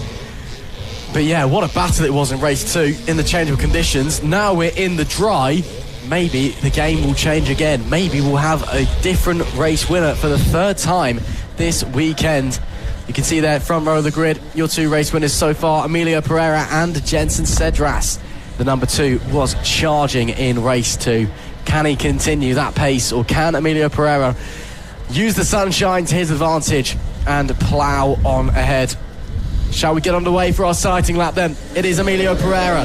He starts from pole position. Jensen Cedras alongside him. Tommy Williams is in P3 with Austin Dilks in P4. Reed Saxelby and Finley Stiles down the third row of the grid, followed by Randy Carter and Joey Athisic. Maxwell Keats is due to start in P9. We'll have to wait and see if he makes it to the grid, with Ethan Bayliss rounding out the top 10. Kaylee Newth, she starts in 11. Again, great qualifying for her, with James Dermott in P12. Emerson Oakley is 13th, with Freddie Taylor going from P14. Noah Barfoot, he starts P15. P16, meanwhile, we'll just get that up for you in a second. But there are 22 riders on this grid heading into this one, so plenty of riders to look forward to. P16 is Logan Paisley with Daisy Grayson in 17th. Jensen Brown is 18th with Tyler Shiraldi 19th. Claudia Dubman 20th. Caden Bailey in 21st. And Casey Reeson rounds out our grid of 22 riders here today in the final race of the FAB-Racing Rookies Cup, the second round of the FAB-Racing Mini Bikes British Championship. What a weekend of racing it has been for these young riders, and I'm sure they can finish it off with a bang here.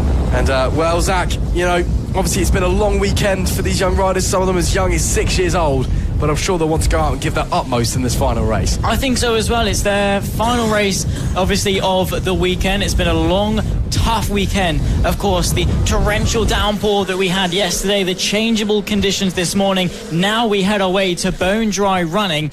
Emilio Pereira, Jensen Cedras, the top two, the two race winners of this weekend so far. They're going to go toe-to-toe once again. Which of the two is going to come out on top today and take home the second victory of 3? They're all lined up, ready to go. The confirmation has been given. It'll be eyes to the light, of course, just waiting for some final checks, and they'll get the signal to go racing. The final time, of course, this weekend. The signal is given. Eyes to the lights. The two race winners share the front row. Pereira on pole. Cedras alongside. Let's go racing for the AC40 Rookies. Great start there, but Emilio Pereira gets completely swamped off the line by two riders who catapult themselves into the top 2 places. Poor start then for the championship leader as they run their way through the first section of Ellough Park Raceway. And it's a very tentative start for the most part amongst most of these riders. But who's that that's been able to take the lead of the race? The 57 machine. Reed Saxelby leads the race. Wow, what a great start that is from Reed Saxelby to get up into the lead. How do Cedras and Pereira respond? As we continue round on this opening lap, you can hear the cheers of the crowd roaring on these young rookie riders as they hustle and bustle their way through the S's section and towards the back end of the track. And now as they head out that chicane, very awkward through there. Going to get the bike slowed down for a hairpin and then immediately followed by a left. And now through the paddock bend they go as well. Lots of riders still following each other. 2 riders at the back as well. May have been some incidents on the opening lap, but as we get to the end of lap 1, it is Reed Saxelby from Tommy Williams. And as I say that, actually, there goes Emilio Pereira up into second place. So it is now Saxelby from Pereira from Williams, your top 3. Jensen Cedras just in the background, but they're still fighting, still jostling for position. Unfortunately, Cedras was not able to make any gap appear. And as I say that, Pereira up the inside of Saxelby goes to the lead. Yeah, Saxelby actually is going to give it a good go. The straight line speed of the 57 gave it a go around the outside, heading into the sweepers, but that put him offline, and that could well open the door for Tommy Williams to have a look under brakes. Looks to go to the outside, does Williams on the 51 machine. I think he might well have been able to get that move done. He hasn't quite. The 51 sat behind for the time being, but nonetheless, the race 1 winner of Emilio Pereira takes the lead of the race once again. 7 laps still to go, 6 at the line. But this battle for second, let's bring it on. Yeah, this could be very, very exciting indeed. Here we go. Battle coming in. Cedras looks for a way through Pereira once again. These guys, tooth and nail, going to leave it all out on the racetrack. Cedras was faster on the previous tour, 101.638 in comparison to Pereira's 101.728. So it's tight between these two. And Pereira, much more defensive line there, has to hold the inside. Oh, Saxelby, a little bit of a mistake there, potentially opens the door for Tommy Williams, but using that straight line speed that he seems to possess quite a lot of. As I say that, to the outside, Tommy Williams, oh, that would have been brave and spectacular. Had he been able to pull it off again, nudges a nose to the inside, but cannot quite make the gap appear. All while this is happening, Austin Dilks watches on in wonder and marvel, hoping that they either come together or hold each other up so much that he can slide on through. Cedras, great exit, but Pereira ultimately gets the drive down out of the final corner. 5 laps left to run.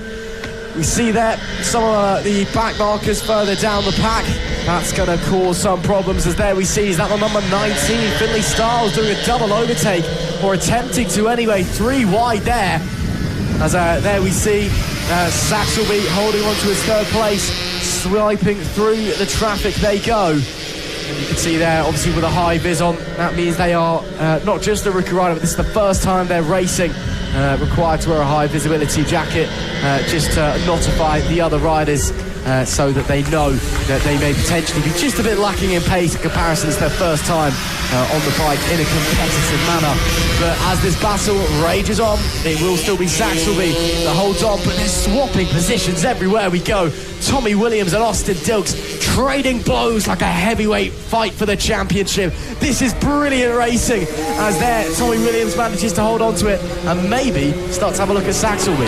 Yeah, maybe so. There's the fight for lead as well. Here comes Jensen Cedras to the outside of T1. We saw in the second race a little bit earlier on how good he was at just pitching the bike in exactly where it needs to be. Not quite close enough through the first corner, but is definitely applying the pressure to Emilio Pereira. This could well be, in a few months' time, the fight for the championship as it goes down to the wire. Pereira defensive heading into the next hairpin. The number 2 trying to get the up and under, and his straight line speed is staggering. It could well be a look going into the next hairpin. It could be indeed, but we'll have to wait and see, as once again Cedras prefers that outside line, prefers to carry a bit more speed at the mid-corner in comparison to Pereira, who just likes to take the short route through the S's, take it nice and tight as they have to negotiate some traffic. Here we go.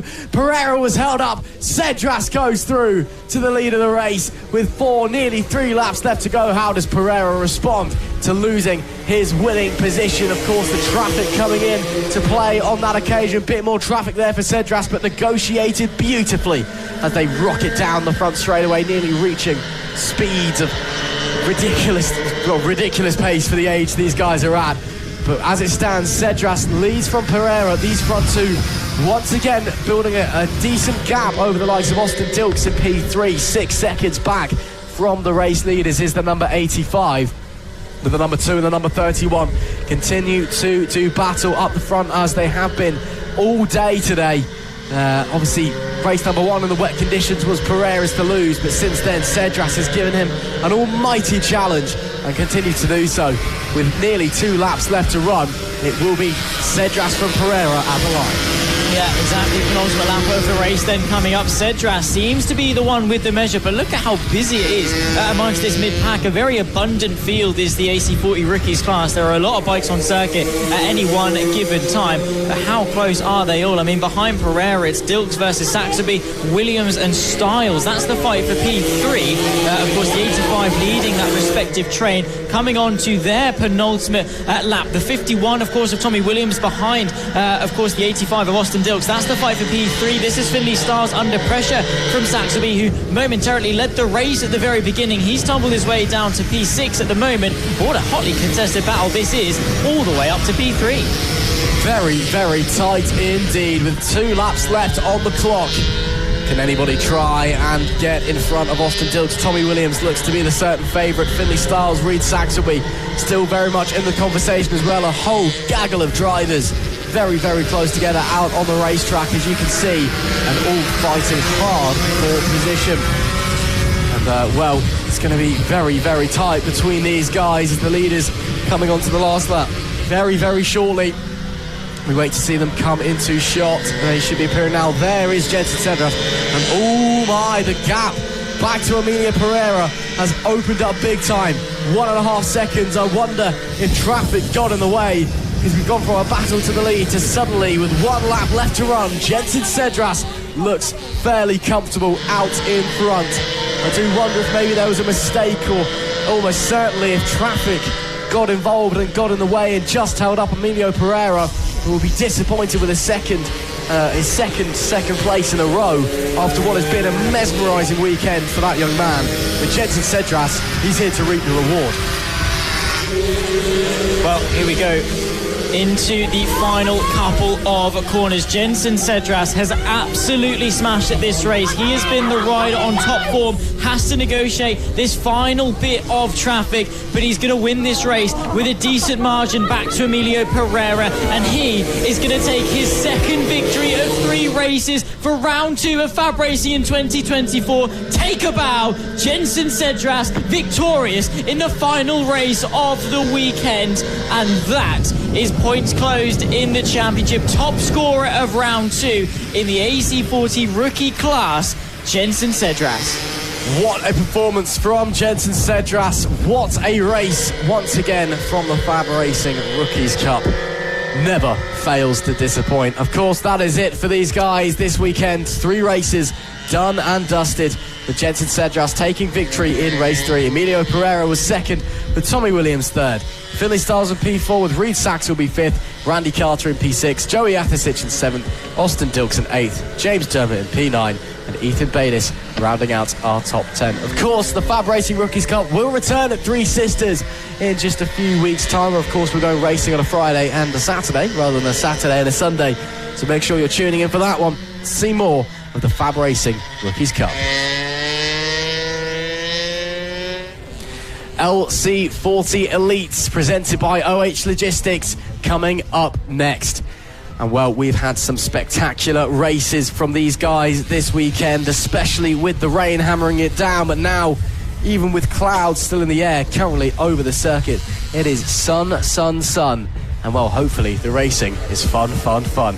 It's going to be absolutely incredible, I am sure. The riders just getting ready down in the dummy grid and just having a last chat before they head out onto the grid rather, should I say.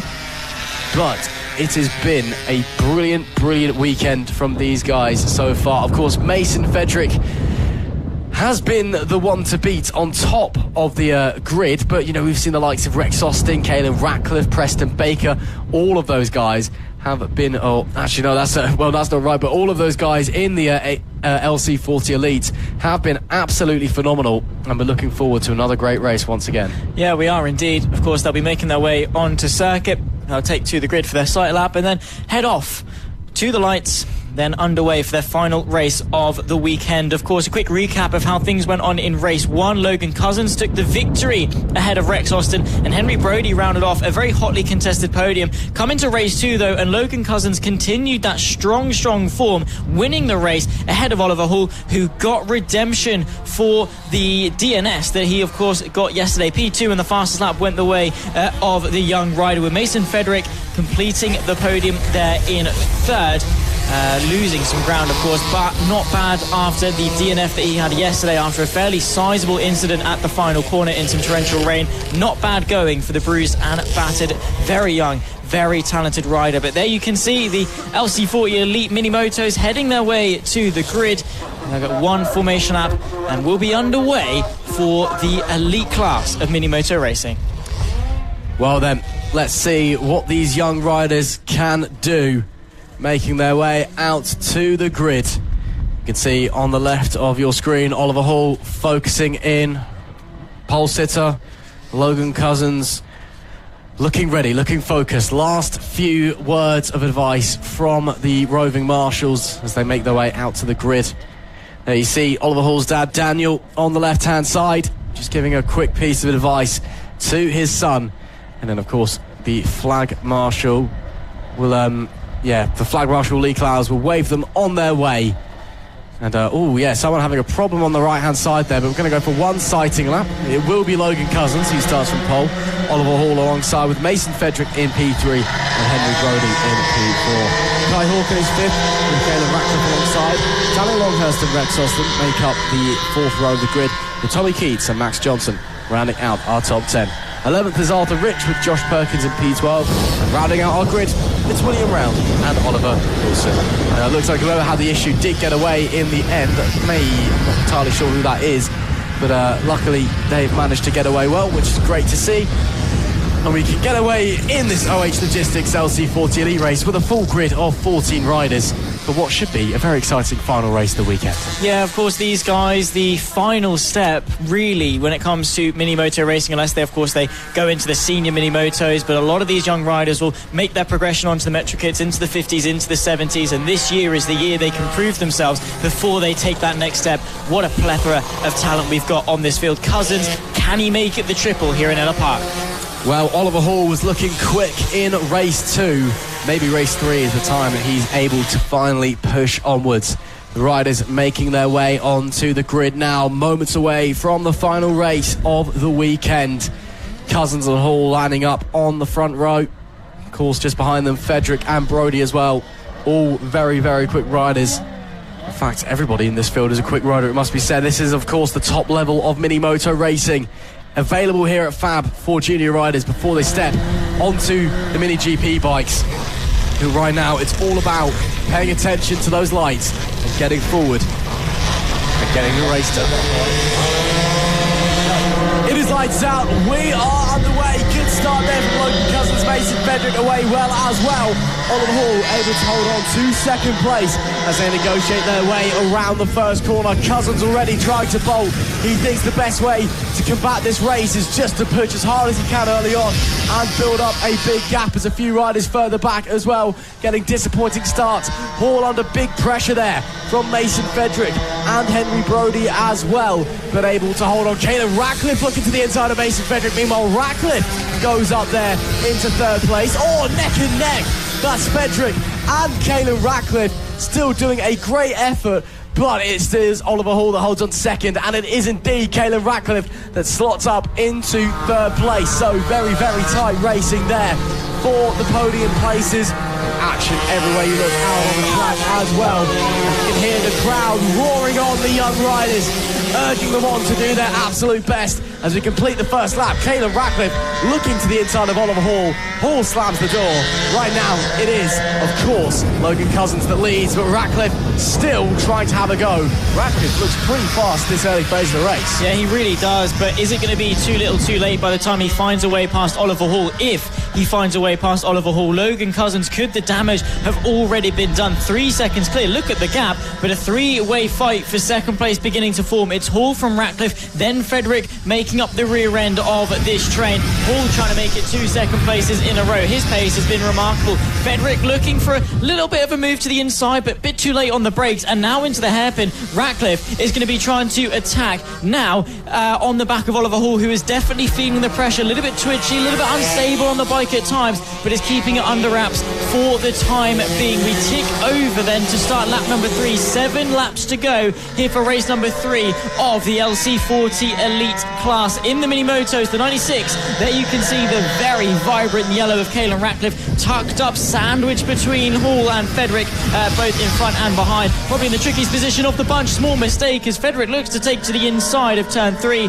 but no way through as of yet. It's all a waiting game. They're nip and tuck, nose to tail, but not really much that anyone can do. It's just a bit of a stalemate. Hall is putting that bike exactly where it needs to be, right in the perfect places on the track, keeping that consistency, keeping that pace, but one small error and it could well be all over. Bit of a move in the background. I think that might well have been Rex Austin versus Josh Perkins as well in the respective battle for 5th place just behind these guys. There they are in the background of shot. So it's these 3 could well become these 5 in the coming laps. 6 to go. Cousins dominating out in front. Hall just about able to hang on from the unrelenting pressure of Caleb Ratcliffe, and that was indeed Rex Austin that moved his way up in a 5th ahead of Josh Perkins. Here is this battle. Kai Hawken from Henry Brody and Max Johnson as well. Of course, we saw Henry Brody take to a podium, I think, a little bit earlier on.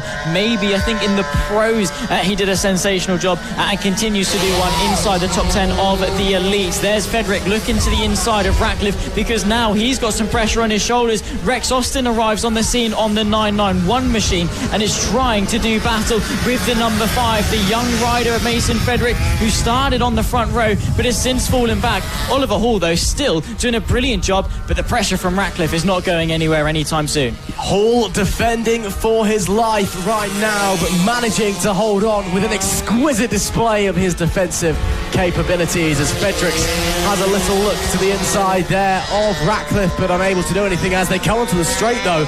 A great deal of drive, but a little bit wide. Meanwhile, here goes Rex Austin. Close. Not close enough on this occasion. 5 laps left to go for these riders. Logan Cousins, a distant memory at this point. He is so far in front, 6.3 seconds. These guys battling so hard and losing so much time as a result, as there goes Fredericks up on Caelan Ratcliffe. A lovely move by the number 5 to slot into P3. Ratcliffe tried to respond, unable to do anything. While that's happened, that has allowed Oliver Hall just a little bit of breathing space up the front there. And actually, this group almost splitting in two. It's, well, that's just the nature of battles, you know. Something happens and it scatters riders all over the show because you're just held up and you lose time and other people do different things. Goodness me. Mason Frederick, that was very close to contact with Oliver Hall, but Mason Frederick suddenly looks like he's found another gear. With 4 laps left to run, looking for any way to get into P2 ahead of the number 3 here in the OH Logistics LC40 Elite Championship, race number 3 at Ellough Park. What can Hall do to hold off Frederick? Frederick to the inside on the brakes, but Hall swings back round. Frederick still unable to try and find a gap, still unable to really capitalise on any attempts, any attacks that he has made on the rider in front.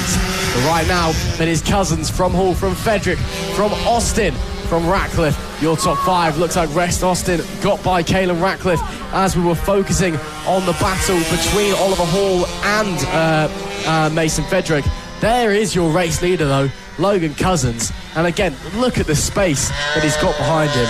That man could do the race backwards, quite frankly. He'd still come home in first. Yeah, he probably would be quite close, I reckon. Yeah, 7.8 seconds at the moment is the gap. His pace is staggeringly quick. A master at work and a name for the future. The number 7 machine of Logan Cousins running away with things out in front. What a weekend it's been for him. He took the double at Lid. Could well have gone for the triple. Who's that's down? That's the 30. That's Josh Perkins has had an issue and is off the bike. I think that's coming on the inside of T1 and has just had a bit of an off. Indeed it is. He's now waiting for instructions and unfortunately is going to be out of this race. That's a shame. He was running quite well, fighting with Johnson and Morgan and Henry Brody as well, very much within the shout of the top 5, but not going to be enough as we head on to the 3rd last lap of this race. Yeah, Cousins looking comfortable, to put it mildly. He has got a huge gap back to this massive battle of cars. Mason Frederick now been demoted down to P5 by Caelan Ratcliffe. He was looking at Oliver Hall for second a moment ago. Runs very wide on the exit of turn 1. That's going to cost him momentum as Ratcliffe then runs wide. I think he was trying to get a slingshot type manoeuvre on Rex Austin, but it did not pay the dividends. Then there goes Mason Frederick to the inside. Oh, have they come together? Have they come together? Indeed they have. It looks like Frederick and Austin coming together. Words exchanged between the pair who were in the battle for the podium, but it's all come to naught. The pair of them down, maybe even out for Rex Austin, as the red flag has come out here at Ellough Park. Yeah, another bit of contact between Mason Frederick and Caelan Ratcliffe. That's what cost them the race yesterday in the wet weather. They had a small bit of an incident at the back end of the circuit. It seems that rivalry has boiled over once again. The good news is they seem to be okay, but quite a fast section of the circuit going into that particular corner, heavy braking zone as well, not worth the risk, and with such little time left to go, it might well be the case that the race is called as is with only 2 to go. A shame for both of those young riders though, because the potential was there for at the very least a podium. Yeah, absolutely. Ambulance going over just to do some checks, but good to see that all the riders are up on their feet and okay. Logan Cousins then, that will be the end of the race given the lack of time that's left. So Logan Cousins will be declared the winner of Oliver Hall in P2 and Rex Austin in P3. Kai Hawkins should be P4 with Max Johnson P5. Henry Brody should be 6th. Oliver Wilson in 7th. William Round in 8th. Josh Perkins in 9th. And then of course provisionally we've lost Caelan Ratcliffe, Mason Frederick and Danny Longhurst.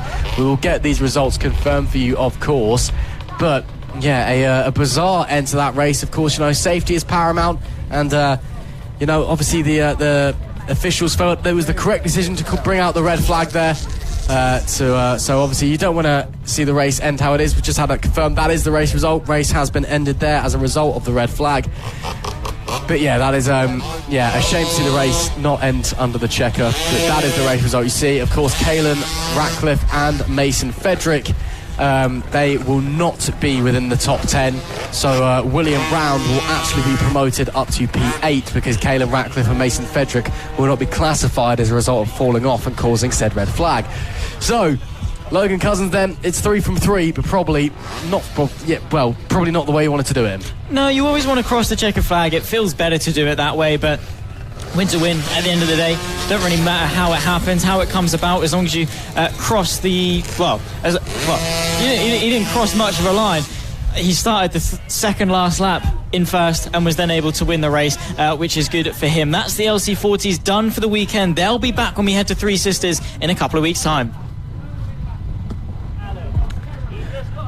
Race number 3 in the Moto team coming up next here at Ellough Park, the second round of the FAB-Racing Minibike British Championship here in Beccles, just off the coast of Suffolk. We saw an excellent race too, to put it mildly, filled with drama, tension and passion. Maybe we'll be getting something similar in race 3. The riders just making their way over to the dummy grid.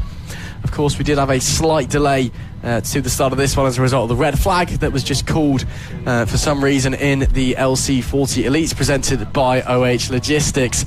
But, these guys will be shortly getting going here, so making sure just everyone's getting the way. Of course, the one we want to keep our eye on, Jack Van Eden, he will be starting from second place, the leading open rider here on the grid. Anyway, of course, race 2 was doing a superb job, and then out of nowhere just dropped it and crashed, and that was the end of that for Jack Van Eden. I'm sure he'll be wanting a bit of retribution coming into this one. Yeah, I think so. You always want to end the weekend on a high, and if you've just come off the back of race 2 on a low, you want to fight back, because the pace was there for Van Eden, took the victory in the Open and overall yesterday in race 1. But of course, when it comes to the standards, Team Acme Racing took their first victory ever by winning in the standard class ahead of Ben O'Keefe. It was a very, very hard fought battle for the most part, but Acme Racing able to open the gap after the battle for second ensued.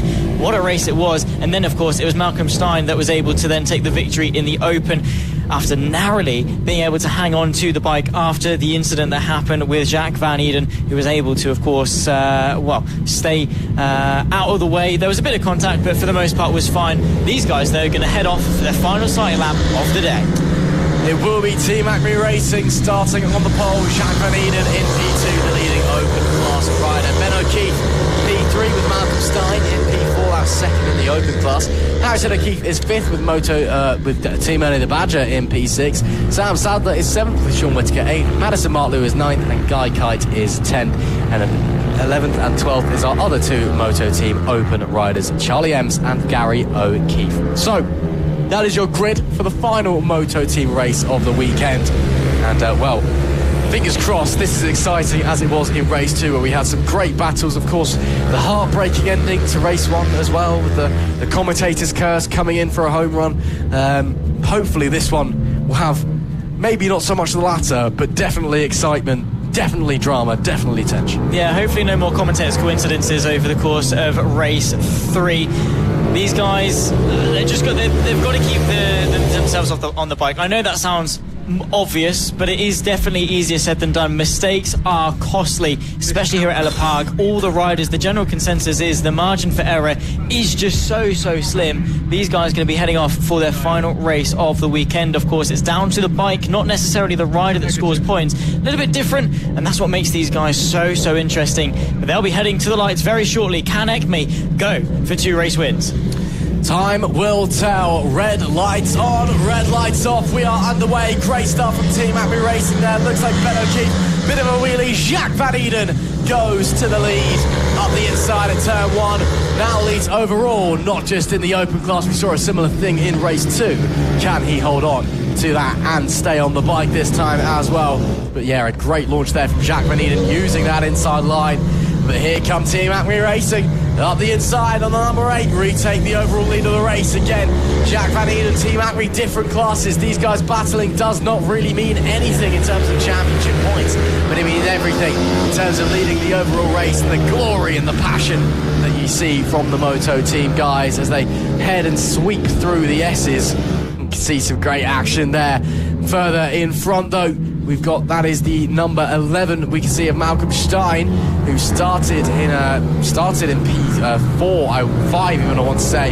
He's now risen up to P4. Behind them there we see the 65 Harrison O'Keefe, Ben O'Keefe in P3 as well. Can he improve? Currently second in the standard class behind Team Acme Racing. But as lap 1 is completed, looks like Team Acme Racing already trying to establish a bit of a gap, try and push out in front.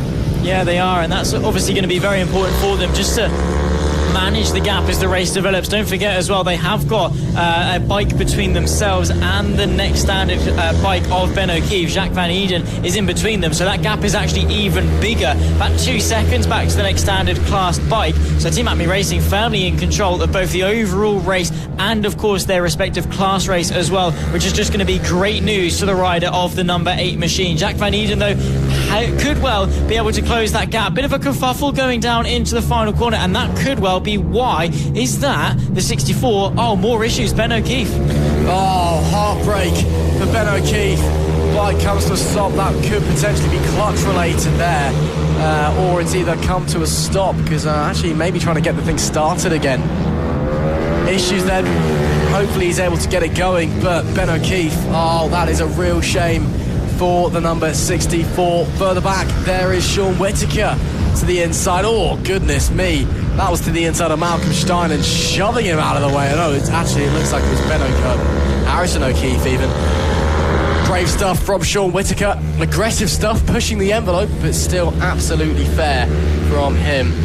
Great racing on display here in the Moto team class.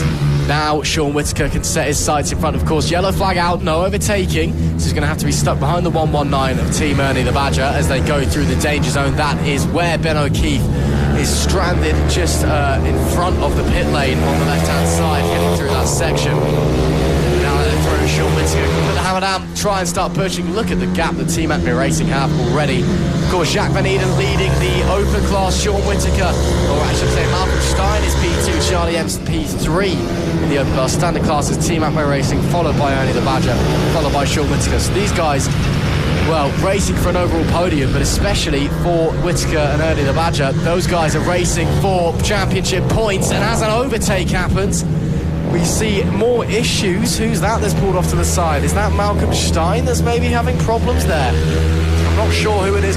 Oh dear.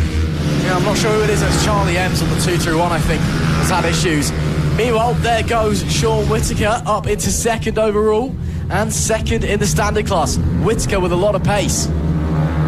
Yeah, exactly. Moving his way forward quite nicely, actually, is Sean Whittaker. Up in a P3 then in the standard class, and slowly but surely reeling in Team Ernie the Badger. That's going to be the fight for P2. Maybe the win is out of reach with Team Acme Racing so dominant out in front. But P2 is on the cards, and we could well have a decent battle for it. Jacques Van Eden hanging on quite nicely to the open victory as things stand, provided he's able to keep it pointing the right way and keep the bike nice and upright. Of course, just keeping it on the tarmac, keeping it exactly where it needs to be. The 119 of Team Ernie and the Badger, though, slightly held up, it must be said, by Van Eden, and that could allow Harrison O'Keefe to get involved and go for P3. It could do indeed. 6 laps, nearly 5 laps left to run now here at Ellough Park for the Moto team.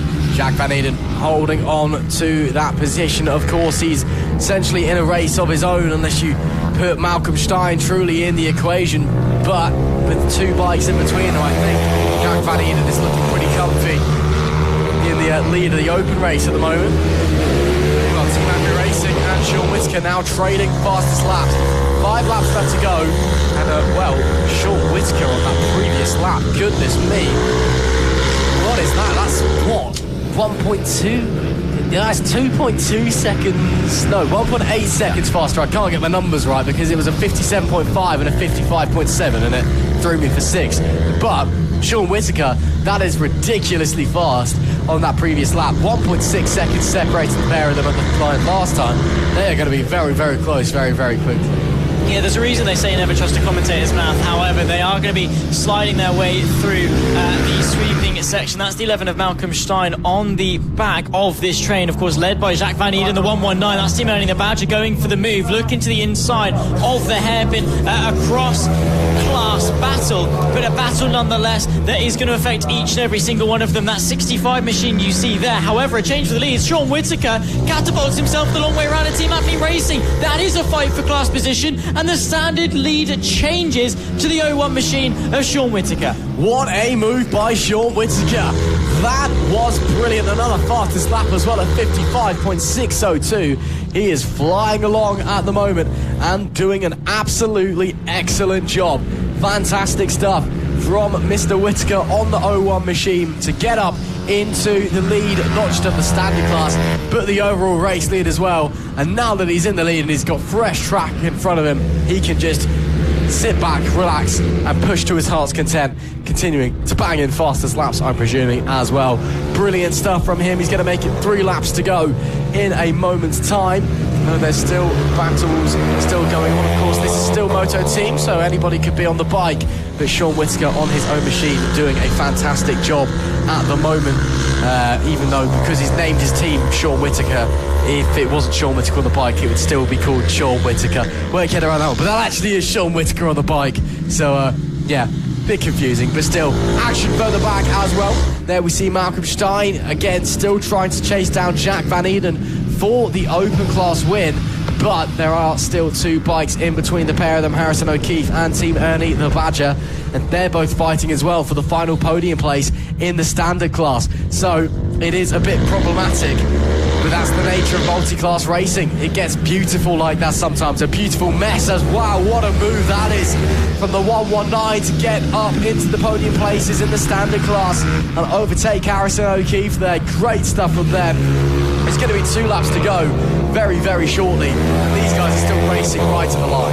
Yeah, and that's what we want, isn't it? We want these guys to be giving it all the way to the end. That's the white and black, the 119 machine. You can see Team Ernie the Badger sat behind Jacques Van Eden, who sat nicely in P3 overall, but that does mean that the standard podium drops back to Team Ernie the Badger, who is under pressure from the 65 machine of Harrison O'Keefe. So let's see how these two are going to do battle, because that is for class position. We are on the penultimate lap of the race. Time is wearing thin. Harrison O'Keefe's good pace that he showed a couple of times this race has seemed to have sort of thwarted off ever so slightly by the pack racing. It must be said that the dynamic of this pack has slowed him down a little bit, unable really to be going for many moves, but he's not got a lot of time left on his hands. Sean Whittaker out front, 4 seconds clear of Team FAB-Racing. Then it's this battle here, the 17 of Jacques Van Eden, just running a consistently quiet race, it must be said. P3 overall and winning in the open class. Last lap left to go though for this man right here, Sean Whittaker, on the back of the 666. That's Guy Kite that he's lapping, but he's got time, he's got pace, he can take it nice and easy and just cruise his way around the outside of some lap traffic as he pursues victory. Wow, what a performance it has been from the number 01 of Sean Whittaker. Moments away from a brilliant ride to a brilliant win. Of course, both overall and in the standard class as well. As he comes in through the S's section for the final time, Sean Whittaker probably already feeling pure elation beneath that helmet. Doesn't shoot a wave to the crowd, doesn't need to. He's in all black, he's too cool for school. As he comes to the final corner, Sean Whittaker with a ride for the ages. What a brilliant performance from the number 1 machine. Takes victory in the final Moto Team race of the weekend. That is superb. Further back though, still plenty of racing action going on. Who is going to be on top in the open class. Who's going to get the final podium place in the standard class? We'll find out in a moment as Team Acme Racing takes second and the fight goes right to the line. Jacques Van Eden takes the win in the open class, and Team Ernie the Badger just about gets the final podium place in the standard class. But it will be Sean Whittaker who takes the win in the standard class. Team Acme Racing in P2, Team Ernie the Badger in P3, and Harrison O'Keefe in P4. Guy Kite, or Sam Sadler P5, Guy Kite P6. Unfortunately lost Ben O'Keefe from the standard class. In the open class, Jacques Van Eden took the win. In P2 was Malcolm Stein. P3, Gary O'Keefe. Unfortunately, we lost Charlie Ems as well. That's it then for the Moto team, guys. They'll be back next time in a few weeks at Three Sisters. But an enjoyable race nonetheless, Zach. We've just been told in our ear, actually, just as this race has come to an end, that the rain potentially coming in. This could change things. Oh. Yeah, we've just seen our commentary box window. A lot of rain on the horizon. This could get very, very interesting, to put it politely, especially when there is another big race coming up very, very shortly.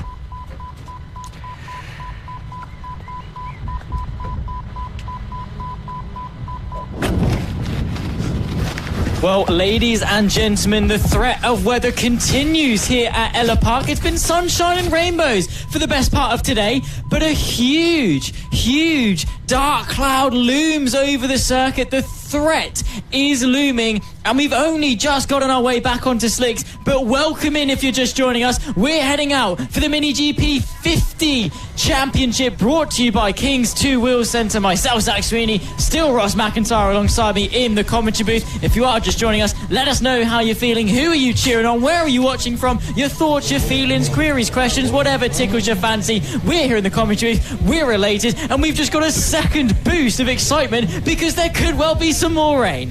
Yeah, well, we can see it on the horizon. Is it coming? It's one of those big black clouds. You can just see there's a big blurry area under it. But is it coming in this direction? We don't know. Time will tell. And there's a lot of other big black clouds in the distance as well. So we'll wait and see. And actually, there you go. Great shot. It's actually that exact cloud there. You can just see on the left-hand side of your picture is the one that we're referring to. But it should still be slicks for the time being, as the riders get underway on their sighting lap in the Mini GP 50s for the final time this weekend. Of course, sitting on the pole position, it is Byron Johnson, Frankie Watson alongside Bradley Curtis in P3 with Matthew Thomas in P4. Archie Hooper is 5th with Sebastian Goslavsky in P6. Riley Paisley is 7th. Taylor Thomas in P8. Travis Shaw 9th. Harris Watson in 10th. Daisy Polden 11th. Dylan Serene in P12. And Callum Maxwell rounds out our grid. Suddenly, the sun's just disappeared. Oh, this is getting a bit scary. Well, welcome to the UK, folks. If you weren't familiar with it, this is what it's like. Sunshine and rainbows here in Suffolk, and now the threat of rain is looming large. Could we see it mid-race? Will these riders have enough time to react? If not this race, the rest of the races that we've got to come. We are now on to the Mini GP 50, so we've got this one, 2, 3, 4, 5, 6 more races to go. Will the rain hold off? Will it just be that suspension? We're here suspended in anticipation ahead of not only some great racing, but also some interesting weather. That's been the talk of the town this weekend. Yesterday with a torrential downpour, slowly drying up. Today beginning in the wet, but quickly drying up to slicks just after the lunch break. And we could well make a swift return back onto the groove-treaded tyres. Ross, let's do this. Let's do this one, shall we? Final race of the season for the weekend, should I say, for the Mini GPs, presented by King's Two Wheel Centre. What a start that was there from Byron Johnson. Manages to hold on to the lead. Matthew Thomas, meanwhile, slides up into third place. Great start from him as well. And as the cloud goes grey, the racing gets tense as they rocket their way down into turn 2. You can see lots of riders out there on the track, all just nervously eyeing the clouds, seeing what is going on and seeing what is going to happen.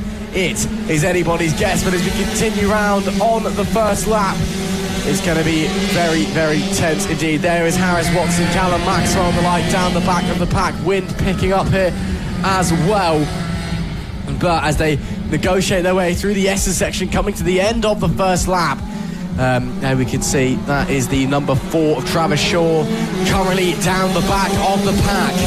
It could be very exciting if the rain starts to fall, but right now up the front of the pack it is Byron Johnson, followed by, that looks like Matthew Thomas actually, who has got through Travis Shaw. So, but Travis, as I said actually, going back up the inside, that's Frankie Watson even, should I say. Frankie Watson doing battle with Matthew Thomas for P2. That's allowing Byron Johnson to escape. Yeah, keeping an eagle eye though on, of course, all the puddles around the circuit. Any indication that we can see if the rain begins to fall, of course, the riders will be keeping an eagle eye on their visor. Even the slightest spit and the anxiety and all the worry will start flooding in, or even the confidence. Some of these riders have been loving the wet weather. Take Harrison Day, for example. We'll see him back out on the bike in the Extreme 200s. He's going to be loving it if it starts to pouring down in a little while. These types of riders, they can either be elated or being put down by the thought of rain, and that is going to be that duality that we see across the riders. But so far so good. We'll call the race as we see it. Right now it's dry running. Right now it's a fairly comfortable lead for Byron Johnson. It is indeed. Matthew Thomas as well, holding on to that second place after a lightning start. What can Frankie Watson do to try and get back through, with the likes of Bradley Curtis and Taylor Tomlinson watching on from behind? Sebastian Kozlowski also not too far behind those guys. Travis Shaw also there within a shout in that battle as they negotiate their way through the S's section. Again, look how dark it's got very, very quickly indeed. And there does go Frankie Watson. There's a touch. What is going on with Matthew Thomas? I am so confused. Bradley Curtis and Matthew Thomas come to blows, and Matthew Thomas nearly thrown off the bike after it looked like he just let Frankie Watson through. It was the easiest overtake in the world, or Matthew Thomas has a problem or something along those lines, but almost a disaster down at the final corner as the rain approaches, getting closer every second.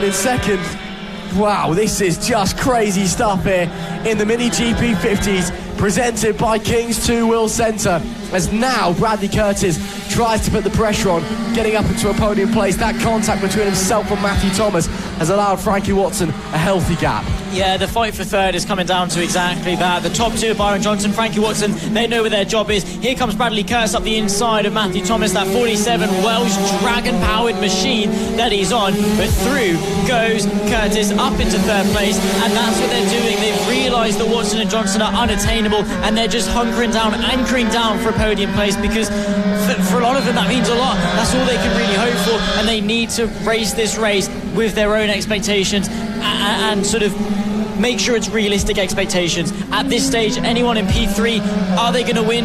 Maybe, but most likely not on pure pace. They've got to be so careful and just make sure they're making the best out of their own race. But what a close battle this is. 5 bikes, nose to tail, 6 laps to go. The thread of rain, GP50s. Oh, this is exciting stuff, isn't it? Goodness gracious me, it is anybody's guess as to what is going to unfold, but it could get very, very close indeed, and it is very, very close right now. In fact, as we continue following this battle round for P3, Bradley Curtis currently leading Matthew Thomas now. Matthew's been struggling the last couple of laps. And Travis Shaw now having a look to the inside, and got Taylor Tomlinson and Sebastian Kozlowski also maybe thinking about having a go and thinking about having a sniff and just seeing if they can gain another position, gain some crucial more points in the championship fight. Right now though, Thomas doing a good job holding off Travis Shaw. But how long does that last? Shaw has been looking very, very quick in this race, and we know Travis Shaw is a man who likes to go for a lunge, likes to go for an overtake, and maybe not too far away from one being attempted. As they head round the paddock bend, you can see the crowd eyeing the skies nervously, just like the riders, watching to see what the weather does as big black clouds storm in overhead and onto the main straight to make it 4 laps to go for this group here. Round the opening corner they go. Currently in a bit of a stalemate. Looks like Sebastian Kozlowski's made a bit of a mistake there down the back of the pack. He's dropped away quite significantly from this group. So, well, maybe just giving himself time to rest and recuperate, as there does go Travis Shaw, as Byron Johnson now lapping some traffic up the front. But I believe Travis Shaw did get the move done. There is Frankie Watson, currently P2. A big gap separating the leader and second place. Further back, you can just see the very tight group where all of the action is at the moment.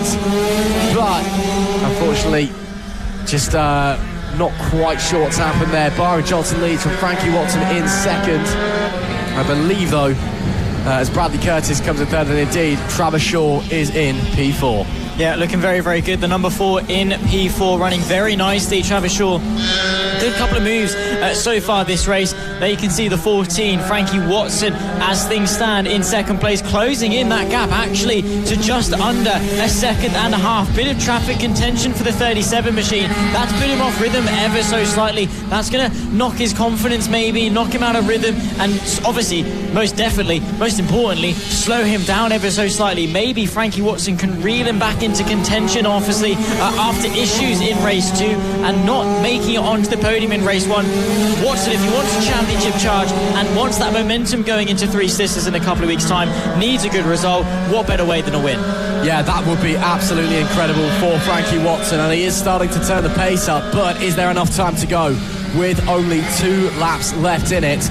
You can see the gap very, very tight between the pair of them. Of course, track temperature probably dropping, adding a bit more grip out there, which means you can just push the tyres that little bit harder. What can these riders do? Can Byron Johnson hold on? Can Frankie Watson squeeze his way through? Johnson held up big time by some back markers there. But that meant that Watson also had to back off nowhere for them to go. I believe it was Harris Watson that they came up on the back of. And as we come on to the last lap this time, can Frankie Watson try and find a way through? Can Byron Johnson hold on? One more tour to go. Frankie Watson already to the inside. Frankie Watson to the lead at the first turn. Here we go. This battle has been blown wide open in the Mini GP 50 Kings 2 Wheel Centre. Can Byron Johnson find a way back through, or has Frankie Watson waited to the death to squeeze on in? Yeah, it's risky business, of course, leaving it so late, but he's been able to time it to perfection. The pace has meant he's opened up a gap, and a counterattack is unlikely. Frankie Watson is on course to take his third podium and second victory of the season. He's got to keep it tidy, though, for the final couple of corners. He can't let the adrenaline get to his head. He can't think too soon. He can't celebrate too soon. But one final corner, accelerate the bike through, and the number 14, Frankie Watson, for the final race of the weekend for the Mini GP 50s, brought to you by Kings 2 Wheel Centre, goes the way of Frankie Watson. Great camaraderie, thumbs up all around. Byron Johnson gutted, but still pleased, I'm sure, with a second place. They, of course, shake hands, thumbs up, and there you can see the celebrations of Frankie Watson, who understandably delighted to round off the weekend with a win. Yeah, great stuff there for Frankie Watson, a very well-deserved win. The pace was brilliant, and he waited to the last lap to pounce as well. Awesome stuff from him, and I'm sure, of course, he is going to be delighted. Frankie Watson takes race victory with Byron Johnson in P2, Bradley Curtis in P3. Travis Shaw was 4th with Matthew Thomas in 5th, Taylor Tomlinson in P6 with Sebastian Kozlowski in 7th, Riley Paisley 8th, Archie Hooper in P9, Harris Watson in 10th, and Callum Maxwell and Daisy Poldham both just outside of our top 10. That's it for the 50s here at round 2 of the FAB-Racing Mini Bike British Championship. But of course, panic not, they'll be returning in a few weeks' time when we head to Three Sisters in Wigan. Final race of the weekend for the Mini F1 sidecars now, and what a great weekend it has been. Of course, the clouds coming in and maybe the threat of rain back in the air once again, and we all know what chaos that can cause round here at Ellough Park. 2 great races with 2 chaotic moments, or more chaotic moments in both of them, should I say. But right now, it's the riders who've just got to get out there and get on with it. Heading into race 3, Zach Sweeney. The Green Streets have been looking fantastic all weekend. Can they make it 3 from 3 here? Yeah, well, exactly. I mean, it was uncertainty in race 2. They didn't even know if they were going to make the start. We didn't even know if they were going to make the start. They had to begin the race just after the marshal post on the right-hand side of the circuit. Didn't even go for a grid start, but catapulted themselves through the field in race 2 to take a second victory of the weekend and their 4th of the season, extending that gap in the championship. But you never know what can happen in race 3. They'll line themselves back up again. And once more, Mick Williams, he's been a bit lackluster compared to what we know him for and know how good he is. But the Green Streets are looking very good. Getting told that the rain at the moment is slow, but there. And these guys could well have to do a whole race on slicks. Potentially. We don't know where the rain is. We've just had reports that it is starting. Looking out the commentary box window, can't see anything at the moment, but could create some chaos. Just having a bit of a grid reset there for the riders before they get waved on the way of their sighting lamp. Oh, and look at the smoke billowing out. That should be the 230 of Mark Parker, I believe. Getting a bit excited. Actually, no, it's the MPs. It is the MPs. And, well, it looks like we are underway. In fact, we are underway. It has the race start instead of the sighting lap. So, the pole of the Green Streets and Mick Williams alongside, neck and neck, as are Jamie Alexander, Mark Parker and Chris Impey. Round the outside goes the number 90 and the Green Street as they rip their way around the second turn and now into the infield section. Of course, what's going through the rider's mind? Maybe a few drops of rain on the visor, that mental rain. You start to overthink, you start to panic. But in reality, it is not that bad. But it is the Green Street who lead the way here at the moment from Mick Williams in second. Yeah, running really nicely. Good launch then initially for the Green Streets. Mick Williams, if he wants any chance of contending with the 2 Green Streets ahead, he needs to be settling into a rhythm and getting after them. Maybe actually is going to be hoping for some rain to spice things up. On pure pace, might not have the measure, but if it starts spitting, using the slick tyres, of course something that British riders should be, at least in some capacity, used to, because that's a good training tool. Going out on a wet track on slick tyres, it teaches you everything you need to know about control, and then when you go back onto the wet tyres, you actually find yourself even quicker because you've learnt the fundamentals, you've nailed them on a slower tyre. When you go onto a quicker one, you're actually even quicker building up that confidence. So maybe that is going to be the case. The differing lines, the differing riding styles, just keep having a look, looking at puddles, seeing if there's any extra droplets being added. There's a battle though. Chris Impey, Dave Caves versus Jamie Alexander and Isaac Greenstreet. Of course, all 3 Green Streets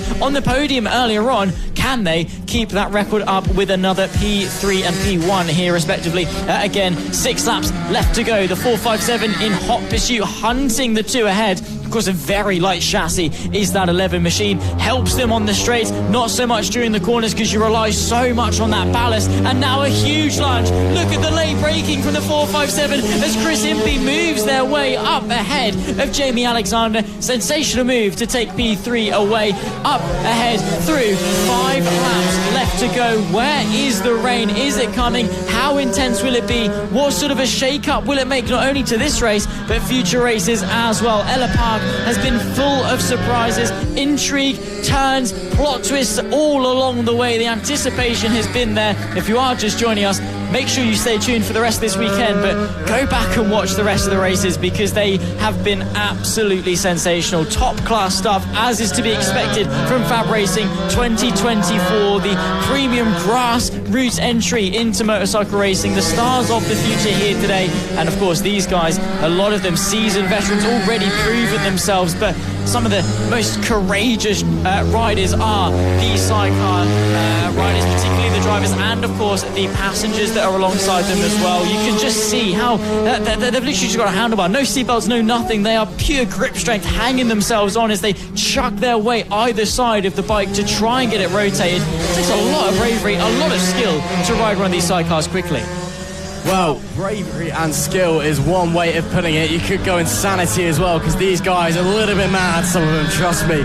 But lovely people and so passionate for the racing that they love. And, you know, they just love to race. There's a reason they turn up every single weekend here at FAB Racing and they just want to get out on track. And work as a team and get out there and race and have some fun. 4 laps shortly to be 3 laps to go. Currently, right now, we are following the 4.57 of Chris Impey and Dave Caves, and the number 11 of Jamie Alexander and Isaac Greenstreet. The number 11 on the podium in race 2. Can they negotiate their way back up there this time round? There you see race leaders, the Greenstreets, once again looking mighty up the front and doing a fantastic job. But 3 laps to go again. Reports that rain is falling in the area. We can't see anything major at the circuit yet, but maybe that could come into play in the final few tours. Using the passenger, using the bodyweight. That's Leo Greenstreet, of course, his birthday yesterday. And of course, a very happy belated birthday to him as they continue to negotiate their way through the S's section. Look at the commitment there, all the way up to the curb and then some before pitching it into the hairpin and back round, and now bombing their way down into the final complex there. See crowds still watching along, cheering along as well, which is great to hear. Of course, everybody in FAB watches all the races. There's always fantastic support, especially here at Ellough Park. 2 laps to go then, penultimate lap of the race. The Greenstreet sack looking very, very comfortable. Yeah, I mean, it's not really much of a contest at this point, the 90 machine, and by the time they've turned into turn 2, you can't even see where Mick Williams is. The gap 11 seconds, around a 50-second lap. That's a huge gap to have gained in only 7 laps time as well. Their last time by 57.2, 4 seconds pretty much to the dot quicker than the 26 bike, of course, of Mick Williams and Michael Elms. These guys are just on fire. Their rhythm is there. They're full of confidence. They know what they need to do. The bike is in such a good place as well with setup and how they've built it and constructed it. And then, of course, the chemistry, father and son duo, as we always say, that rhythm, that relationship from rider to passenger is looking so, so strong. 2 laps left to go. This podium battle as well could still be on between Chris Impey, Dave Caves, Jamie Alexander and Isaac Greenstreet, the 2 bikes that are fighting for 3rd and 4th. Last lap left to go for the final race of their weekend. Greenstreets just need to nail one more tour and bring it home, and bring home what will be the end of an absolutely fantastic weekend for the team, making it their 5th win in a row so far in 2024, and the first time in a while that they've swept a weekend. It's been since 2020, early 2023 I think was the last time they completely swept a weekend. Of course, last time out at Lid they had a good chance given Mick Williams wasn't here, but you know, obviously the racing got cancelled before we got to race number 3, but nonetheless, the Greenstreets have been superb. They have been putting in the effort over the winter, and they've come back so, so strong in 2024 as they round the final corner. 5 in a row for Jason and Leo Greenstreet. They win race number 3 here at Ellough Park. A great performance once again from the number 90 outfit. They will be delighted with a good weekend's work. Mick Williams will bring it home in P2 on the number 26 machine. Still hasn't crossed the line. Such is the gap. We'll have a look at the gap when he does, as we've still got battles coming into the final corner. The gap between the Greenstreets and Mick Williams, 21 seconds. What's the gap going to be between the Impeys and Alexander? I think Chris Impey and Dave Caves are just going to hold on at the line. They are indeed, but separated by only 0.4 of a second. Very, very close between those teams, but nonetheless a great race, and I'm sure they all had a lot of fun. Yeah, they did indeed. Of course, you can see once again fist bumps, or well, elbow taps, I suppose, all around between those guys. Wave to the camera as well. Celebratory waves for Jason and Leo Greenstreet. Once again, 5 from 5 in 2024. They are on fire, these 2. Unstoppable. At what point will someone else take victory? Will it be on pure pace? Will it be fortune with these guys maybe having some technical difficulties? What is it going to have to take to topple them at the top? What a race it was for the Mini F1 sidecars. Of course, it was Jason Leo Greenstreet from Mick Williams, Michael Elms, Chris Impey, then comes Jamie Alexander as well. That's the top 4, and well, that was a sensational race indeed. Then of course comes Parker and Ems as well at the back end of the field. There you can see the cloud though, and it's looming large, but thankfully the Mini F1 sidecars got away with it. They did indeed. What a great race from those guys to bring home at the end of the Mini F1 Sidecar weekend. But of course, they'll be back in a few weeks' time when we go to Three Sisters. You can see there, got some air traffic coming over as well, having a look at the circuit. Flying very, very low, it must be said, and I appreciate their bravery heading into that cloud, because that's not very pretty. But of course, the Mini F1 Sidecars, they'll be out in a few weeks' time once again when we head to Three Sisters. Extreme 200s coming up now, their final race of the weekend, a class that is always exciting. And now here at Ellough Park, we've got one more race to decide what is going to happen. Wilson Dilks has been looking phenomenal, but the likes of Harrison Day and Marco Holt have been pushing him very, very hard across the weekend. Marco Holt, of course, starting well down the order, but he looked to have some very, very strong pace in race number 2. Maybe in race number 3 he's able to realise that pace quicker and, show what he can do.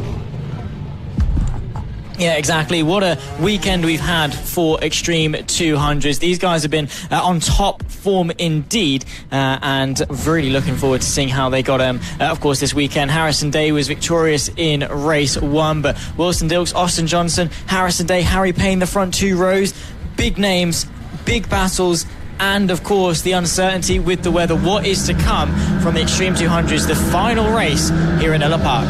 Wilson Dilks starts from pole position with Austin Johnson alongside Harrison Day, P3 with Harry Payne in P4. Finley Polehill is 5th with Harley Baker in 6th. Marco Holt is 7th with Jensen Bishop in P8. Beth Ashby is 9th and Annabelle McCartney is P10.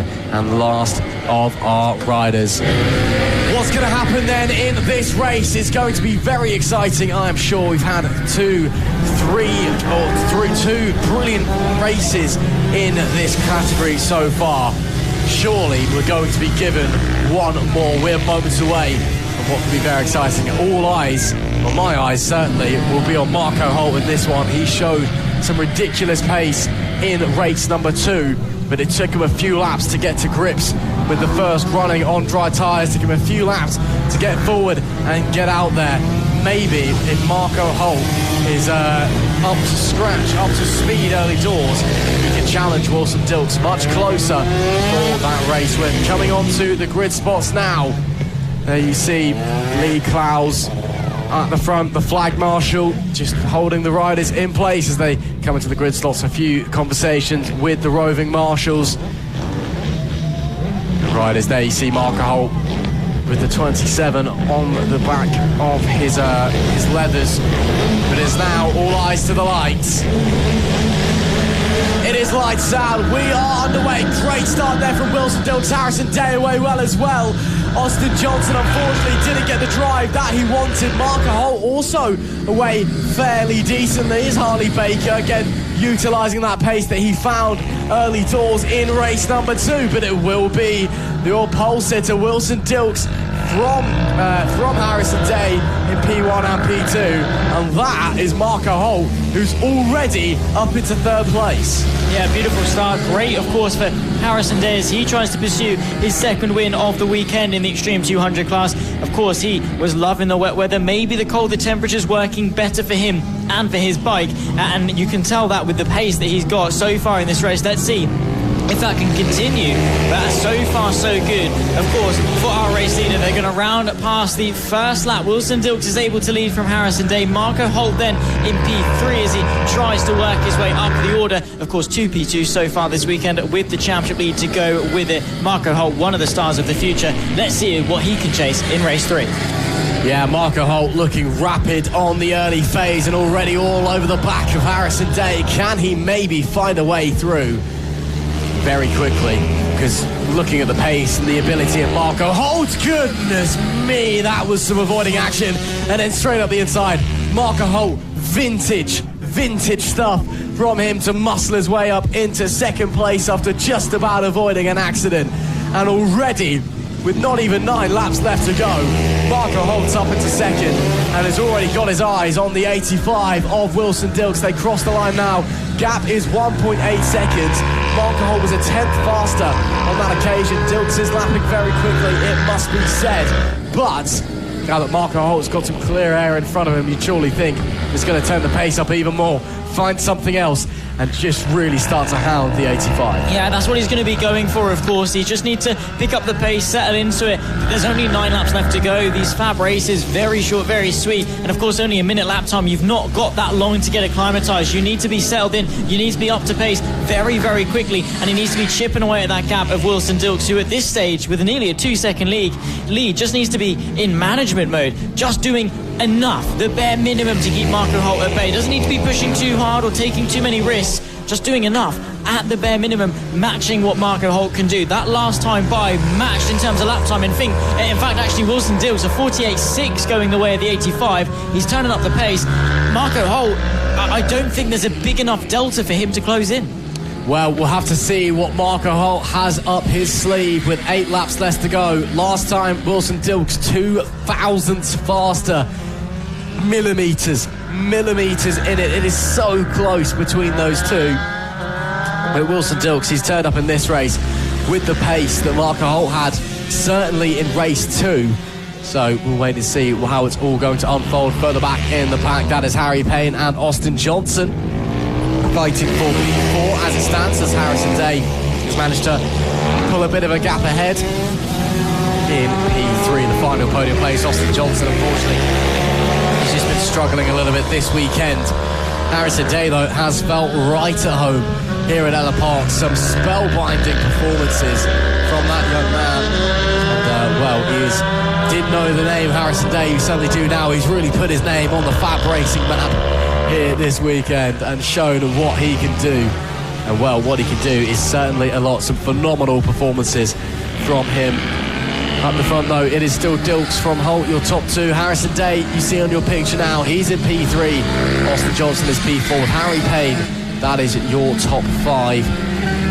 Fastest lap at the moment, it does belong to race leader Wilson Dilks, a 48.655. And as I say, that's a 48.529 now, as Marco Holt goes 48.545. They're lapping so close in terms of delta.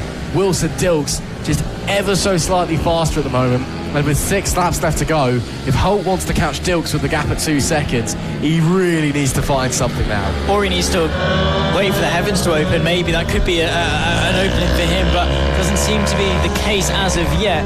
That he needs a change, right? Whether that's weather, whether that's pace, whether that's a mistake from Dilks, he needs something to change. Right now, the same thing, lap after lap. It's not a bad thing. He's running great pace, sensational. They're within a second of the lap record, actually, considering it's not, optimal conditions out there. So the pace is great for these guys riding, but something needs to change. He can't be doing the same thing lap after lap with the same pace and expect change. That is more like it. A 48.226 from Marco Holt chips away 0.4 of a second just like that, and if he can do that for the rest of the race, the striking distance will be on the final lap of this race. He needs to keep that up though. That's the thing, is sustenance, is keeping it up lap after lap. That's going to be a tough thing to do, especially if Wilson Dilks responds. But we know what Marco Holt can do as well. If Wilson Dilks does respond, he'll just try and go even faster. The 58 doing a monster job out there at the moment. Let's see what the delta is when they come to the line this time. It will make it 4 laps to go in this final race of the weekend for the Extreme 200s class. Once again, Wilson Dilks is not a personal best. Holt's made a mistake. Some of those actually dropped to 10th. So Holt now getting into crunch time.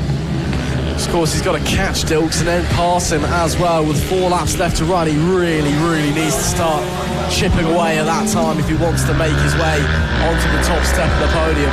Right now, Wilson Dilks looking absolutely phenomenal up the front, it must be said. And Holt just maybe slightly faster, just doesn't have enough in his pocket. And again, just goes to show a poor qualifying position as Marco had, but certainly by his standards. And it can ruin your entire weekend in terms of results, because Marco, he'll be annoyed he wasn't on the top step come the end of the race as well as he makes his way. Let's have a look at the delta once again. And Marco faster, but not fast enough. Only chips away 0.2. It's down to 1.5 seconds with 3 laps to go. I think time's running out. Yeah, it's unfortunate for Marco Holt. I caught up with him yesterday just as we were about to leave the track, and I asked sort of what happened in qualifying, because your race pace was great, and he said there were just some issues with the new wet tyres, I think, the Pirellis that they've got. new wets and some issues getting them to work in qualifying meant that he wasn't quite up to speed. Obviously got that sword going into the races, but because there are 3 races decided by 1 qualifying session, the same grid for each, if you have one poor lap, that can affect the 30 laps of racing that you've got over the weekend. So a huge consequence from such a small mistake. Following along though with Harry Payne, who's boasted some good success over this weekend. A podium, of course, in race 1, top 5 at the moment here in race 3. 2 laps left to go. What's the gap looking like in front? Could well actually be in contention for Austin Johnson, who is just ahead of him, of course, trying to close that gap, but time is wearing thin. Wilson Dilks though, Marco Holt at the line, 1 second onto the penultimate lap. Yeah, Marco Holt, another personal best, another session best of 48.142. Wilson Dilks can only manage 48.668.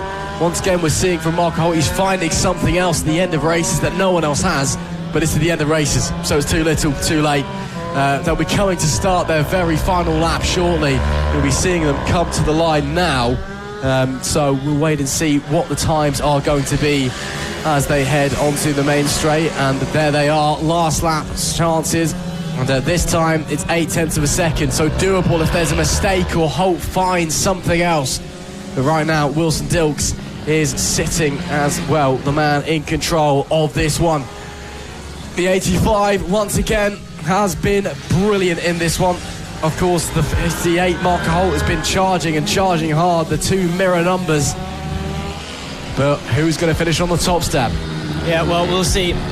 Wilson Dilks has been in control of this race. He's got to keep it tidy for just a couple more corners to take victory here in race number 3 of the Extreme 200 class. Marco Holt has been chipping away at that gap, similar to what he did in race 2, but it's going to be too little too late. Close across the line, but the checkered flag fires, and it's going to be Wilson Dilks that sees it first. The 85 machine brings home his 2nd victory of the weekend, and there is the celebrations. Marco Holt, fastest lap of the race, a 47.793, which is just 6 thousandths of a second off of the lap record set by Sullivan Mounsey this time last year. That is the pace that Marco Holt tried to extract to throw anything at a race victory, but in the end Wilson Dilks maturely ridden to another win.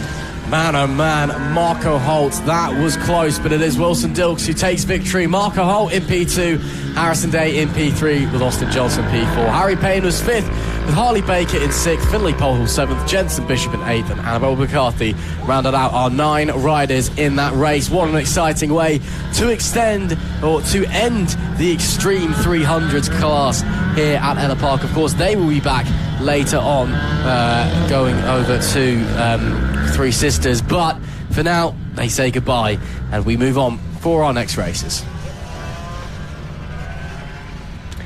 Up next then, the senior mini motos get prepared for their final race of the weekend, and what a weekend of racing it has been for this crazy bunch. As they're lining up in the holding area, getting ready to go, the Birkin boys have something to prove after a double DNF in the race 2. Try saying that without spitting everything across your room, the amount of syllables in there, but it makes a valid point. Of course, the boys, race 1, Josh rode to a very easy victory. Race 2, 2 DNFs, both mechanical wise. So, this time, lining up for the front row, Zach, I feel like they've got a point to prove. Yeah, I think so. They need redemption. Of course, in race 1, Josh Birkin was able to do it. Race 2, they both had issues. Maybe, hopefully, Matt Birkin has been able to sort his reliability issues with the chain. Of course, Josh Birkin having that mistake in race 2 as well. So they're going to be hoping that everything is going to be nice and good. A little bit of communication, it must be said, between Rhys Gentry and Matt Birkin as they get themselves off for their Sighter lap, and they'll be raring to go, getting themselves warmed up, ready to go, hopefully, for some carnage and chaos here at Ellough Park. Josh Birkin starts on pole position. Matt Birkin in P2 with Rhys Gentry in P3. Callum White starts in 4th with David Meyer in P5. Chris Yeomans in P6. Nick Bennett is 7th with George Rennicks in P8. P9, Luca Allen, a great ride in race number 2. Let's see what he can do out there. With P10, Gary Eldridge. P11, Jerome Richards. P12, Rob Gentry. And Isaac Greenstreet, rounding out our grid of 13 riders in this one. Of course, this may be the last race of the weekend for these riders, but it means it's the one they're going to give us the biggest show. That looks like a bit of a problem for Rhys Gentry. The number 100, Rhys Gentry, and another mechanical issue this weekend in the senior mini motos. He was going off of third place in the race and had ridden spectacularly all weekend. But it looks like his race is over before it even starts. What a shame. That is not the way you want to end your weekend. But as Matt Birkin slots into second place, is Josh Birkin going to appear in the back of our picture at some point? I'm sure he will.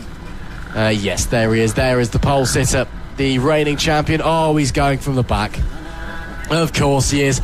Right then, Matt Birkin feeling very lonely up the front. Let's go racing, shall we? Senior mini motos are underway for the final race of the weekend. Wow, what a lightning start that is from David Meyer, having to challenge to the inside there of Matt Birkin, but he's not quite got in front at the moment. Matt Birkin manages to maintain the lead heading into turn number 2. And David Meyer just behind, doing a fantastic job as it stands, as they all filter their way through 3 and into the hairpin down turn number 4. Now shooting their way back out. I'm not entirely sure actually if Josh Birkin is out on track, so it may well be that it's just Matt who's out there for the Birkin boys, putting in the show, putting in the effort as they negotiate their way through the tricky section down the top end of the circuit. Right now, it is Matt Birkin who leads the way. Just been told in our ears, race 2 of the seniors. So obviously, we thought that David Meyer didn't win race number 2, then he did win. Apparently, he's now back under investigation over a transponder issue. So who knows what's going on in race number 2? We'll let you filled in on that one as soon as we know. Matt Birkin leads, though, as it stands. And he is doing a mighty, mighty job of it as well. And I can confirm to you, there is no Josh Birkin out on track. He may well have packed up and gone home. So, unfortunately, no more Birkin brothers antics for the time being. But Matt Birkin out the front doing a monster job. Nick Bennett keeping him honest, though, at the moment. The 7.11 in P2. But it is a 1.7 second gap, running very similar times as it stands. Yeah, looking quite close, actually. Good start, of course, for Matt Birkin. Hopefully this can continue, and by that I mean hopefully his chain can stay on the bike. The number 5 leading quite nicely, then it must be said. Nick Bennett versus Chris Yeoman and David Meyer there. 2, 3 and 4. Callum White completes that train then, as they're all very hotly contested in the fight for P1. Let's see what's to come over the course of the rest of this race. 6 laps left to go. Matt Birkin with some good pace. Yeah, Matt Birkin doing a great job up the front, seemingly unchallenged at the moment. The real battle is for the final podium place, really, between Chris Yeomans and David Myatt at the moment, who, again, potentially might get disqualified from race 2 again because he didn't have a transponder. He did have a transponder, and now he might not have a transponder. Who's got any idea what's going on? Race control clearly very hard at work, as there we see sliding on through some of our riders, pushing it to the absolute limit. Chris Yeomans had to hold on for dear life for third place there. Meanwhile, David Meyer still trying to slot back into the podium places. Can he find a way through on the run down to the line as it becomes 6 laps to go for the senior mini moto? Coming to the line now, Nick Bennett holds on to his second place. Will Yeomans hold on to his third down into turn 1? He will for the time being. But it does look like David Meyer pushing very, very hard. See there in the background, Callum White, Luca Allen. Luca Allen continues his charge through the field that he's been doing all weekend. So Luca Allen, another one to watch out for. And of course, reliability, Lady Luck, she's been cruel to the senior mini moto guys this weekend. Maybe does it come in and impact anyone else? Yeah, well, let's find out, because it can strike at any time. As I say, it's an indiscriminate force, and it doesn't care who you are, how good you are, how well you're doing. It will strike you down where you ride. 5 laps left to go then for the final race of the senior mini moto class this weekend. Have still got 2 more races to go after this one, but this one is looking to be very, very hotly contested indeed. The 7.11 of Nick Bennett is there ahead of Chris Yeoman, who is in hot pursuit. Don't forget the 85 as well. In contention, Callum White not a million miles away as well. So a three-way fight, it must be said then, for P2 as Bennett heads this train. That 22 actually is David Meyer, who's been able to work his way forwards. And then, of course, it's Chris Yeoman that's tucked in behind them. So a swap of positions nonetheless, but still a hotly contested battle all the way through. But time running out, only 2.5 seconds up to Matt Birkin, so he really cannot afford any issues. No, he really needs to get a move on if he wants to find a way through and wants to try and challenge for the race win. But he is the fastest man out on track at the moment. The 711, we know that Nick Bennett, I was about to say he's defensive genius around these parts, but David Myatt's just driven through him like he was made of paper. Well, that was anticlimactic then. David Myatt into P2. About to be 3 laps left to run here in the final race of the senior mini-moto. Birkin leads 55.535. And David Myatt, 4 tenths slower on that previous lap, a 3.2 second gap back to the man in second place at the moment. So Birkin really, presuming his chain doesn't give out again, he's really got it all to lose on this one. The riders just making their way around, doing a great job as it stands. Can Myatt maybe pull something out of his back pocket, do something unthinkable, and close in a ridiculous gap over a ridiculously short amount of time? There goes Luca Allen as he's trying to fight, that is, with Callum White on the 322. Has just got past him, but White still giving him a challenge. But I believe Luca Allen should have nailed that 5th position down now as we come to the line. Once again, it is now 2 laps left to run, penultimate lap of the race. Unfortunately, for Matt Birkin, it's been quite easy, because I know Matt Birkin, not just us, that he would have liked a bit of a challenge as well, because that's just the kind of rider he is. But, I guess you can't complain about an easy race every now and again. You can't. The 322, by the way, Callum White finds his way past Luca Allen quite nicely as Allen then drops back a place into 6th. So White taking away that top 5 quite nicely with the penultimate lap. But here comes, of course, the counter-attack to the inside once again. The up and under is there as they run side by side towards the sweeping section. The 322 on the inside, nicely done then as they pick their way through into the sweeping section, nearly to start their final lap of the race, which, by the way, will be headed by the one man himself, Matt Birkin, at the front of the field. What a race it's been. What a way to cap off a fantastic weekend for these guys. It's been troublesome at times. It's been a long one for them, but the last lap flag has been taken there by Matt Birkin. One more tour of Ellough Park. Absolutely. One more time around the Ellough Park circuit here in Beccles for Matt Birkin. And what a tour it shall be. A brilliant weekend, of course, blighted by 2 DNFs. One from a self-inflicted high side out of the corner we see on screen now. The other from a chain issue. Matt Birkin, of course, running very well. David Meyer may have the fastest lap with a 56.046, but Birkin is the man of the moment as he comes into the final section for the final time. I'm sure a few people watching and clapping along. An ever popular figure in the paddock as he comes to the final section for the final time. It will be Matt Birkin who takes the checkered flag first. He will win in race 3 in the senior mini-motos and weaves to show his delight. What a performance from Matt Birkin. Just goes to show when your chain holds out, you can do anything. Yeah, the potential was there all weekend, it seems. Just reliability issues that let him down. And hopefully that is going to be something that doesn't plague him all season long. But all in all, fantastic race there from Birkin, showcasing what he should have been doing both today and yesterday. Very maturely rode and a great way to cap off the weekend. We'll read you out the full results as soon as we can. But there he is, Matt Birkin, the race winner. Indeed, what a performance there from Matt Birkin. David Meyer in P2 with Nick Bennett rounding out our podium. Chris Yeomans was 4th with Luca Allen getting up into 5th place. Callum White was 6th. George Rennicks was 7th. Gary Eldridge was 8th. Isaac Greenstreet 9th. And Jerome Richards was 10th. Just outside our top 10 we did have Rob Gentry and then unfortunately we did lose Steve Johns and Reece Gentry as well. That is it then for the senior mini-motos in here at Ellough Park for the second round of the FAB-Racing Mini Bike British Championships. And, well, of course, they'll be back at Three Sisters, and that's a track where really doesn't suit mini motors. There's all lots of undulation through there, but they still somehow, as always, managed to put on an absolutely fantastic display, and we can't wait for them to be back. Final race then for the AC40 Pros is coming up, and it is sure to be an exciting one. We have had a great weekend's worth of racing from these young riders making their first steps into the motorsport world. But now, with the rain potentially looming once again, making their way out onto the grid at the end of a long weekend, it's time to go for it one more time. Do they have what it takes to keep it in the... we could see their rain in the distance just saying there. Oh, that's Fedric. Again. That's Fedric, and that's Fedric that's gone down, your pole sitter, alongside Kai Hawkin. What's happened there to Mason Fedric?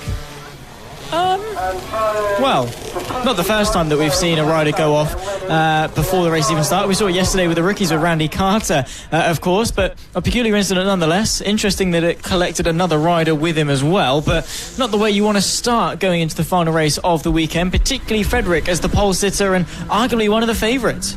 Yeah, that is a bizarre incident. We'll just wait and see if he's going to be able to make it to the grid. He did stop just before the grid, but there he is now coming through. Mason Fedric will be able to take the race start even. But yeah, a very, very bizarre incident. I'm not sure what happened if he just gave it a bootload of throttle and then suddenly found himself over on his backside. But here we go then, one sighting lap before we go racing. Mason Fedric starts on pole position. Rex Austin in P2 with Caleb Ratcliffe in P3. Preston Baker was fourth with Kai Hawkin in P5 and Tommy Keats on the third row. Danny Longhurst and Henry Brody are behind them with Max Johnson and Arthur Rich in P9 and 10. Oliver Wilson and William round out our grid in P12. So a very exciting one to look forward to. The AC40 Pros have been brilliant all weekend long. Mason Fedric, he has very much been the class of the field, to put it mildly, but there have been other races in there with a shout. Of course, race 1, Rex Austin took a great win, and he's been very, very quick all weekend. Mason Fedric, though, I'm sure he would love to finish it off with a win as the riders negotiate their way across the rest of the sighting lap. Of course, Fedric did finish first in race number 2. Can he make it 2 out of 3 here, Zach Sweeney? Well, let's see. Of course, coming into this weekend, hasn't finished off the podium so far this season. He's been smashing it with his consistency and will continue to open up that gap, he hopes, provided he can finish well for race 3 here at Ellough Park. Of course, they'll be lining themselves up on the grid, final chats with parents and teammates alike, and they'll gear them up, give them that final prep, that final hype up ahead of race 3 for the AC40 Pro Mini Motos. The signal will be given.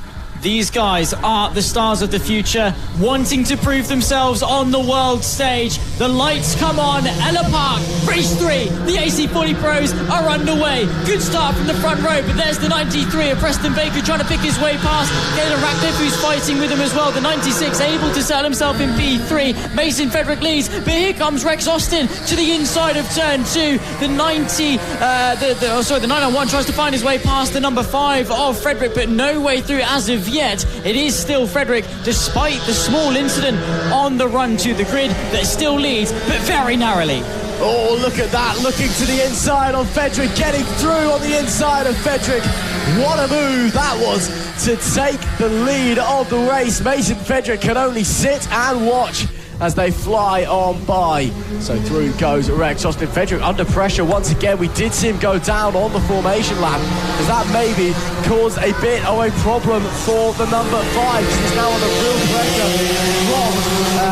from Caleb Ratcliffe behind as well. So leading the way on the opening lap, it will be Rex Austin from Mason Fedric in P2, from Caleb Ratcliffe in P3. Caleb Ratcliffe trying a move on Mason Fedric there, but unable to make the gap appear. As it stands though, Rex Austin with a great move, gets up to the lead, maybe no.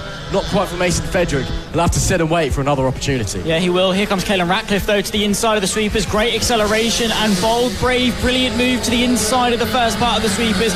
Beautiful stuff from the 96 machine. Of course, Fedrick and Ratcliffe, bit of a rivalry brewing as the counter-attack is on. Fedrick back down the inside. What can Ratcliffe do by the time they reach the next braking zone? He's going to launch himself one as well. Inside of the hairpin. No way through for now, but the young rivalry that brews at such a young age. Fedrick, Ratcliffe coming to blows a couple of times so far this weekend. Could it once again finish in fireworks? The fight for the lead, though, with 7 laps to go, comes down to Austin, Fedrick and Ratcliffe. It is super close out there. But who has got the super skills to maybe try and challenge Rex Austin for the lead? Fedrick looking very close. He tried here last lap. Can he give it another go? And he will look to the inside. He will try. But Austin slams the door and ultimately refuses to let him through. And now Fedrick under big attacks from Caelan Ratcliffe. Has to slam the door on the number 96 as well. That gives Rex Austin just a little bit of breathing room up the front of the pack. But once again, look at Fedrick. He just gains so fast on the race leader. But then Rex Austin just able to hold him off again. Last time round, Austin had the fastest lap of the race of 55.522. That only being the second lap, though. We'll check the splits, we'll check the times coming to the line this time. This time, Mason Fedrick at 55.133, looking to the inside, managed to get the front wheel there. Just couldn't get it slowed in time and had to back out of the move. But it just shows Mason Fedrick is there or thereabouts in pace to get through Rex Austin and lead this race. He just needs that dynamic moment to pull the trigger. Maybe it's this one. It is this one, unless the switchback is able to do something magical for Rex Austin. Oh, and it is super close there for Mason Fedrick, but maybe it just wasn't meant to be. Yeah, not quite, but he's going to launch one on the brakes once again into the hairpin. Nicely done. Of course, Austin sees it coming through the chicane. Very much is a corner. You have to dip it back to the left in towards the final hairpin. Of course, it's Austin that leads from Fedrick. Ratcliffe as well, taking a backseat to this battle, just wanting to see how it all unfolds. But Mason Fedrick is riding so well. His initial acceleration struggles, but his bravery on the brakes is what wins him races. Let's see what he can do. Not into turn 1, but maybe soon. Yeah, Fedrick is definitely pushing for the race lead. He would love another win, but is he close enough? Does he have the pace? He's certainly looking to the inside there. Again, that's the little problems Fedrick has. He sees a little gap and thinks that's maybe an opportunity, when in reality it isn't, because you've got Rex Austin just cutting back across once again. Austin is masterfully... Oh, look at that! What a move by Caelan Ratcliffe to get up into P2 ahead of Mason Fedrick. I was just saying that Rex Austin is doing a superb job of almost baiting Mason Fedrick into trying to go for a gap that is going to very quickly disappear because of Austin's lines. That means that Fedrick has to back off of the throttle, loses the momentum, puts him at risk of Caelan Ratcliffe. What do you know? Look at what's just happened. Caelan Ratcliffe, as we go on to lap number 5 with 4 laps to go, he's up into P2. Yeah, exactly. I mean, if you think too quickly, think in haste, go for a gap that shuts, all you're doing is taking a suboptimal racing line. Of course, that wide arc that you want to take to carry that speed through, particularly on a bike, they're not very good at sharp turns, so of course you have to keep that momentum up. And if you're tightening a corner, trying to go for a move that's never going to be on, all you're doing is ruining your momentum and allowing the riders behind to close back in. That's exactly what Ratcliffe done. He spotted his moment and he seized his opportunity. Half a second, though, the gap at the front. Austin has been riding this race with such maturity. He's been overtaken a couple of times, but he's not let that get to him. His confidence levels are through the roof, and he is one of the most consistent riders on this field. Yeah, he's doing an absolutely fantastic job there. Look at Fedrick once again looking to the inside of Ratcliffe, where there isn't really a gap. But he's certainly trying, and I'll give the young man that as they make it 3 laps left to run. The light fading here at Ellough Park, not because it's getting dark, but because of the clouds overhead. And the riders desperately trying to find their way through. Of course, it's the last time that the junior riders will be out here at Ellough Park at the second round of the FAB-Racing Mini Bike British Championship. And as it stands, it will be Austin from Ratcliffe, from Fedrick, your top 3. The 96 doing a great job holding off the 5 at the moment, but I'm sure that Ratcliffe wants to put his attention ahead on Austin and just try Well, I was going to say try and put an attack in, but he's under attack himself as Mason Frederick launches a last-second dive and gets up into P2 once again with nearly 2 laps to go. Frederick, wow, that it was out of nowhere, and suddenly feeling confident. Look at how close he is to the back of Austin. Where's this come from? Mason Frederick to the inside of turn 1, into the lead, maybe, not quite. Oh, goodness me, big wobble, but still, yes! Mason Frederick in half a lap, third to first, brilliant. Elbows out quite literally for these 2 young riders. Rex Austin, Mason Fredericks doing battle here today at Ellough Park. What a race it's been. A lap and a half left to go, and Austin is feeling the pressure. He's trying to counter going into the S's, but there's not quite enough. He's just trying to put Frederick under pressure, trying to knock his rhythm ever so slightly, but a bit of traffic to contend with as well. Who knows who's going to come out on top? Is there a late braking move into the hairpin? No, there's not. Traffic negotiation, then let's see. This is going to be close. Oh, Frederick's got it right. I don't think Rex Austin has. No, he does not. Mason. Oh, no! Oh, no! Going down there last second. Oh, goodness me. That was very, very close. Final lap of the race. Mason Frederick now has a sizable gap, and Rex Austin has an even bigger one ahead of Caleb Ratcliffe as a result of that incident at the final corner. I believe it was Oliver Wilson that went down. But that is breathing room for Mason Frederick, and that surely is game over, because with all the pace that Rex Austin has, I don't think he's going to be catching that number 5 over that much over the remainder of this lap. I don't think so.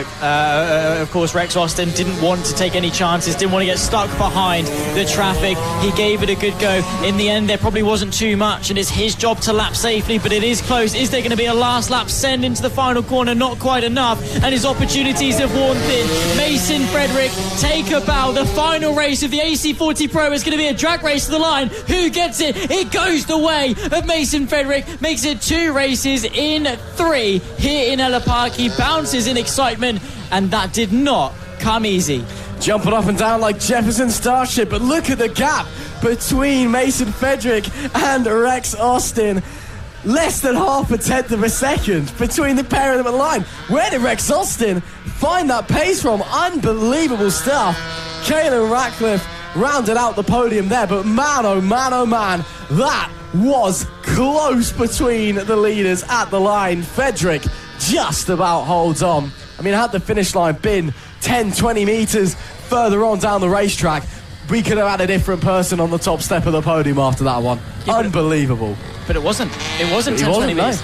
It's there. It's there, yeah. It's right there. It doesn't move. It's almost that's how reality works, Zach. But, you know, things don't suddenly change. I'm presenting hypotheticals, but that just goes to show how close it is between Rex Austin and Caleb Ratcliffe. Rex Austin takes victory in the final race of the AC40 Pros with the fastest lap as... Oh, hello. It says that Mason Frederick's just DNF'd on our live timing. I think that might be a bit of an issue, but Mason Frederick anyway was first across the line with Rex Austin just behind him. Caleb Ratcliffe rounded out the podium with Preston Baker in P4.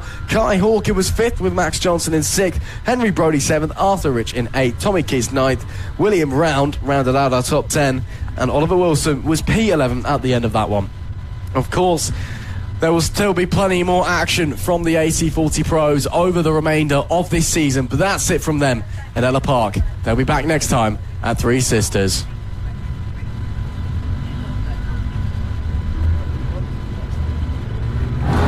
Final race of the day, final race of the weekend, and final race for the Pit Bike 140s. We've seen 2 excellent affairs here in this one, and it's all eyes, I'm sure, once again on Jamie King and Lucas Brown.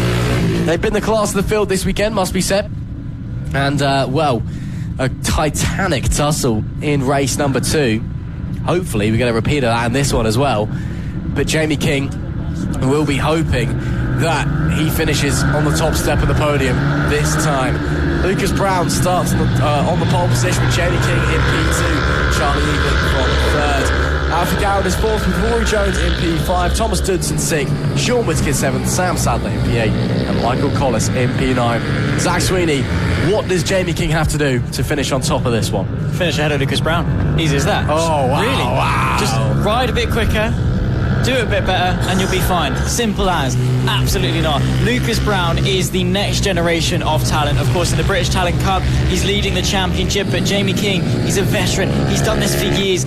4-time champion here at FAB Racing. He knows what he's doing. He knows the job at hand, and he was so close. Tantalisingly close in race 2, but that's not enough. It doesn't score race-winning points to be a little bit behind the race win. You need to be ahead. You need to cross that checkered flag first, and you need to beat what is one of the most talented young riders in the country. Jamie King, Lucas Brown, toe-to-toe. This is going to be epic. This is it. The final race of the weekend, and maybe the final chance at a home victory for Jamie King against Lucas Brown. Time will tell what is going to happen. It is all eyes to the red lights. It's lights out. We are underway. Lucas Brown gets a good launch. So does Jamie King. So does the 20 of Alfie Garrett. King to the lead in turn 1. Wow, that was a move I don't think anyone saw coming. Jamie King takes P1 down at T1 on lap 1. Further back, there is changes for positions and a few riders trying to struggle their way around after disappointing starts. Look at Alfie Garrett into P3. Great start there for him, as Charlie Eagling unfortunately got away disappointingly.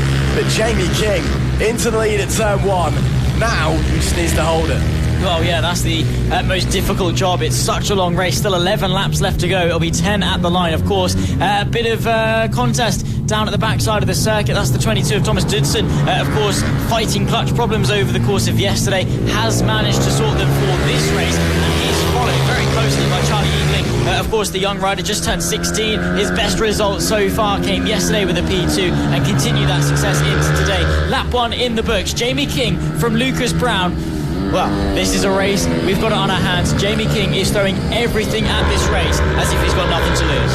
Well, he has nothing to lose. You know, he desperately wants that first win since 2022. He's been so close on a number of occasions, but here at his home round at Ellough Park is the closest in reality that he's been, especially, you know, then with all due respect to Jamie, there's a few big names that aren't here this weekend, the likes of Chris Wells, the reigning champion. It just makes things easier. There's less competition for him to compete for the very top. So now it's just a one-on-one dogfight with Lucas Brown. And, well, Jamie, it's going to be 9 laps to go at the line this time. He is desperately going to try and hold on. I mean, last time in race number 2, it was the last lap move that did it. You know, Lucas Brown got through. Jamie King managed to retake the lead, and on the last lap, the halfway round, he lost the lead again, and that was it. A lovely overtake by Lucas Brown, it must be said, but absolute heartbreak, I'm sure, for Pit by Sonic. Let's see if this time he's able to hold on to the checkered flag. Yeah, but Lucas Brown needs to find a new trick then, I think, because Jamie King is going to know that. He's not going to leave that door open in the same way again. For those that were with us a couple of hours ago, heading into this hairpin right here, of course, it's tight and then it opens up going into the braking zone. What Lucas Brown did was just left the throttle open, stayed to the left, waited for Jamie King to open up the corner and then pounced on the inside. That is not a mistake that the 76 will make again. Lucas Brown needs to find a different way through, put that pressure on, bait Jamie King into a mistake, make him work for it and force him into an error. Yeah, absolutely. Right now, Lucas Brown running slightly faster but unable to find a way through. King further back in the pack. Still plenty of action. There we do see Thomas, that's Charlie Eagling, following Thomas Dudson. They're fighting for P4 at the moment, just behind them as well. Rory Jones is also around, and Sam Sadler as well. Also in this battle, Dudson on the 22, Eagling on the 373. Two riders who had a bit of bad luck this weekend, unfortunately, but still doing a great job nonetheless. Of course, Eagling, another local lad as well, Ellough Park. Home circuit for a few riders here at FAB Racing, which is always great to see. You know, obviously everyone wants to win at their home circuit, it must be said. But right now, it is Jamie King leading from Lucas Brown in P2. And there we go, crossing line once again. That time, the gap only 0.2 of a second. That was the first time really this race that Lucas Brown has been significantly faster than Jamie King over a lap, and he's really closed the gap down now. You can see visually it is tiny, the difference between them. And there we go, Lucas Brown thought about it. He thought about it into the hairpin. Same move he's done before, but I think he knew that Jamie King would just cut him off if he tried. Yeah, exactly. Jamie King is coming into this with such aggression. Of course, he is in the contention for the championship. Of course. But right now, I don't think Jamie King is thinking longevity. I think he is just vying tunnel vision, short term, for this one race win, just to get it off his back, just to get that weight off his shoulders, just to then allow it to roll in, because sometimes you wait long enough for one bus and two come at once, and that's what Jamie King wants. He just wants to kickstart it, have that catalyst, get the ball rolling, and right now he has got a good chance of doing it. But Lucas Brown is all over his rear end. 6 laps left to go, and Jamie King knows how insurmountable this pressure is. Starting to think how long until Jamie King starts using some questionable defensive tactics, just absolutely park it on the apex and see how much time your opponent loses, because I would certainly be using them in this situation. But right now the 76 leads the 7-6, realistically 5.5 laps left to go. Full on squeaky bum time for Jamie King. Can he hold on against the man who has been so dominant this weekend? Can he hold on and take his first win since 2022 on home soil? Or will it once again be disappointment and heartbreak for Pit Bike Sonic? To the line, 5 laps to go. That time, King, new fastest lap of the race. Gap now extends just over a quarter of a second. A little bit more breathing room for the number 76. That's what he needs. He just needs that gap to be a little bit bigger, so he can just relax a little bit more. Will Brown try it? No, he's not. I think he knows King's got him covered into that hairpin. Got some lap traffic there, getting well and truly out of the way. That's very kind of Will Garrett to let the race leaders carry on as they are. But right now, Jamie King surely got to be feeling the pressure. Yeah, he will be. He'll know that. Of course, he made a bit of a mistake going into that hairpin, made that second left a little bit more of a corner than it needs to be. Of course, the bikes and having to lean, you're constantly taking time off every corner you have to make. You want to keep that as straight as line as possible. Also, a poor run off the penultimate corner could potentially cost him. Lucas Brown all over his rear end, but it's not enough of a braking zone. They're braking a second and a half after the timing line going into T1, and that leaves you maybe 20 meters of braking time heading into the apex. Not long at all, and that's not as long of a braking zone as it could be for an overtaking chance. So Lucas Brown going to have to find a new way through. That time, Jamie King did go defensive into the hairpin, purposely took a tighter line to maybe withstand a potential Lucas Brown attack, but the attack never came. Maybe Brown is holding off, maybe he's piling on the pressure, maybe he wants to crush Jamie King's heart with another last lap move. But we'll wait and see. Heading into the paddock section once again, the crowd eagerly watching along. Jamie, a forever popular figure around here at FAB-Racing. He helps organise a lot of the championship awards and things like that, and of course his Pit Bike Sonic YouTube channel as well helps open FAB-Racing up to a new audience. But Lucas Brown, as you said earlier, Zach, one of the next generation of superstars in British bike racing. That's a bit wide there though from Brown, the leading the British Talent Cup at the moment. King's left the door open, Brown sits him up. Lucas Brown to the lead of the race with 2.5 laps left to go, but it's not over yet. Jamie King is still in this fight. Lucas Brown has just done exactly what he did in race 1. He waited for Jamie King to open up the inside and then just stormed his way up the inside. So close to contact, great respect shown, but Lucas Brown takes the lead of the race. 2 laps left to go. Jamie King needs to launch a counter-attack. It's now or never. He cannot afford to be on the back foot. If he wants that maiden victory, he needs to go and get it. He does indeed. The gap similar to what it was just a lap ago, just the other way round. Remember what Jamie King did on the last lap. Whipped out of the previous race. Ripped out a fastest lap out of nowhere. He was so desperate. He was just able to find something else. Maybe Jamie King can do the same in this race. Maybe he'll do the reverse of what Lucas Brown did to him. Last lap overtake. We'll wait and see as Jamie King tries to just put the pressure on the number 7. Right now, what do? Do you just go all out attack? Do you try and force your opponent into a mistake? Do you just, sit there and accept P2? What's the game plan? Jamie King, he doesn't want second. Right, it's the win or nothing. It is the win or nothing. He would rather win it than not not have a chance. He doesn't want any what ifs. He doesn't want any maybes. He wants absolutes. And if it's an absolute crash, it's an absolute crash. But he wants to be able to chuck that move up the inside and at least say he's given it a go. Bit of traffic to contend with as well on this final lap. Who's going to be the one to come out on top? Lucas Brown, the next generation, or Jamie Keane, the esteemed champion? The traffic gets in the way. King goes to the inside, and I think that might well seal the deal as Lucas Brown is able to get the better run. Just a third of the lap left to go, but he's compromised. Here comes Jamie King potentially. Jamie King had to back out though. Brown still compromised. It is going to be to the very end of the race. Jamie King, once he got in his locker, a good launch there from Lucas Brown. I think Brown, pending a mistake, may just hold on. It may be heartbreak once again for Jamie King because Lucas Brown has stolen it out of death. Checkered flag waves. Lucas Brown wins. Another incredible race in the pit bike 140s, but for Jamie King it comes to naught. That time shares a high five, a smile under the helmet. He seems a bit happier with that one. I think he knows he's been part of a great battle. But Lucas Brown, take a bow. What a ride once again, meticulously slicing his opponent and picking the right moment to strike. He knew where the weaknesses lied. He knew where he was quicker than Jamie King, and that's why the overtakes that he did make were exactly in that hairpin at turn 4. He knew King leaves the door open. He knew he opens the door up, and that's then when Brown was able to just slip his way up the inside, away from the pair of them as they ride in formation, happy as ever, and they've shared a fantastic battle. Win or not, Jamie King has a lot to be proud of.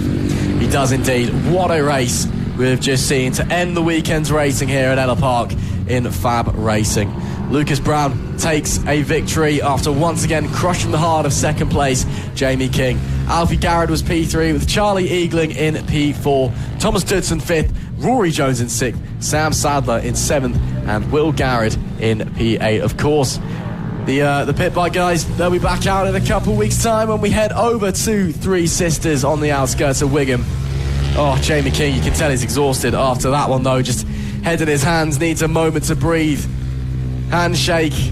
It's almost like a disbelief sense of humour that I'm reading from Jamie King. It's heartbreak, but it's funny at the same time. But you know, Jamie's always got a smile on the face. That's the kind of person he is. But of course, maybe next time at Three Sisters, he'll be able to give it a go. Well then, that is about it here at Ellough Park. We have got through all 30 races here for the second round of the FAB-Racing Mini Bike British Championship. Thank you very much for joining us for every step of the way through the trials and tribulations, the rain and the sun, and anything and everything in between. Zach Sweeney, it's been a pleasure to have you alongside me here in the commentary box as always. And you know, a great weekend of racing here. Three Sisters only a few weeks away really sets up some interesting championship dynamics. It really does. The competition is so close in a lot of the championships, especially in some of our big ones, the GP50s, the GP70s. Of course, here for the pit bikes, Extreme 200s, also very close. It's marginal stuff between some of the biggest talents in the country. So bring on the rest of the season, round 3 in just a couple of weeks' time. Absolutely. Thank you very much for joining us. Of course, make sure that you tune in for round 3 of the FAB-Racing Mini Bike British Championship when we head to Three Sisters.